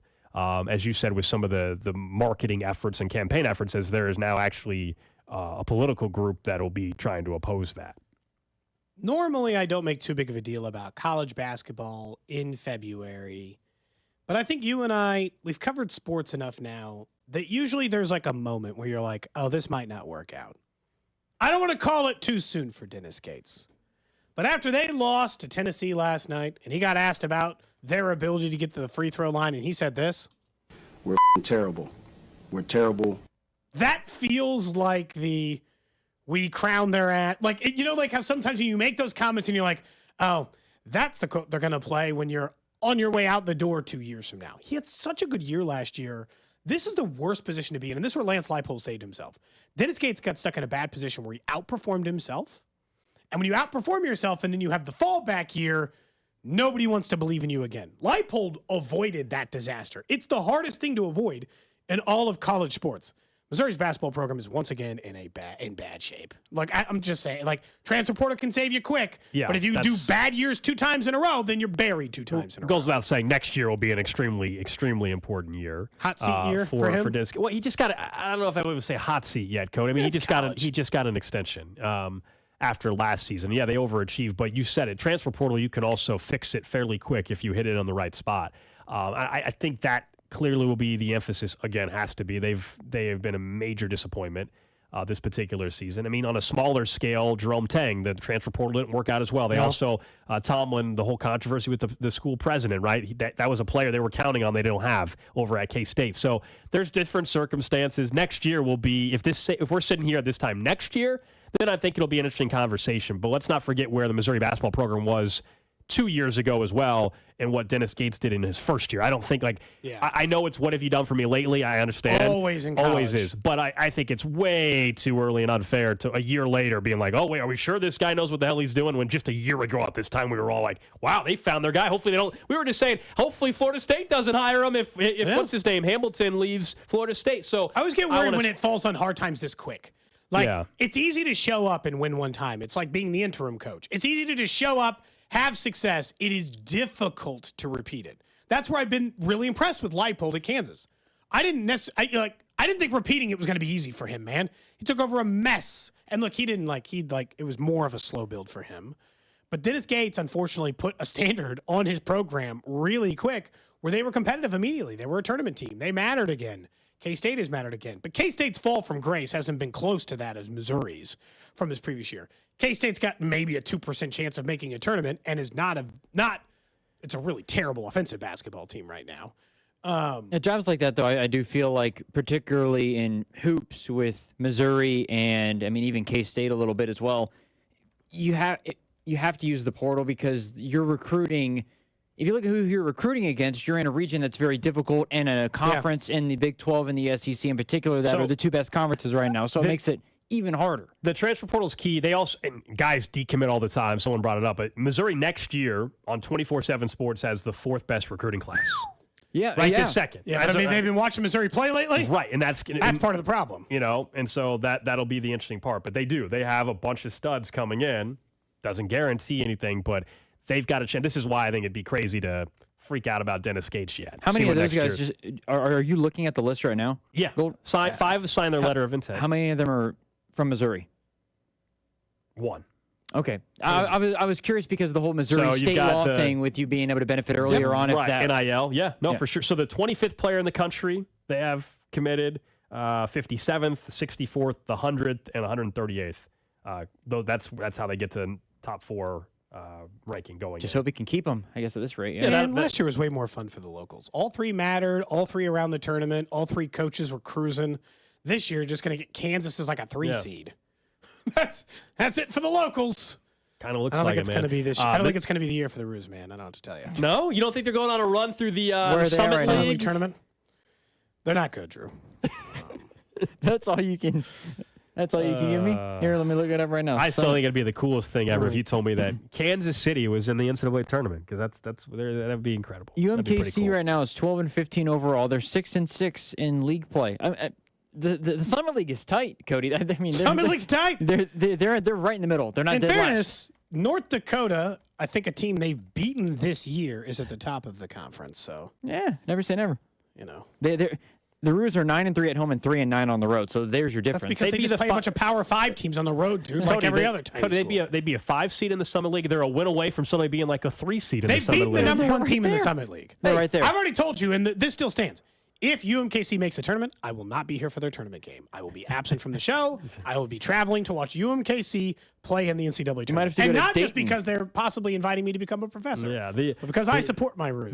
Look, we all know they have to win the Summit League tournament. Goes without saying. But if they're one of the top 3 seeds going in, at least you tell me their path is possible versus being one of the bottom seeds and they got to win. They usually got to take on the number 1 seed. Was it 4 games in 4 days or whatever? Otherwise, the Summit League championship is in South Dakota. It's always. Huh? It's usually up there. Go ahead. Sorry, it's Drew. always up there. Usually in Sioux Falls, right? Oh, okay. Are you? If they make it to the championship, are you going to go to Sioux Falls to see if they make the tournament? Look, I couldn't remember the exact final score. They beat the number 1 team in the conference just 11 days ago by 18. Buried their ass. Buried North Dakota. And beat South Dakota State. 2 teams, number 1 and number 2 in the conference right now. Maybe UMKC's just getting hot. It is amazing. Maybe I undersold them.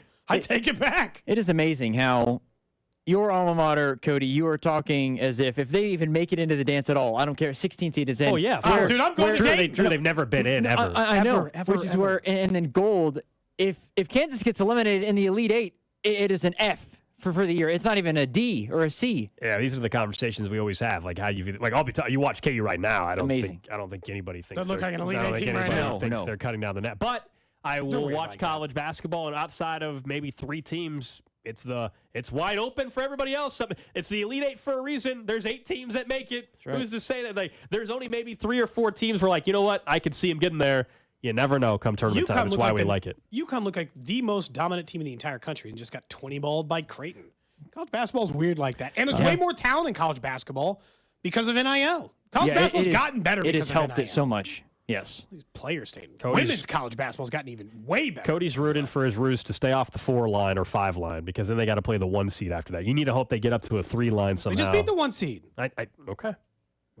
Someone says, who in their right mind is making Cody a professor, if anything? Possibly UMKC. Stay tuned. I've been invited to a meeting on Friday. He has a meeting to be perhaps a adjunct professor. Yelling into the mic 101. That's lesson 1.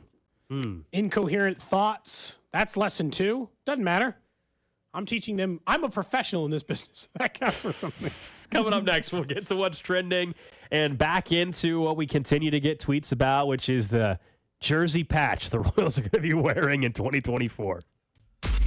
Cody and Gold. Watch the show on YouTube by subscribing to the @610 Sports KC channel. 610 Sports Radio. Advent Health welcomes the KC Golf Show February 23rd through the 25th at the Overland Park Convention Center. Get a dozen front door perks and bonus golf while they last. Super Saturday features Tom Watson with Watson Links and women's golf programming presented by Stretch Zone and Yingling Flight. Test big brands with Golf MD and shop till you drop at the Golf Show February 23rd through 25th at the OP Convention Center. Presented by Great Life Golf, Olathe Ford Lincoln, Orange Whip, Perfect Hands Golf, Arnold Palmer Spiked, and Edward Jones. VIP tickets and bonuses at kcgolfshow.com.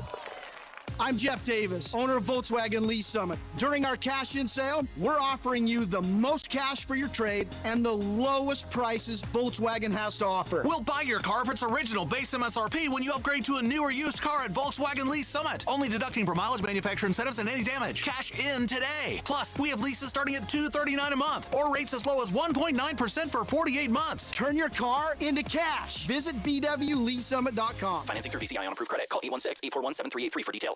I'm McCall with Lee Summit Subaru. We've added even more incentives to buy from us. An exclusive lifetime warranty. Your first maintenance is free. Lee Summit Subaru just discounted up to $3,000 off MSRP or 0% financing for 63 months on the 2024 Subaru Forester. Bonus cash, 0%. Free maintenance and a lifetime warranty. That's why you'll fall in love with driving again at Lee Summit Subaru. The Subaru A Lot to Love event. The service contract is not provided or backed by the manufacturer of the vehicle. The manufacturer of the vehicle is not responsible for the claims or repairs under this service contract. Hey, Kansas City, it's Jeff Briggs with Victory Chrysler Dodge Jeep Ram. I want to tell you about an exciting opportunity. We just received a special shipment of pre-owned trucks, a quality mix of GMC, Chevy, Ford, and of course Ram products. These are half tons, heavy duties, some fully loaded, some nicely equipped. These units were purchased well back of current market value, and here's the exciting part, we are passing the savings on to you. If new truck prices have you feeling discouraged, then visit us at the Legends Auto Plaza in KCK or online at victorymotorskc.com, where our first price is better than their last. Do you wonder what the secret to weight loss is? I'm Dr. Cody Myhills, the medical director of Slim for Life, and the answer is, there is no secret. Everyone's metabolism burns at a different rate, and each person has a unique lifestyle and medical background. There is not a secret, however, there is a solution, and Slim for Life is that solution. The key to weight loss is an individualized program tailored to each client's needs. Slim for Life not only offers individualized programs, but they'll guarantee you will lose 3 to 5 pounds per week. Slim for Life clients will lose up to 20 pounds in 1 month following their personalized program.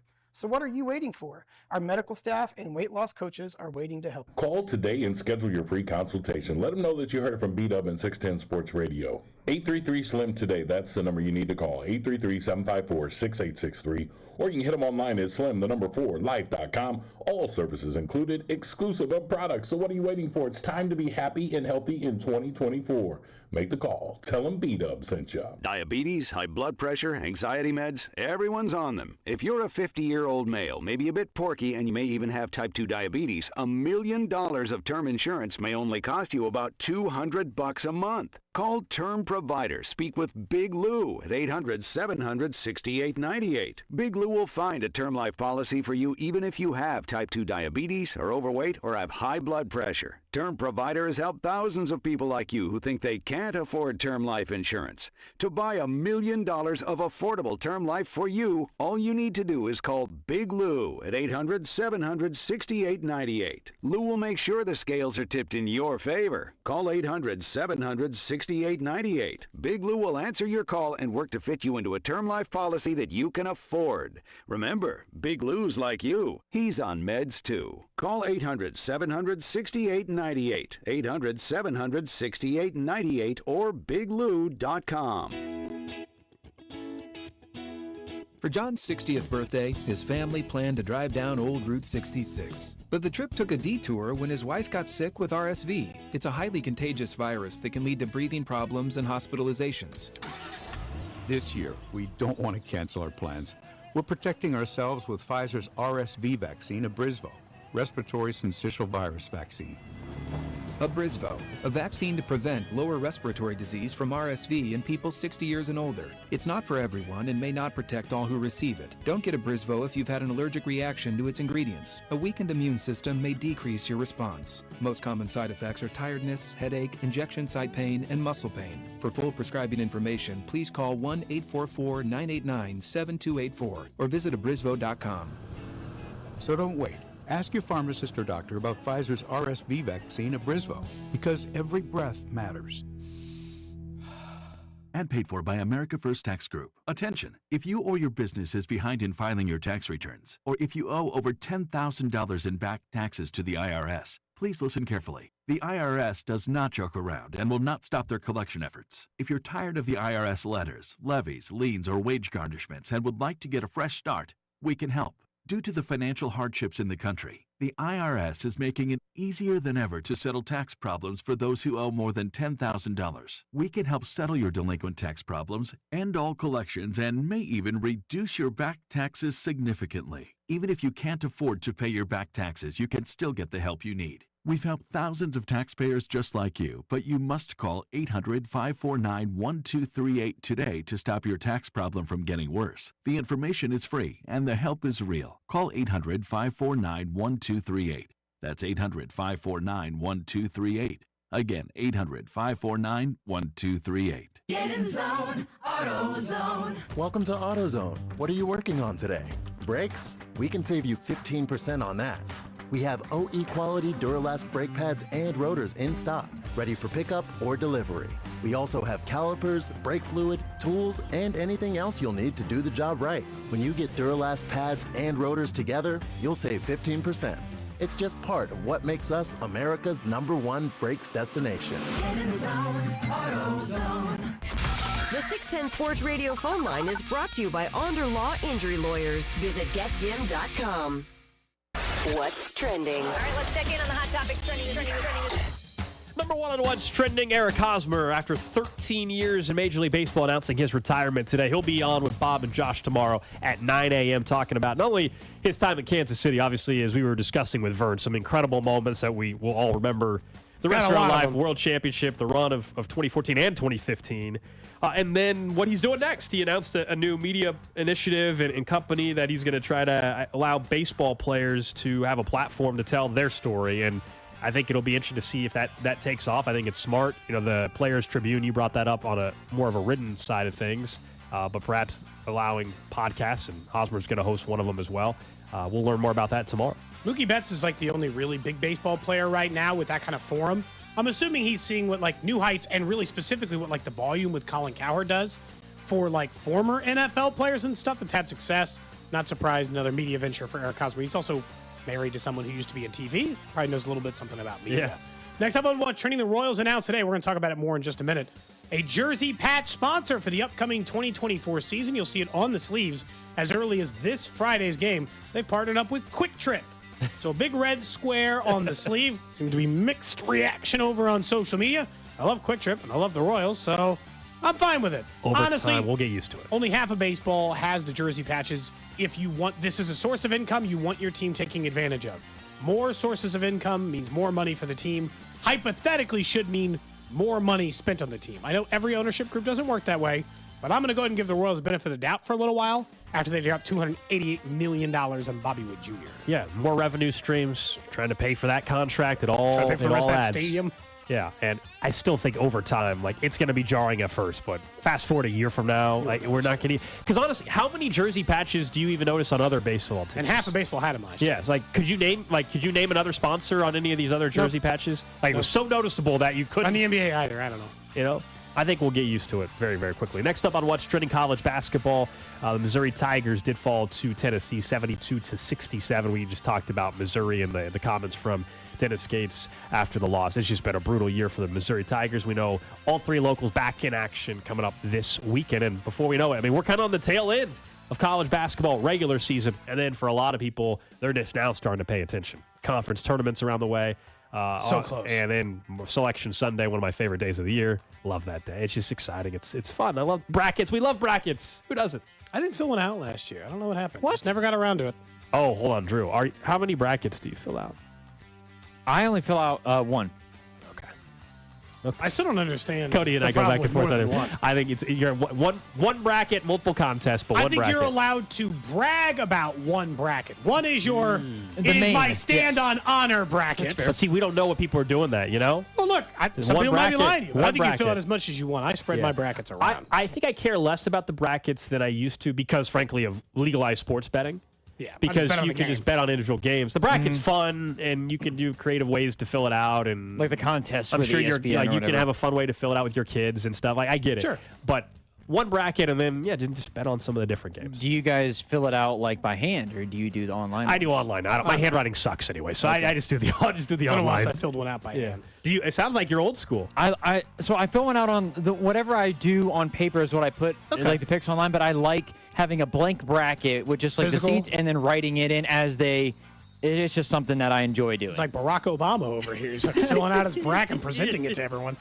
Lastly, on what's trending, the Big 12 announced they're getting rid of individual pro days at stadiums, so no more Kansas, K-State, or not Missouri.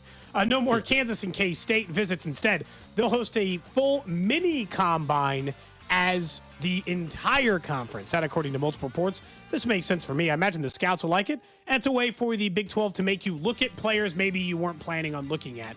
And it's probably cheaper for these universities. They don't have to put on full-blown pro days, man, where they got to set up resources, set up these interviews. Just come down and talk to whoever the hell you want to, see whoever you want from the entire conference. Then you can have multiple quarterbacks, multiple wide receivers, all throwing to and catching from different people. It makes sense from a talent evaluation standpoint, in my opinion. No, I think it's really smart. And they're not the only. There's other conferences that I think have started doing this, right? I mean, so especially the smaller ones. Get more eyeballs on your players. I wonder, we'll get the feedback on this. Is this something that, do the NFL, you would think the NFL scouts enjoy this too? Because they can just go to one spot? It makes sense to me. I don't know. Maybe Does they it feel take away from the actual NFL combine, though, or would it be two combines essentially within their own right? I don't think so, because remember, they'll go to the separate each pro day. They'll fly into Kansas City and drive to Lawrence, drive to Manhattan, and then they're only getting to watch two schools, whereas they can just all fly into Dallas and watch 12-plus schools and the talent that exists there. I would think that's better, unless there's some insight that they like getting by having the just one-on-one at that school. I don't know, honestly, but I think it's smart from the conference perspective. That's what's trending here on Cody and Gold. I wanted to bring something up real quick, because we know whether it's the downtown stadium project, whether it's Royals parking prices at the current stadium. Sure. Parking's always a big topic. Yes. And I just got an email today. Hell, even with current Arrowhead, it's a topic. Absolutely, and parking's expensive. I still think we have better parking set up at times pricing-wise in other cities. We've been, some of the pricing near venues in L.A. or otherwise are, we're talking like $140 to park near Cowboy Stadium in Arlington. It's I've insane. seen some of the prices. I bring this up today because I just got an email. So you know the KC Current, they have their brand new stadium opening up in less than a month, March 16th. And it's going to be the first women's professional youth stadium for soccer in the country, if not the world. And it's awesome. I'm excited about it. You and I had a ton of fun going. All three of us went to current games last year. We played in the media game. I have season tickets. They sent out an email today, and I was talking about with Dana and the bullpen and CDOT, because they're going to talk about it on KMBZ as well, and they wanted me to show them the email. So they sent an email out on what they are doing for parking this year. Remember, this is a stadium that holds, a little over 11,000, I think, if I'm not mistaken. Yeah. You have an exclusive opportunity to purchase a full season parking pass. Single game matches parking passes will not be sold. Available at a rate of $50 per match plus taxes and fees. The number of season ticket memberships exceed the number of parking passes available. We encourage you to act fast. Now, it mentions that they will have off-site parking and transportation, like shuttle park and ride stuff, available in the future. More details to come. That's what it costs to park at a Chiefs game. $50 a match. There's 13 or 14 matches. My season tickets, I'll just say this. What the cost of parking is going to be, which is over $650 or whatever, is more than half of what I paid for my season tickets. Think about that. Wow. 50 is way too high. That's great. Now, it's obviously a supply and demand thing. I think they only have like 300 parking spots or something. That's part of it. Riverfront, Holy crap. You think downtown doesn't have a lot of parking, or Crossroads doesn't? Way more than Riverfront. So this Riverfront is to park is an at underdeveloped, the site, right? This is to park on site because there was no parking lot, and I believe this is even like a gravel type lot. I don't quote me 100% on that, but I believe they've been trying to add that. We can reach out to the Current and get more information on it. I just tell you what they just sent the season ticket holders. So I'm gonna end up just parking somewhere. Yeah, and someone then just said parking Uber, right, bro. or Uber. Yeah, dude, my entire season tickets cost like around $1,000. You think I'm not spending $650 on parking? That's a really, again, if you pay for parking in advance at Arrowhead Stadium, an NFL team, it's $50. So they're asking for the same price. And I get it. Like, I'm glad the Current are building their own stadium. Oh, I'm excited. I can't wait. I love the area that they're putting it in. I am excited about all of the things, but like that's sticker shock. That was a price that I was like, it's just because they barely have any parking. I think that's what I think it it's is. just a number of But parking still, spots. I mean, is right. Yeah, I was like, I'll be honest. So I was thinking, it's gonna be like $350, and you're like, I might because I pay was that. basing All it right. off of the ticket price. Sure. You're thinking, I think $30, $20 to park us pop, and I'll just move on with it. And I think their season ticket pricing is actually extremely reasonable for a brand new stadium and everything, the momentum that they have. And it's going to be sold out every game, by the way. But yeah, nope. I'll be parking somewhere and walking or taking the little shuttle or Ubering. Yeah, I was like, you got to Uber, park further away, carpool with. Well, that's what they've encouraged in the email as well. In the email they sent out, they're encouraging that aspect of it. I think the only way that price becomes tenable is if you're sharing your season tickets with like 4 people and you're all planning on going together every game. Like even if you're a family of 4, like if it's me, Gold, and it's a family of 4, and me and my wife and the 2 kids, and we got season tickets, maybe then. But to be on par with an NFL stadium is a lot. People complain about Royals parking, and it's like $20 or whatever to get in there. And I know there's way more games, and that's why people make the argument for Royals. That's a steep number. It's making me get scared. What's it going to cost to park at the new Royal Stadium? Well, that'll be a bunch of different lots, right? It'll be $50 right up next to it. It'll be $80 right up next to it. It'll be the closer, like anywhere. If you're at an event, if you're within a 5-minute walk, it might be $60. If you're a 15-minute walk, it might be $20. I'm just throwing out random numbers, but you get the idea. So I'm sure that's what that would be. CNG parking? Can we get a parking garage up in the next calendar year? You got about like $10 million to start building Is that what parking it costs garages. to build a parking garage? I have $10 million? Parking garages. CNG parking's a single lot. Oh. But CNG parking's a single lot. CNG parking. You said that was great. Gravel, or you want to actually pave? I want like a parking lot with like an arm, you know? It's got to be paved, It's got to be paved. I will say that I guess I haven't been to enough events where I get used to just thinking about parking, but parking is one of the last things in my mind when I'm paying tickets to go to a game. So if I pulled into a lot and I wasn't thinking about it, parking or whatever, and I think, it's $20 or whatever, and I pull up and it's $50, it makes you feel a little bit sick to your stomach, I think, paying that simply just to park there. It's not like I don't get anything out of it. It's a shorter walk. That's it. Just so you know, I did look it up, and you're about right. Bang on. Good price estimate. Really? The average price in the U.S. to build a parking structure of 150,000 square feet, multi-level parking above ground. The average price in the U.S. between $7.5 and $12 million. In the Midwest, typically around $9.5 million. I mean, you were about bang on. Okay. I think $10 million. Says the low end, $150,000, building like a real What are we crap building? box. What are we building? Cardboard 4 box. spots? It's like the 3 Little Pigs. It's just had a straw. It's not even going to hold up. $20 million for a high-end luxury parking. I mean, at this point, Cody might try to build a parking garage near the current stadium. That's what I'm saying. That's where we'd build a parking garage. There's land down there. There is. That's I'll go. That's not a fully developed area. Honestly, I'll probably I'll end up just Ubering the current games. I think it would cost the same. I mean, and then you don't have to like deal with getting in or parking or drinking when you're at the game. Yeah, I mean, I Ubered to the parade and actually worked out great on the way down. On the way back, because of the events that transpired, it obviously was much more challenging to get an Uber back. But on the Uber down there, it was $20 from South Overland Park to go a block away from where we were out on Grand. So, I mean, for the same price, you could just Uber every time and enjoy yourself to the maximum benefit. Yeah. And hypothetically, you'd be going with another person. So maybe you could pay for an Uber one way, they could pay for it the other, and you could save the price. It's high. That's really high.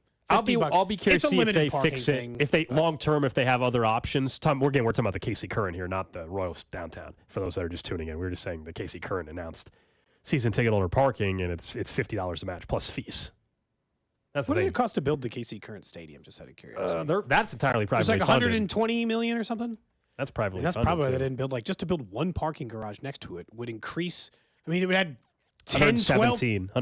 So it add you 10-12% to your entire project to add one garage down there. One garage that we just talked about, like a multi-level covered garage parking space. I think they need CNG a partner parking up. might just need to be a flat lot, dude. I wonder, with just like pavement. I wonder if they should partner. So across the street there, there's Bally KC, the casino. I wonder, can they not work on a partnership, you would think it could be beneficial for both, right? Yeah, I would you think allow so. some parking there. Maybe there's a promo. You show your shuttle. ticket. You get $5 and some slot play or something. Get people in there. Go eat at, was it Chicken and Pete's or whatever it's called over there? Maybe, you do something like that. Let's partner You're welcome. I figured it out. We're going to partner with my friends at Gann Asphalt. No problem. Normal range might cost us like $150,000 to just pave a lot. Just like square footage and some pavement. Stripe it out. You and I could do it on the weekend. Oh, Take some paint, stripe it out. On the weekend. On the weekend. Stripe it out. Get one attendant. Maybe two. I don't know how many attendants we'll need. More than one. And we'll figure this out. Now we got to buy I don't know what the land's going to cost. That's still a sticking point. Cody's talking about, again, millions of $500,000? dollars. I think we probably do this for about $500K. How you feel about that entry Oh, yeah, point? sure. No problem. Let me just, where do I sign?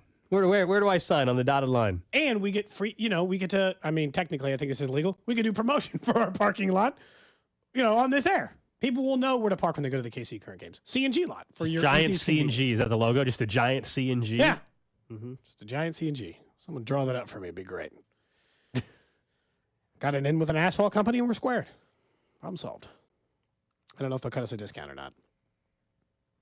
I am. Cody will work on it sounds like you got the financing figured out for us. Thank I'll you. figure out the financing. But you are, that means less profit sharing for you. And I guess the means to put it together, if you and Gold are going to be business partners, laying down the asphalt ourselves. No, not the asphalt, just the lines. Oh, okay. I was trying to cut a corner. Drew, this is Just the even lines. less realistic than the CG pizza. Yes. Significantly less realistic. This is even worse. Not This unless is there's even some worse. millionaire backer that wants to. Even Taylor Swift can help us out. Yeah. Swift parking. Ooh. Swift parking. Honestly, that name's catchy. Pretty good. You get in and out well, but you got to pay $150 to park. So it says how many people would park over at what was Isle Capri, now Bally's, and walk under I-35. That's not that bad of a walk. That's not bad at all. No, if you it's told me somebody had to walk from there, that's not a bad walk from. Again, we're talking about the Current Stadium, not going to Grand. We're talking about the KC Current Stadium, which is CPKC Stadium, I think. And more business is going to be down there. Parking lot's only going to get busier. Got to think about the overhead cost. I don't know what that mortgage would be on that. It'll be a bit steep. Just tell your wife you need to sell the house, and Well, you need to really, invest I just need to put the in- house up as collateral. Okay, sure, even better. She won't mind. It'll be kind of a tough Someone says conversation. 300-car lot, 50 a pop, 15 games, make $225,000 a year. So you need to wait 40 years before you got your money back. No. That's not if we just built a lot. We don't do 50 a pop. We do half of that. So $125,000, and it's almost like the maintenance on it's going to be some. So let's say we profit 100 and let's call it an even 100, because I'm saying a lot itself is $500,000. Clean 100. That means we could be back into profit after like 4 years. You're paying attendance. There's probably That's what I'm saying. 4 or 5 years, and I think we're profitable. Yeah, I just think again, someone else mentioned it. I mentioned this earlier. The simple solution, I think, for them: partner up with Bally, let people park there, have some little casino cross promotion deal going on, and then everybody works there. The text line is right as well, Cody. Your teaching gig and also you writing your own textbook and selling it to your students will really help out. A lot of profit coming in this way. Plus Cody, the palette, next plus thing you the know, box. Cody, next thing you know, everything. Cody's going to teach. I'm a businessman. Cody's going to teach one semester at UMKC, and he's going to come back and want to start the C&G school of whatever. C&G school. Right. Does that get shut down so fast? Be like those other schools that You're going to give all the popped up students during A's if they COVID. help you put together a plan. Yeah. Online only, virtual learning. I hadn't even told you about my idea for the summer. Oh gosh. Just you wait. What do you mean right. idea? You haven't Hold on. said it When yet. you said Just idea for the you summer, wait. is it an idea on the show? Or is it- You do not have to be involved in my next big idea. I would Okay. like it if you were. I would like if you had a small role in what my plan. This is. sounds like Cody so wants us to put on a damn musical or something. Does I it just want you to involve have the a- show I just fund, want you though? to. I just want you to be involved a little. You don't have to be involved a lot. I would just Then like how you is to be it a show involved thing little. if Drew and I are involved a little? How's it Or a if show we thing? can choose. I just think, I don't want to get into all the details yet. I'm still working through some things. Look, there's a number of things some hurdles I need to jump through before committing. Like what, clearance? That we're actually allowed to do what No, you want I think to do? I think I'm okay to do it. I don't think that's I haven't done any of that. I'm just assuming we're good.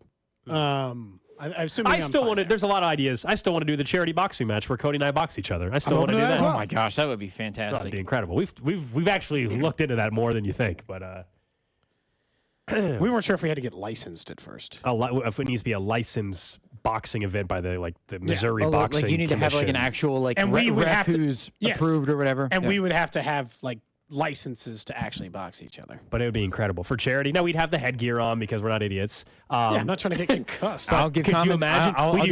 We do 6 months of training at one of the local boxing clubs and just best shapes of our life. Oh yeah. And how winded we still would be after 2 rounds. Dude. Again, two minute rounds, and we'd be gassed. But it would be incredible theater. I think if we do it, I still think it needs to come with like 3 months of training. I need like. Oh yeah, we can't just go show up next week and I need box. like real training. No, I want to go through the whole thing. Yeah, me too. And throw up the first day and throw up the second day. Yeah. Like Rasheed Rice for the first day training camp. Then you'll know what it was worth. You know? That's what he said. Well, that was an interesting conversation to wrap up the show.